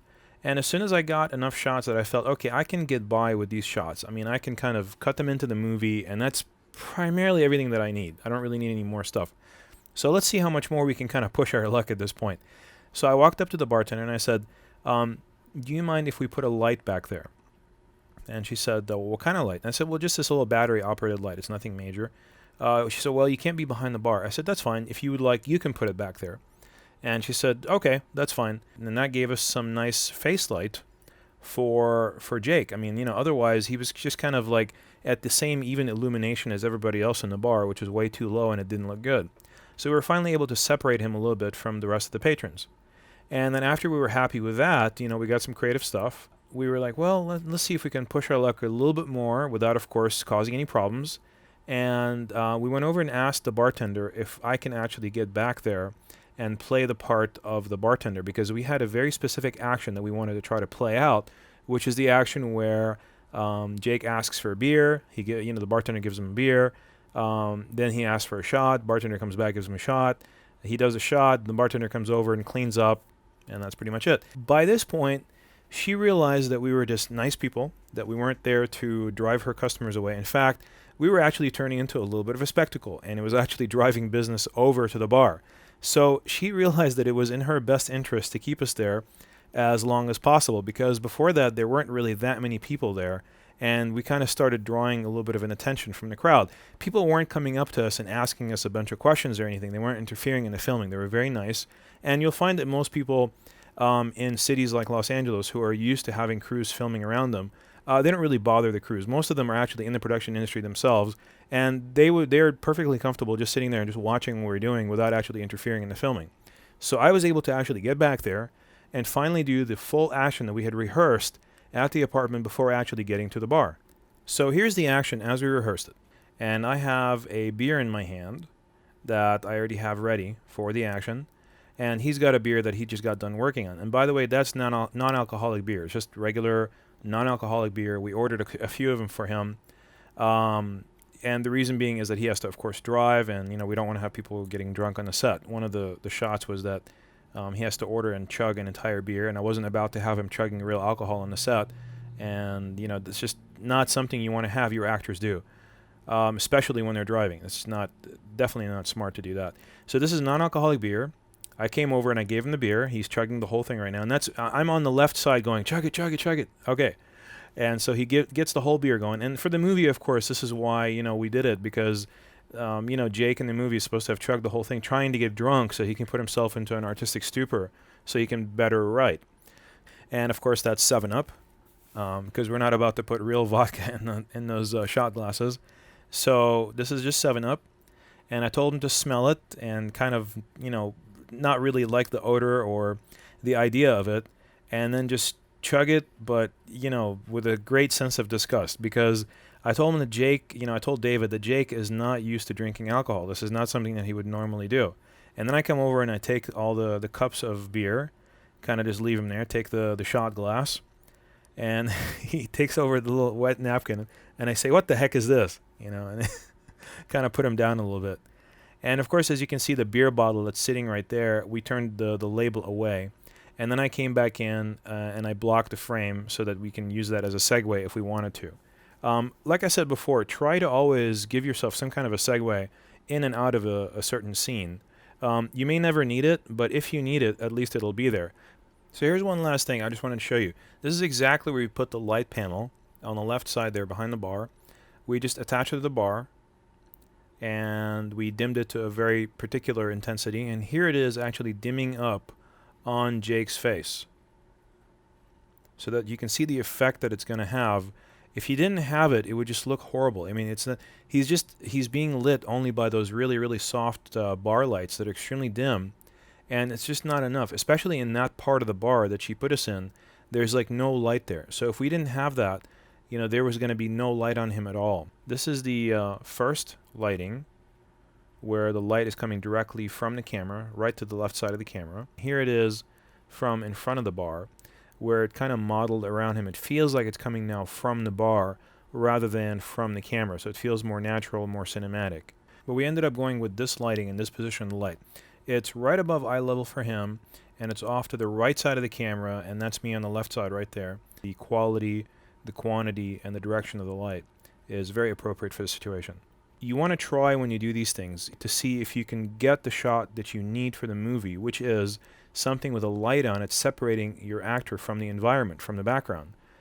Something that brings up his face so you can see his acting, so you can see his performance. Lighting is just so important. Even just a small little battery-operated light allowed us to create a nice frame as opposed to just an acceptable frame that we probably have to gain up on or do something to in post.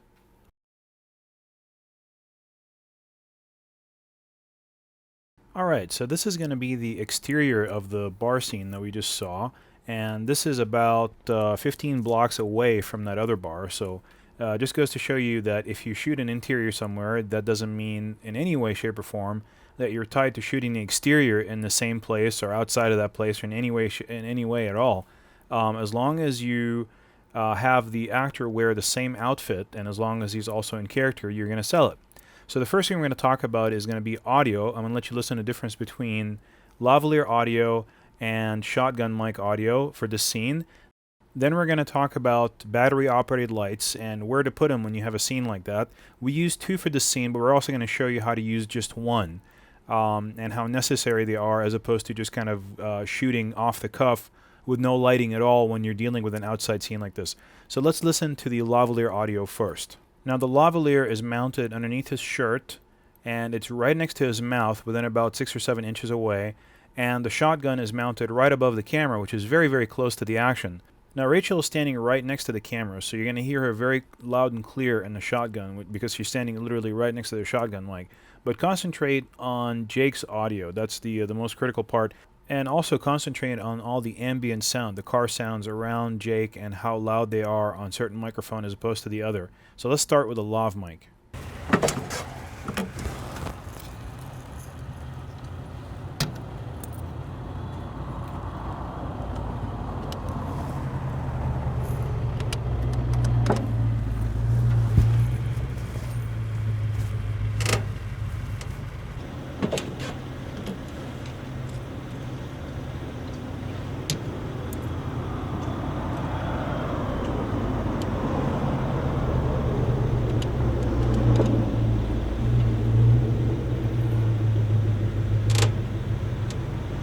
So I'm hoping you heard that at that point you hear the car a lot more than you hear anything else. On the lav mic, it's a pretty clean. You can barely hear the car. It's just kind of like a little bit of a humming in the background. But with the shotgun mic, you can hear that car very, very well. Let's try some more. This is with actual dialogue. Hello? Rachel. Hello? Rachel. Hello? Rachel. Hello? Rachel. So once again, you can hear more of the car idling next to us at the stop sign than you can of Jake's dialogue with Rachel. Let's listen to one more scene. Jake? What are you doing? Are you drunk? No. Yes, you are. Jake? What are you doing? Are you drunk? No. Yes, you are. So you're getting a lot more bass and warmth and audio level due to the proximity of the lavalier mic as opposed to the shotgun. So let's watch one more. You want to come over to my house? Nothing. You want to come over to my house? Tonight? Yeah. Okay, why? What's up? I have something that you might be able to help me with. You want to come What are over you to my doing? house? Nothing. You want to come over to my house? Tonight? Yeah. Okay, why? What's up? I have something that you might be able to help me with. Towards the end there, I really couldn't even hear him at all on the shotgun mic. So again, the proximity of the lav mic to his mouth really saved the day. We couldn't even barely hear the car. It was still acceptable audio. So let's go ahead and talk about lighting. Here's the set. And there's the camera, and there's Jake, and there's our first light panel right above his head. That was our key light that created the primary shadow on his face, and it filled in his features. And here it is from another angle. There's our DP with the camera. He just pulled it back a little bit to try to get a different estimation on a different angle, and we eventually moved it further back again to get more of that wide angle perspective. And here's when we added one more light. We turned off the other one just to kind of see what we're doing with the other light. We kept the one at the top for using it as a key light and in order to create the primary shadows on his face. And then we used the other one right next to it, kind of right above the camera. I know it looks like it's right next to it, but it's actually a bit further away. It's closer to the camera, and it's being used as a fill light. So let's go ahead and model these two lights and see which one is doing what. Right now, this is the fill light that's filling in his face, and we're using it at a couple of different intensities just to kind of show you how much brighter they can get. But just because they can get that bright doesn't mean you need to use them at that brightness. So let's go ahead and take a look at that. And now the DP is going to go ahead and adjust the key light, which is going to create the primary shadows and act as also a hair light.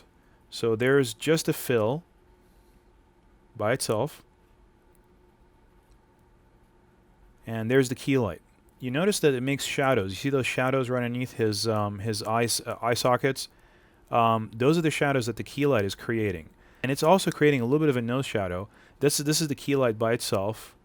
And it's creating the primary shadows. And the fill light right next to it and closer to the camera is just going to fill in those shadows. And here's just the fill light by itself. And this is the fill and key combo.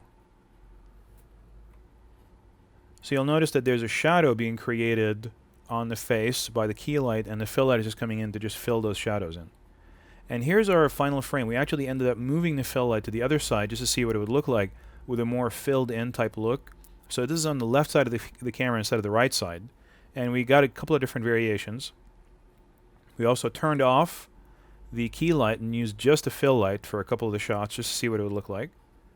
And that's just the fill light now. We just increased the brightness on the fill light and turned off the key light just to kind of get a little more of a moody type of approach. But notice the orange light on the left side of his face. We didn't really like that too much. So on one shot, we lowered the fill light. As you can see, it used to be higher and we lowered it. It's still at the intensity it was at before. You see how we're using an arm to hook it up to the phone, the actual phone booth itself. And you'll notice there's a highlight on the left side of his face now, or our left side of his face. And that's coming from a different light panel, and we took that light panel and we put it way on the left side, right there, on that light stand. And essentially what that's doing is it's filling in that orange light that was on his face from before. So let's see the final effect of what we actually accomplished here. You notice that there's a highlight on the left side of his face now that didn't used to be there before. We're going to freeze the frame here so you can really concentrate on it. That highlight on the left side of his face is now what's called a rim light, and it's filling in his shoulder and the left side of his face. It's also called a kicker or a 3/4 backlight. And here's when it's not there, that's what it looks like, when it's just a street light. So what we were doing is trying to cover up that orange light being created by the street light. The orange light's still there a little bit, but we're pretty much trying to knock out most of it. So you can see when we flash it on and off that our light is taking over the lighting for that side of the face as a rim light. But the orange light is still kind of there, so it kind of feels like it's still a little bit of a street light. And here's when we turn off the fill light entirely. So the key light on the left side became the rim light, and on the right side we still have the fill light filling in the face. And here's what it looks like without any lighting at all. This is just if you showed up and tried to shoot with no lighting whatsoever, and let's just say you decide to turn up the gain to see what it would look like so you can get a decent exposure. That's how crazy it gets. You get a lot of grain in the shot. I mean, for me, again, this is an unacceptable frame. I've said this many times before, that using this much gain on video is just not acceptable.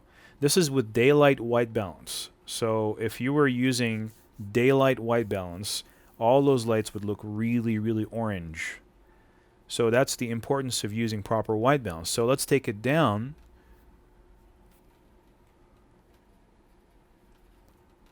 And this is a 4400 degrees Kelvin white balance, which is like for fluorescence. So this is fluorescent white balance. So we're taking it down one more notch. We're going to take it down to tungsten white balance now. So this is 3200 degrees Kelvin tungsten white balance. So this is the final frame for that last shot that we did. We didn't end up using this because we didn't like the action on it, but for us that was probably the best lighting that we could have gotten out of the scene. Okay, so this is going to be our first take. What I'm going to show you guys is essentially the progression of the actor's journey in this particular scene, and how Jake went from the first take to the fifth take, and see which one you like the best, and we'll talk about it.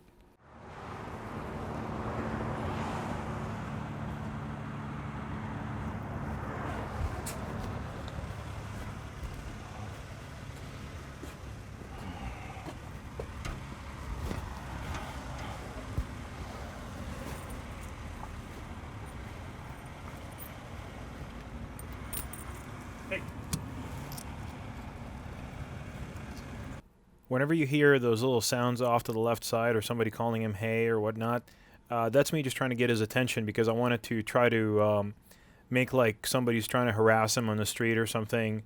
And you know, we ended up, I think, using one of those. I just wanted to look over to the frame left to kind of distract him a little bit. Oh.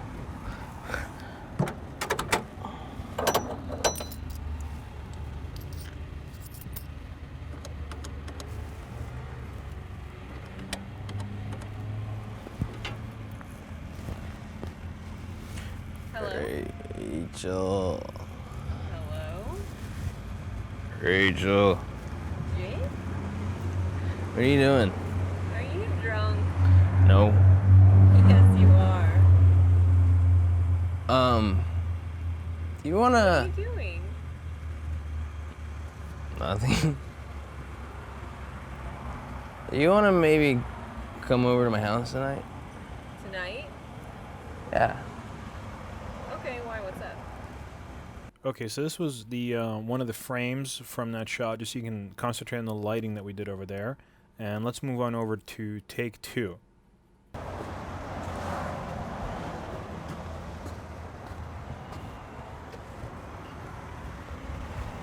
Up here is when we sent on the left side Kiana, our first AC dolly grip focus puller and actress, over into the shot, because we felt that the last shot was just too bare. There was like nobody walking up and down the street. It felt like it was way too late, and we wanted the street to feel a little bit more lived in. And you'll notice that extras, sending in extras into the shot, you'll notice those a lot in movies. They really liven up the shot. I mean, without having some kind of pedestrians back there, it just doesn't feel like it's a real street, even with all the cars and everything. So definitely remember that for your movie. Hello? Rachel. Hello? Rachel, Jake? what are you doing? Are you drunk? No. Yes, you are. No. You want to What are you make doing? nothing? Do you want to come over to my house tonight? Tonight? Yeah. I got something that you might be able to help me out with. Okay, now let's listen back again to take 1, and you'll notice that on take 2, Jake really kind of got more into the character and really kind of felt like he was more drunk than in take 1. Listen to the change in the tone of voice. I'm going to play first take 2, which is the one we just saw, and then again right after that take 1, and you'll notice the improvement in take 2. Do you want to come over to my house tonight? Tonight? Yeah. You want to maybe come over to my house tonight? Tonight? Yeah. So hopefully you'll have noticed that he was more in character on the second take, and on the first take, kind of while he was actually playing through it, he lost character a little bit and kind of got back into it, forgot that he was drunk, and then got back into it again. So you'll notice that as we progress through the takes, he gets better and better at it.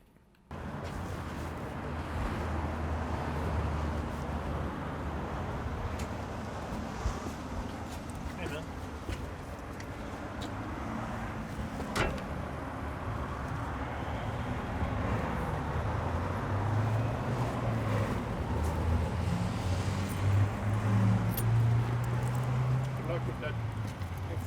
Thank you.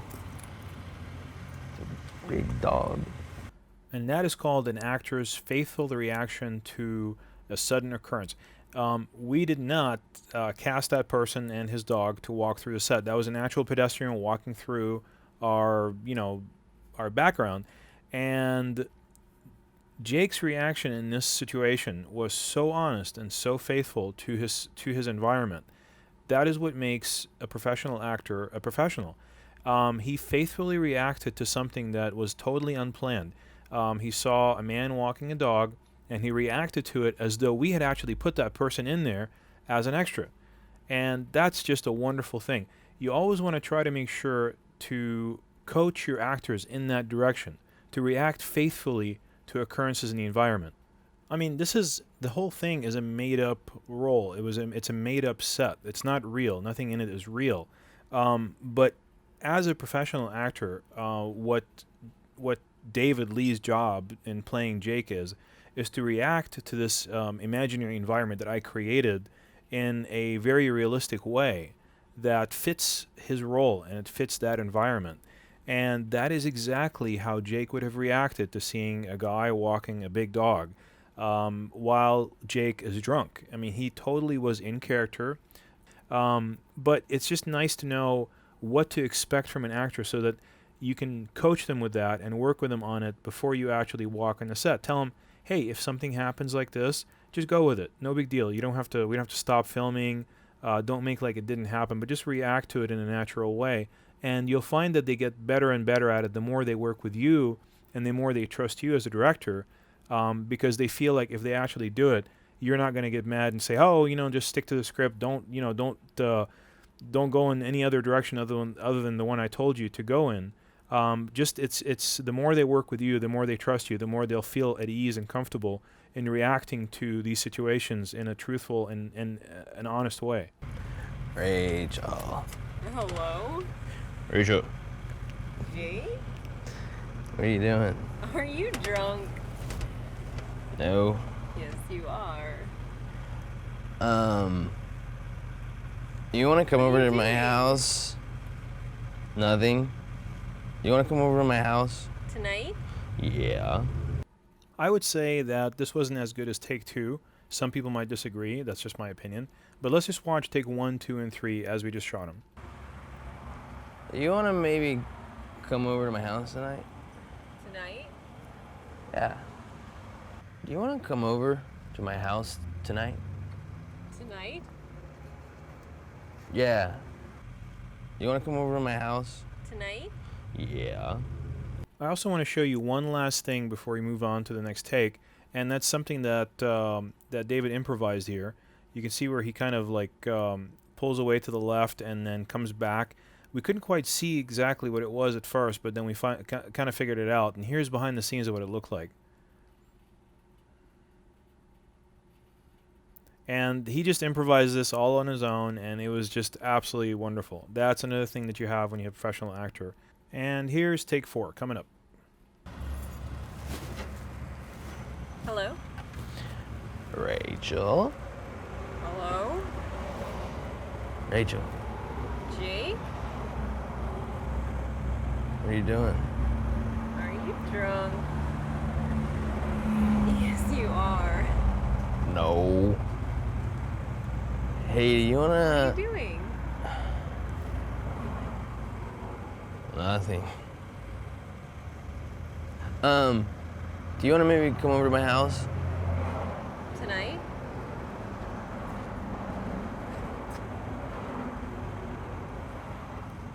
Yeah. Now, I think that that's absolutely fantastic. That was a great take, and he really had a great hold on his character. Again, a lot of other people would disagree. It's always a personal relationship you have with your footage. When you look at it and, you know, go, wow, that's something I like. And then 2 other people will watch the same thing and they'll have 2 different opinions. As a director, it is your singular approach to this movie or to any movie that you'll ever make that makes it a defining work of your nature and of your style. The more you listen to other people, I think, when it comes to your work, the less of you is going into the work. When it comes to expressing yourself and expressing an idea that you had, whether it be a script or any other idea, you want to try to make your own decisions as much as possible because that's what makes it your work and it defines your style. So let's compare takes 1 through 4 again now. You wanna maybe come over to my house tonight? Tonight? Yeah. Do you wanna come over to my house tonight? Tonight? Yeah. You wanna come over to my house? Tonight? Yeah. Do you wanna maybe come over to my house? Tonight?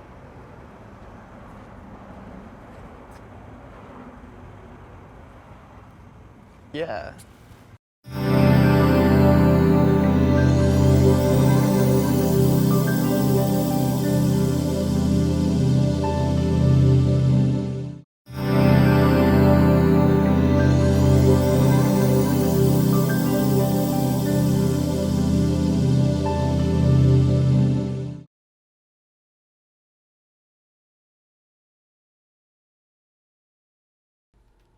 Okay, in this portion of the video, we're going to talk about how to move in and get a medium shot from a wide shot, and then also a close-up. Do you actually zoom in from the wide shot position, or do you actually move the camera closer on the tripod, and how does it look different? So let's start out with the wide shot. The wide shot of Jake writing in front of the post office over here, and it's just a nice wide shot, nothing really too special about it, just a nice even way to start a sequence or a scene by identifying the location. And we're going to go into a medium shot by zooming in from the wide shot. What you notice is that there's kind of a little bit of a squished perspective here. There's not a lot of depth.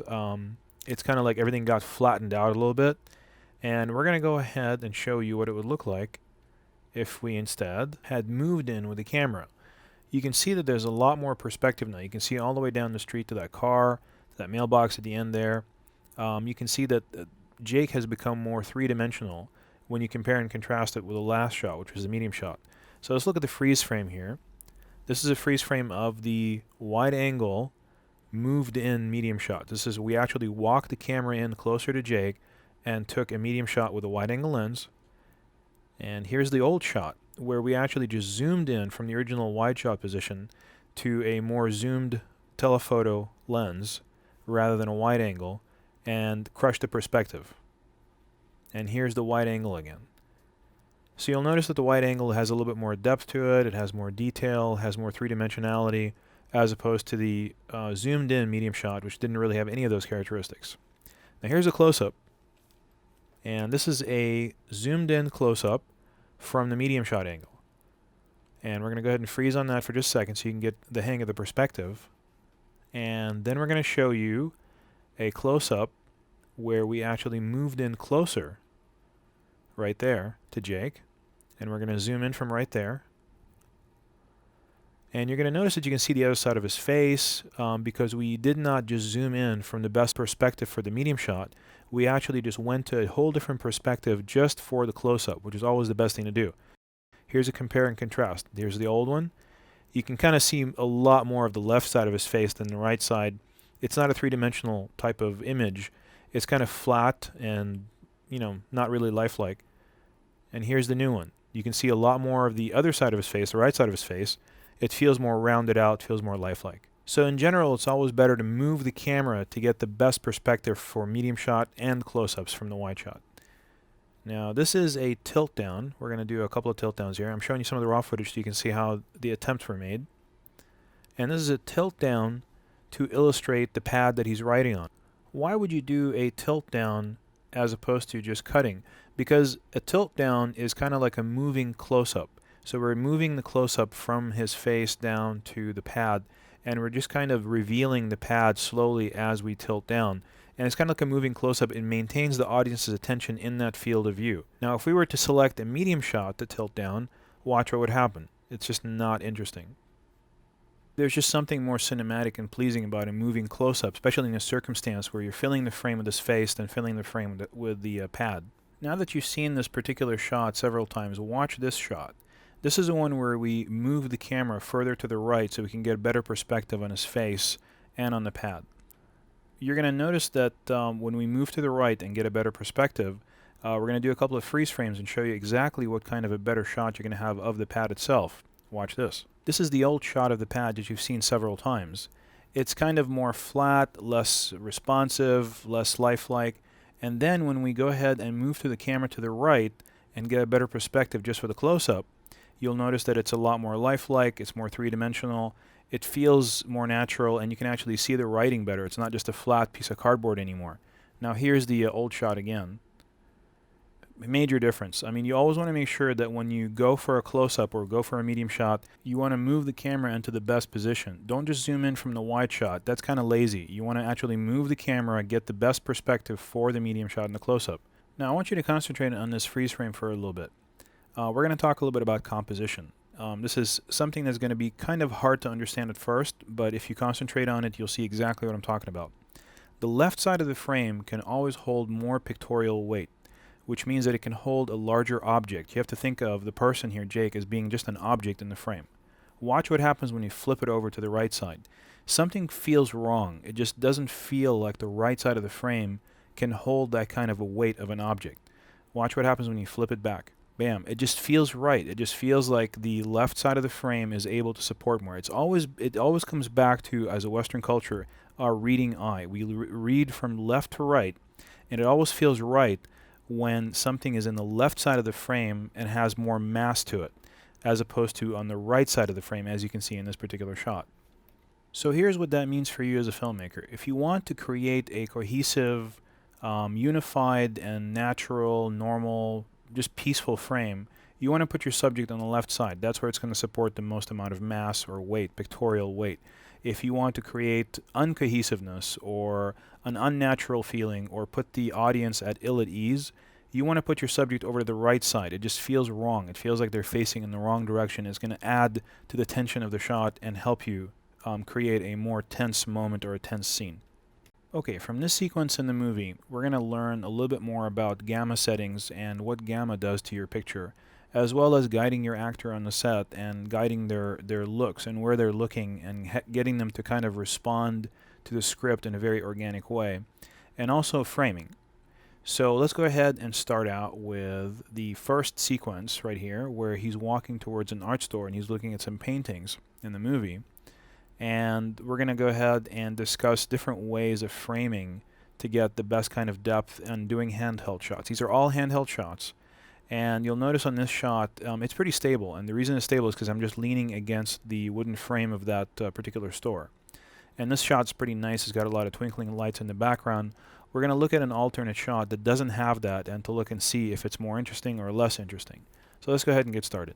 This is the first shot that I did at that art store. And it seems really, really dark, but it's kind of, I liked it. It was kind of moody. All the skin tones are extremely dark, but I was able to use it for just a very brief amount of time. I really liked the way that that looked. There's nothing in the rulebook that says that every shot has to have pure white in the frame and has to be 100% exposed when you're using it for effect. Now listen to when I asked Jake over here to recount exactly what he's supposed to be feeling when he looks at these paintings. And what are you thinking about when you're doing this? Success. Right now I'm a poor, struggling writer. I barely have a pot to, and I don't even have a car. I gotta drive my bike to the job. And all these beautiful landscapes with houses and whatnot. Someday. So there's no such thing as just telling an actor to look at point A, point B, point C, point D without some kind of an emotion behind every single look that he's doing. There's no such thing because it's going to look flat. It's going to look pretty much completely uninteresting and fake when they do it like that. You got to give your actor some kind of a background for every single shot that you do. Some kind of a way for him to establish an emotional connection with the scene and base his emotional faculties on that particular background. So essentially I told him what to do in this circumstance as what he's feeling. He's feeling that, you know, every single painting has some kind of a beautiful house in it, some kind of a beautiful landscape, and he yearns for that. You know, he wants to succeed as a writer. He wants to be able to own his own home. He wants to be able to make it in the world. I mean, the character of Jake is not stupid. You know, he wants to make it, you know, monetarily, not just as a writer. He wants to succeed in many different ways and not just in becoming a good writer. He doesn't want to be a poverty-stricken poor writer sitting at home. He wants to be a good writer and he wants to make a financial gain off of it. So when he sees these paintings and, you know, he admires what's inside them, I wanted him to feel that and actually show it in his eyes. And so that's why I told him the background for these paintings. So after I gave him the background, I gave him exactly where he's supposed to look so that his eyes end up close to the camera. Point A to point B, point C, and then finally point D. And the reason I gave him that sequence is, like I said, I wanted his eyes to end up towards the camera at the very end. So I gave him the background for the shot, I gave him the sequence of looks, and then I gave him the final ending point and the beats. Beats being exactly how long he's supposed to hang at each particular painting before we're moving on to the next painting. And the end point of this whole thing is that you don't even need to really show the paintings anymore. You kind of know what the guy's feeling just by looking in his eyes. You can kind of tell what's going on inside that head without actually seeing what he's looking at. Now here's another shot where he walks up to the stores. That's the entrance shot into the scene. And I want you to look at this particular shot and how kind of like flat and dull it is. Let's concentrate on the freeze frame here for a second. And then we're going to look at an alternate shot where we shot it in a slightly different way. Just by adjusting his blocking, we were able to get the camera a little bit to the right and him further to the left. And then watch this. We get all those nice highlights in the background of the street lights and the cars and a person walking up the street, a pedestrian, which just makes the whole scene just so much more lively and realistic. We did a freeze frame here so you can see exactly what it's like just by adjusting his blocking. We didn't really do anything else. Same zoom and everything. And here's the old shot. So you can really see a striking difference. Just by adjusting the blocking of your actor and kind of being conscious of the background at all times, you can end up going from this frame over to this frame, which is just so much better. Now here's a shot where he's walking up to the store. So we're going backwards here. I did all the close-ups first, and then I did the medium shot. Now I did the walk-up, which is the opening wide shot.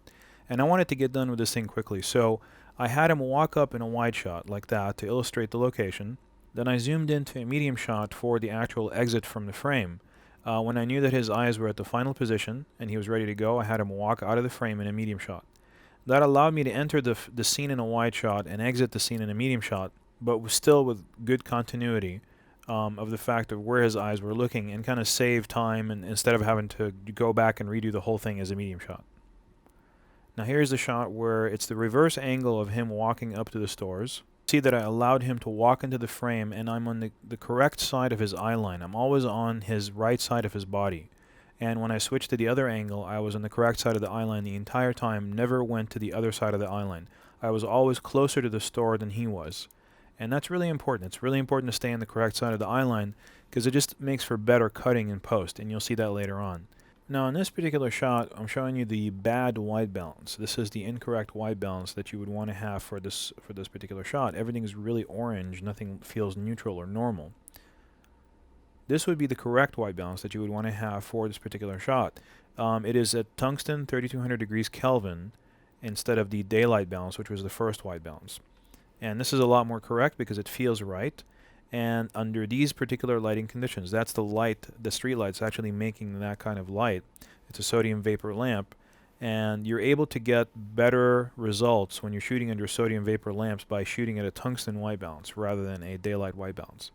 Now here's a shot where I was having him walk up, kind of throw away some garbage, and then walk right past the camera. He walks within inches of the camera. It didn't feel like it was right for him to really kind of bounce off so far to the right without some kind of a light gag. We did a light gag where we turned on the headlights of this particular vehicle to make it feel like he has some kind of a reason to go all the way to the right side of the frame and get out of the car's way and then pass really close to the camera. It also illuminated his face. Now here's what happens when you just have it on the whole time. It doesn't really, have any kind of a dynamic quality to it. There's no reason for him to do that. It just feels like it's a light, but it doesn't feel like it's as organic as when you have someone, moving to the right to avoid a vehicle coming at them, and at the same time illuminating their face. Now here's also some different white balances that we did. Being that this light up here is a mercury vapor lamp and not a sodium vapor, we used a daylight white balance for this shot, and that's why all the other lamps around it seem orange. And I also want to draw your attention to my shadow right there on the left side. That's the camera shadow, and that's why I was not able to use this shot in the movie. Back when I was shooting, I did not notice my camera shadow. And that's something you always want to be aware of as much as possible. Now this is the wrong white balance. This is at tungsten 3200 degrees Kelvin white balance, which is wrong for this mercury vapor lamp. It seems greenish blue, and that is obviously not where you want it. Even though the other lamps now seem correct, they don't seem orange anymore. But this is not the correct white balance for these lamps. Just goes to show you that on all these street lamps, they're as varied as there are stars under the sky. Depending on the manufacturer and depending on the type of bulb that they're using, depending on the how long it's been on, depending on whether it's getting good power or not, the white balance can vary dramatically from one to the next. And whenever you can add your own lighting to the shot, like we did in all the shots outside the bar where we used the light panels, the more you're going to end up with a much more positive frame that you can use later on in the movie. And the less you add your own lighting, the more you're going to be at the mercy of these street lights. But the least that you can do, the most important thing and the least that you can do is at least to get the correct white balance so that there's no cast on the frame, so it doesn't look too green or too orange or anything like that, but to try to get them to be as white as possible, and that way you can get the best footage for use in post.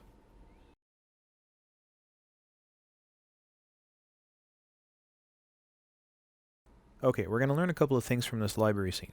Primarily the importance of rehearsal, especially before you walk into a scene where you're kind of stealing a shot like this and you're not really supposed to be there. And the other thing is perspective. We're going to learn a little bit about perspective and the importance of selecting the proper angle. Even when you're doing handheld and you're stealing a shot, the importance of actually getting the proper angle on a scene and how it affects the perception of the scene. So here's the scene that we did. We did the actual medium shot of Jake, and we did the reverse angle of Rachel, and she starts stacking the books in front of him, pretty much all the research that he's going to have to do about writing, and her reverse angle again, and his close-up. And now we're going to watch the rehearsal that went on the street outside the bookstore before we actually walked in to shoot this particular scene. So what we're going to do is we're rehearsing essentially before we walk into the bookstore exactly how we're going to do this thing. So what I want you to do is you're going to be like, you're going to have a book inside your hand, you're like you're reading, and every once in a while you're going to look up, actually up like above my head, above camera right up here, and with your whole face. Yeah, there you go. And then look back into the book, just keep reading or whatever. Just track with your finger, make sure you track with your finger. And then at a certain point, you're going to come in with the book, and that's supposed to be the book right there. And you're going to start stacking them in front of him, okay? So let's practice that.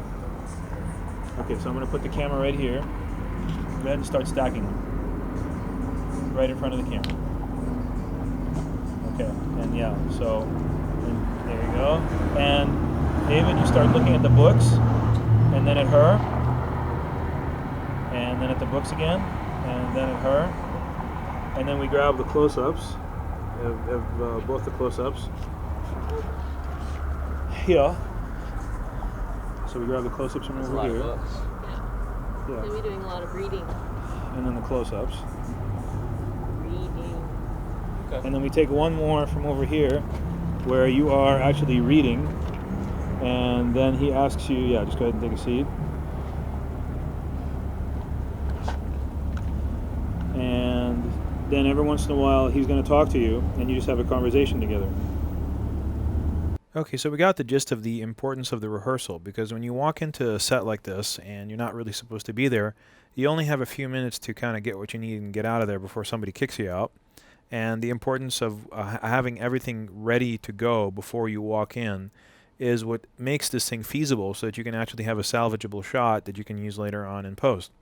So here's the medium shot that we got of the book stacking. And of course everybody knew their exact action. And if you compare it right back to the rehearsal, you'll see that we did it exactly the right way, exactly the same way as we talked about it. Of course we used the book purse instead of the books, but you know, you get to kind of use whatever is available to you. If you don't have the actual props that you're going to have inside the set, you use whatever is available. You'll see that this is exactly the same shot. Everything's framed exactly the same way. Everybody did their action exactly right because we rehearsed. We rehearsed this thing 2 or 3 times. We walked in, we did it the first time, we walked right back out. None was the wiser.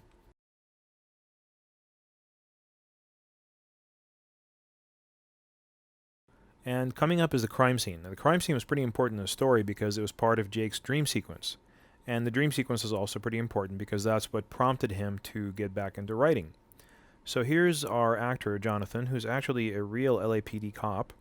And here's one of our actresses, Tatiana, and she's collecting a sample of actually chocolate syrup and water. That's what that blood is right there. We got him a little bit of a fake pistol there to use. We didn't want to use any real guns on the set, which always helps to have, you know, a fake pistol on the set that is registered to be used for this type of filming.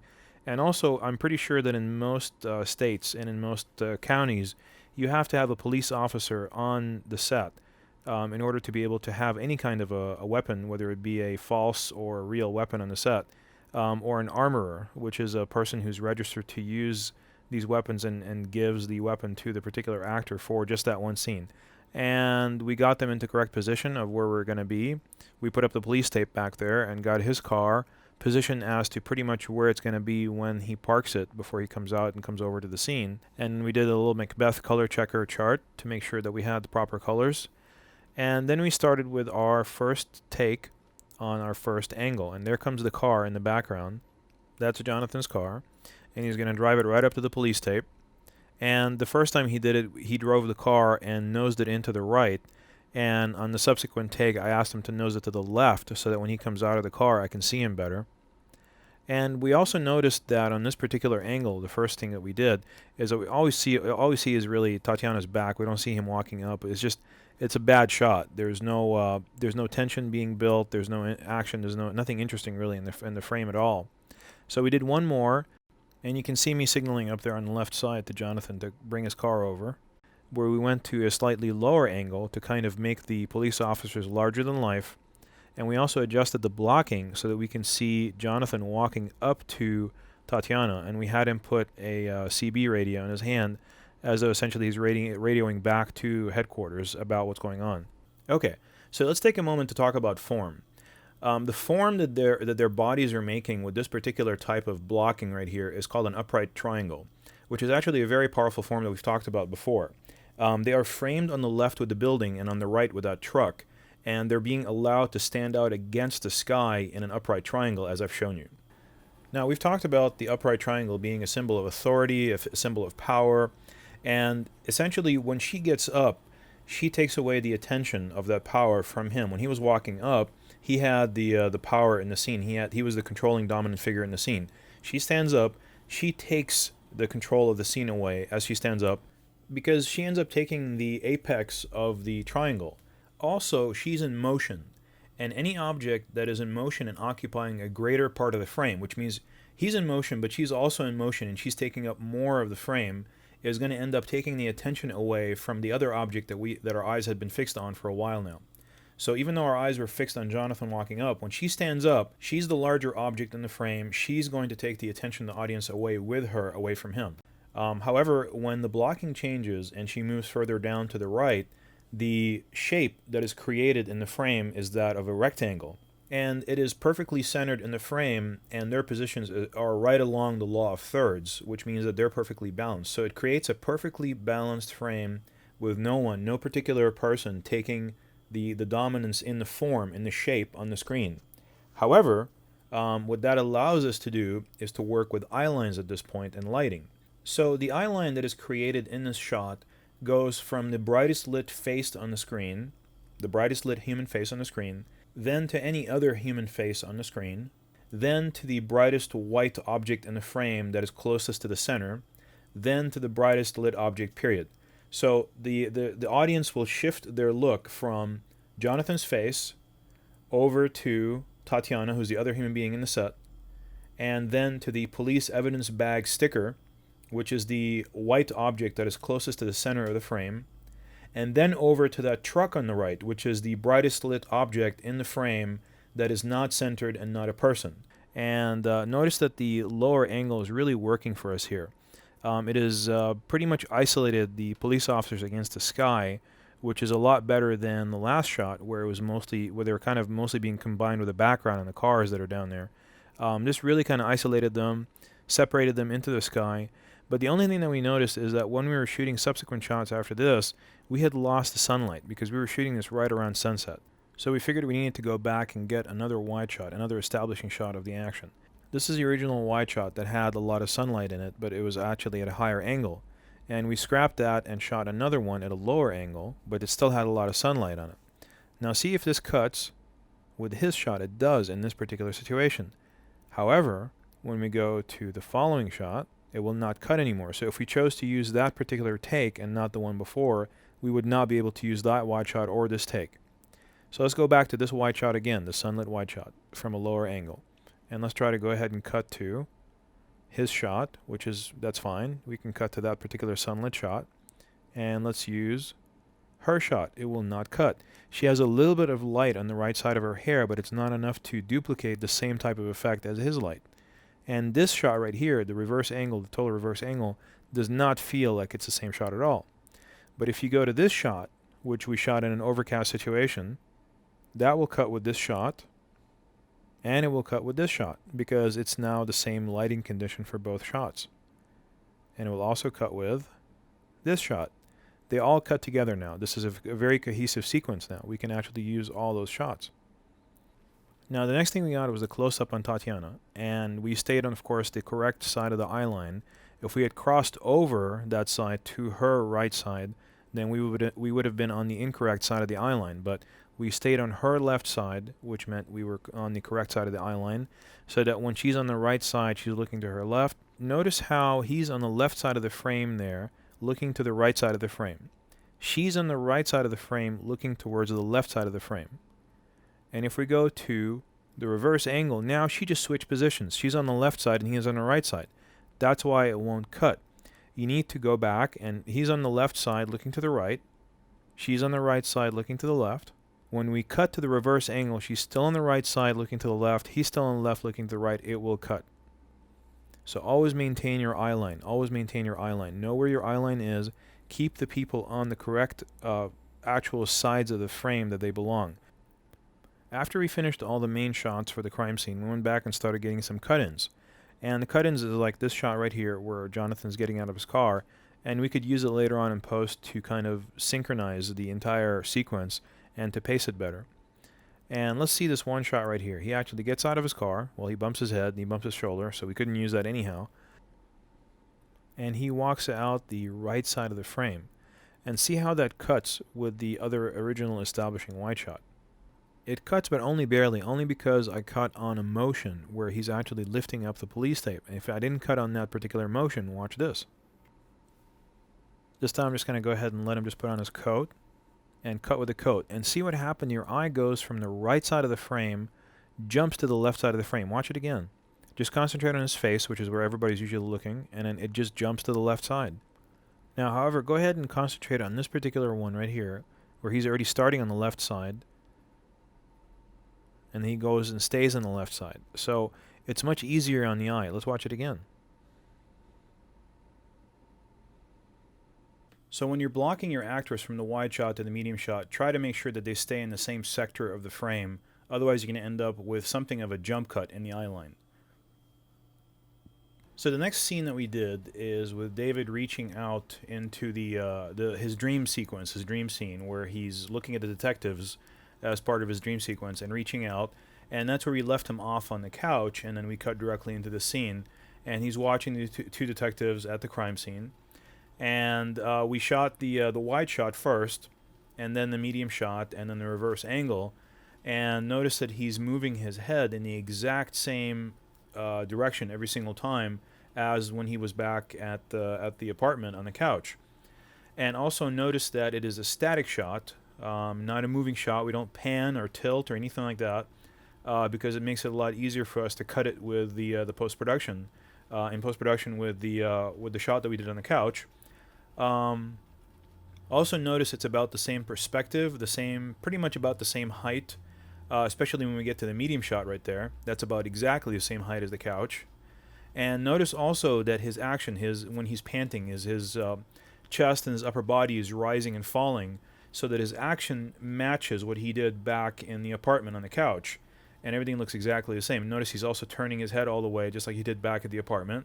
So everything is exactly matched. So when we cut to it from the apartment scene, it's going to seem like it's a good cut. Also notice the detectives blocking. They're not in front of his face. They're not being blocked by him. They're off to the right. They're off in the right third of the screen, properly composed. Everything is properly composed. You see just enough of the sky, just enough of the ground. You get a sense of the place. You know exactly where it is. But at the same time, everything is going to cut perfectly with what we shot back at the couch. And then, of course, we have the reverse angle. And because we were directly behind his head, and now we're directly in front of him, he was centered before, and now he's centered again, then we don't have to be off to either side of him. This is going to match also exactly with the shot of him on the couch, as long as he's looking in the exact same direction as he was on the reverse angle. So when we're in the wide shot, when he looks off to the left, he's supposed to actually look off to the right here. When he's looking off to the right, then now he's supposed to look off to the left. Luckily, we got a big variety of shots, but the one time when he stares off to the left side, when he's staring at the detectives, that's when we're actually supposed to be 100% dead on as far as where he's looking, matching that with a wide shot. And notice how I'm also lighting him with the light panel to fill in his eye sockets and his face in that light that we had over there, which is kind of like very unflattering light. It's kind of like nothing but skylight. Everything's even, all exactly the same. So you kind of have to bring up your actor's face a little bit to kind of separate him from the background a little bit. So now let's talk about group eye lines. Let's say if you have a group of people, 3 people, and you want to make sure to match eye lines between them when you're cutting back and forth, here's how you're going to do it. This is the scene that we shot where supposedly Jake is directing these actors in his own movie. So it's kind of like a movie within a movie at this point. So he was kind of seeing into the future when he was part of the dream sequence as far as the detectives, of him actually directing these actors in the future in part of his own movie.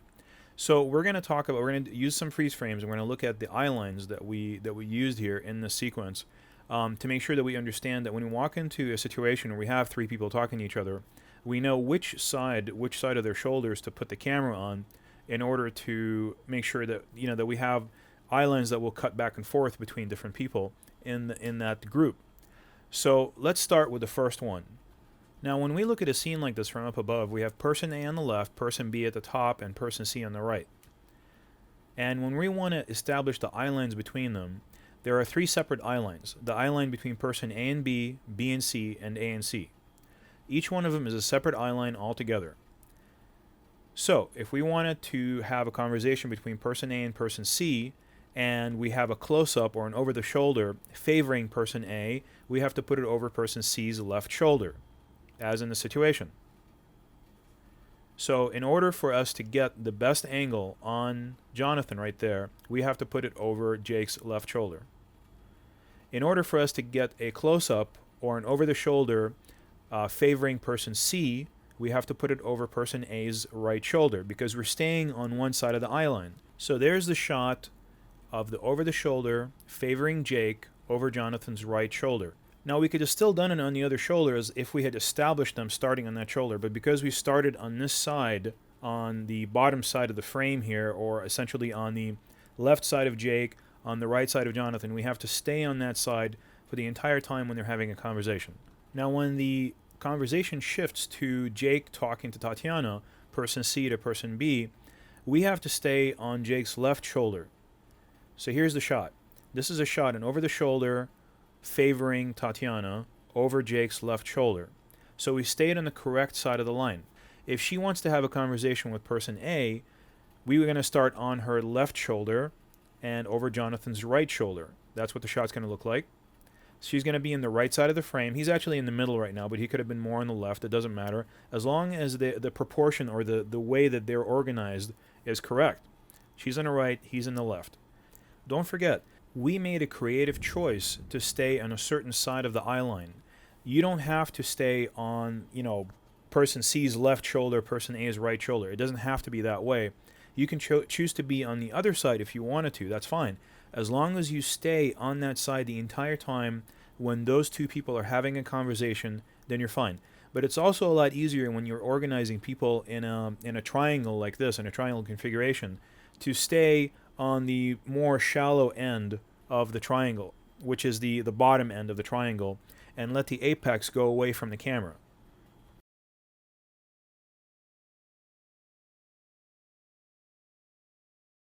Now we're going to talk about another scene, and we're going to show you how to do proper cutaways, and we're going to talk about composition and some gamma settings for your HVX300 or DVX100B.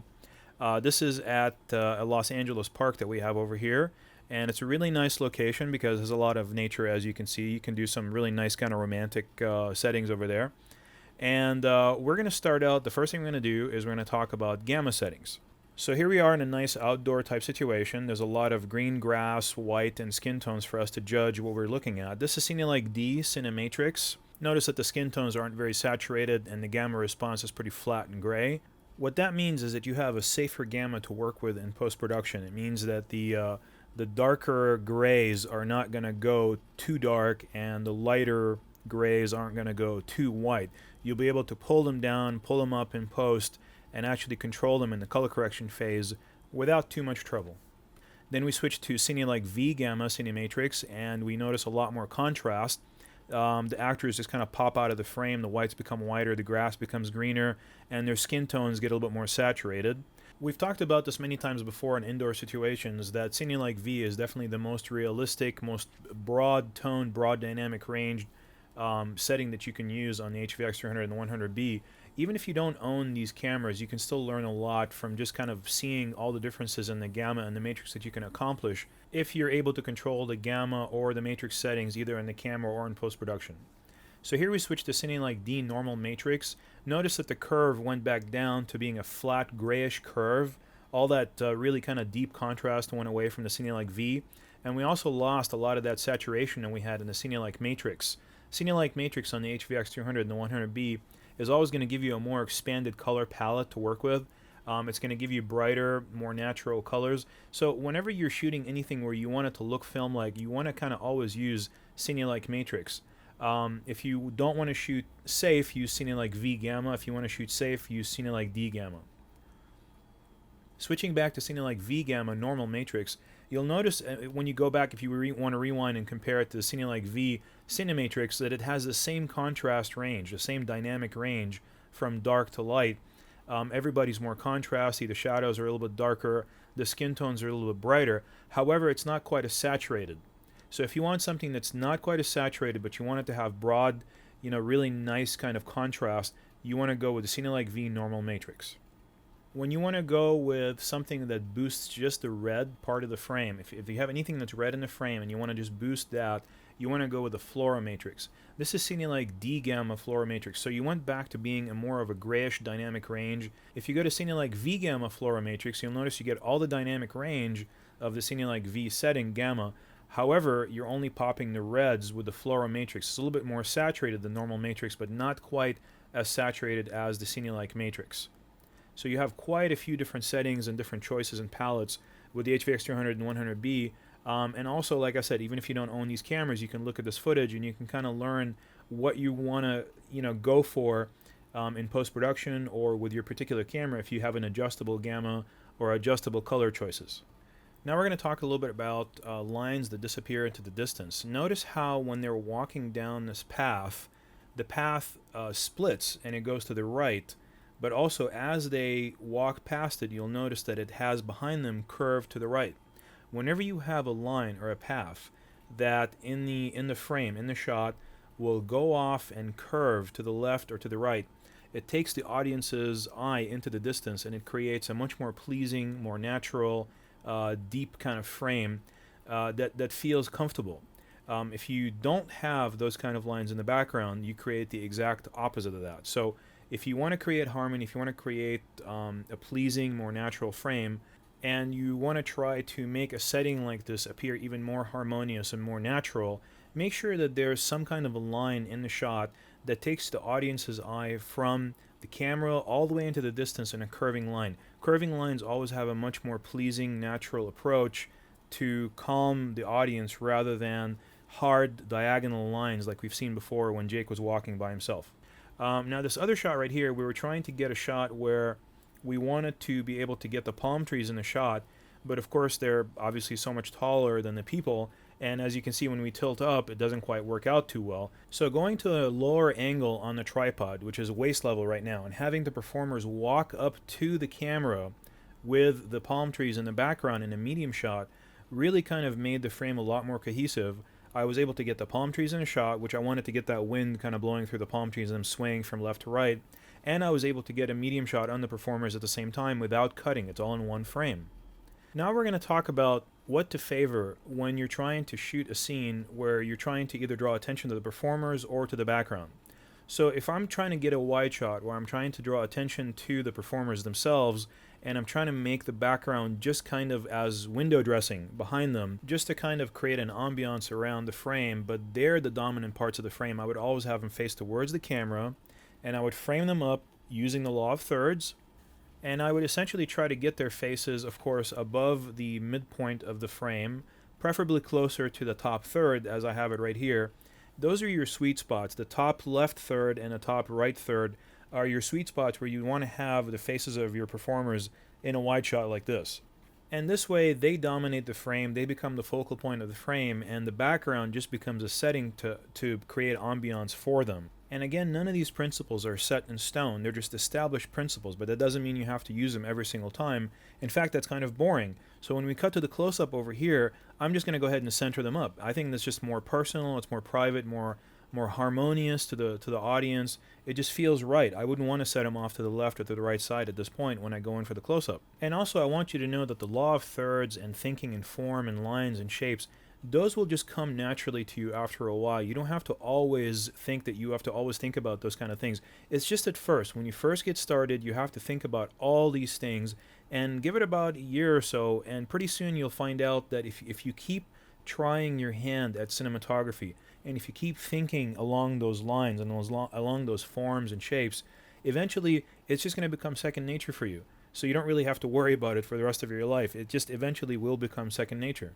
You'll see a scene where you feel that you want to evoke a certain emotion, and before you know it, you've framed up your actors, you've got everybody in the right situation so that it actually evokes that emotion without it ever reaching the conscious level of your thinking. It all becomes an unconscious, subliminal kind of workings of your brain where you just put your performance in a certain way, you put your camera in a certain position, you light everybody in a certain way, you shoot it, you're done in a few minutes, you never even entered the conscious level of thinking. So here's that same scene by the pond where I wanted to draw attention to the setting instead of the performers. So what I did in this particular case is I gave you several different configurations of the exact same shot. Here's one where they're centered in the frame.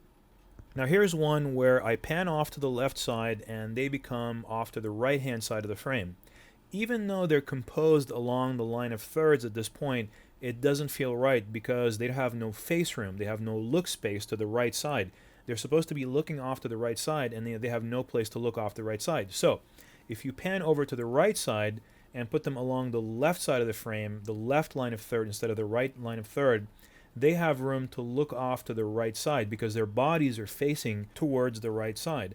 And also notice that that particular beam that they're sitting on right there bends forward and then off to the right again, and it makes a really nice frame along the bottom line of thirds that otherwise you'd end up missing. And always when you're in a natural setting like this, it gives you a lot of opportunities to get cutaways. Make sure you get your cutaways in order to pace your editing later on in post-production, because otherwise you're going to have to go back to the location if you need a cutaway. It's easier when you're there, just go ahead and swing the camera off, get some cutaways, and be done with it completely. One thing that you can also do is when you're editing in post-production, you can either start with a cutaway to establish the location and then go to the master shot, whereas the convention is to always start with a master shot and then go to the cutaway. It's up to you, it's a creative choice, but if you start with a master shot, make sure that the cutaway that you're going to cut to, just to say for instance in this case the ducks, they're actually in the frame somewhere so that when you cut to them it doesn't feel like you're cutting to something that doesn't exist as part of the setting. Want to make sure to establish the fact that there are, let's just say, ducks in the wide shot, and then when you cut to that cutaway of that particular action by itself, you had already established the presence of that action as part of the frame. Now let's talk about depth of field. We're going to talk about how far away do you have to position actors from each other in order to get them to not be in the same plane of focus. Now notice that what we're doing is we're going to have them walk along the z-axis. So the z-axis, of course, the axis that leads the actor or the performer away from the camera and towards the camera. So in order to separate actors along the z-axis, you have to have them sufficiently isolated from each other so that you can have a different focus for one than for the other that is so different that the other one's going to go out of focus. This is for your lens and your camera. Every camera, every lens is different. And when we actually get started, we will have the lens at maximum telephoto. And we also had the iris at f5.6 for this particular test, which is kind of like a good nominal type of aperture to have. So what Jake's going to do is he's going to take a few steps forward, and eventually we're going to do freeze frames to show you exactly what he looks like at each particular position that he stops at and how far he is out of focus from Rachel. And remember, every time he walks forward, he's separating himself from her along the z-axis into a whole different plane of focus. So let's go ahead and get started. At 55 feet, they are at f5.6, well in focus with each other, of course. They're standing side by side, and the tree is completely out of focus. When he steps forward to 45 feet, so there's 10 feet in between them right now, they're still pretty much in focus with each other. The tree is still way out of focus. At 27 feet, we're starting to see her go out of focus. So he is 27 feet away from the camera. He is about 25 feet away from her. When he steps forward to 20 feet away from the camera, he's going to be about 35 feet away from her. She's very much well out of focus. So this would be characterized as being two completely different planes at this point. When he steps forward to 9 feet, he's almost at about the same plane of focus as the tree, and she is completely out of focus, completely blurred in the background because there's over 45 feet between them. So if you wanted to get that kind of an effect, where you wanted to rack focus from him to her, and you wanted her to be that out of focus before you rack focus to her, you would have to have approximately 45 feet distance between these particular actors with this particular circumstance, with this camera and this lens at this aperture setting. So this was only done for one particular reason, to prove to you that you can have people 8 feet apart and be able to separate them in a different plane of focus by using the z-axis. It's impossible. You got to have them 20, 30 feet apart sometimes to be able to achieve effects like this in the actual camera. Now, what does that allow you to do? The emotional impact of having actors that far apart and being able to rack focus from one person to the next is as a reveal. Just like when you pan over or tilt over to reveal a new actor who just entered the frame or is on the right side or the left side, it's the same kind of a thing. You are revealing new information or new characters to the audience by way of a change in the z-axis plane of focus. So you're changing your focus from him to her, revealing her standing behind him. You can use that to further the story, introduce new characters, introduce new action, or create emotional impact on the audience.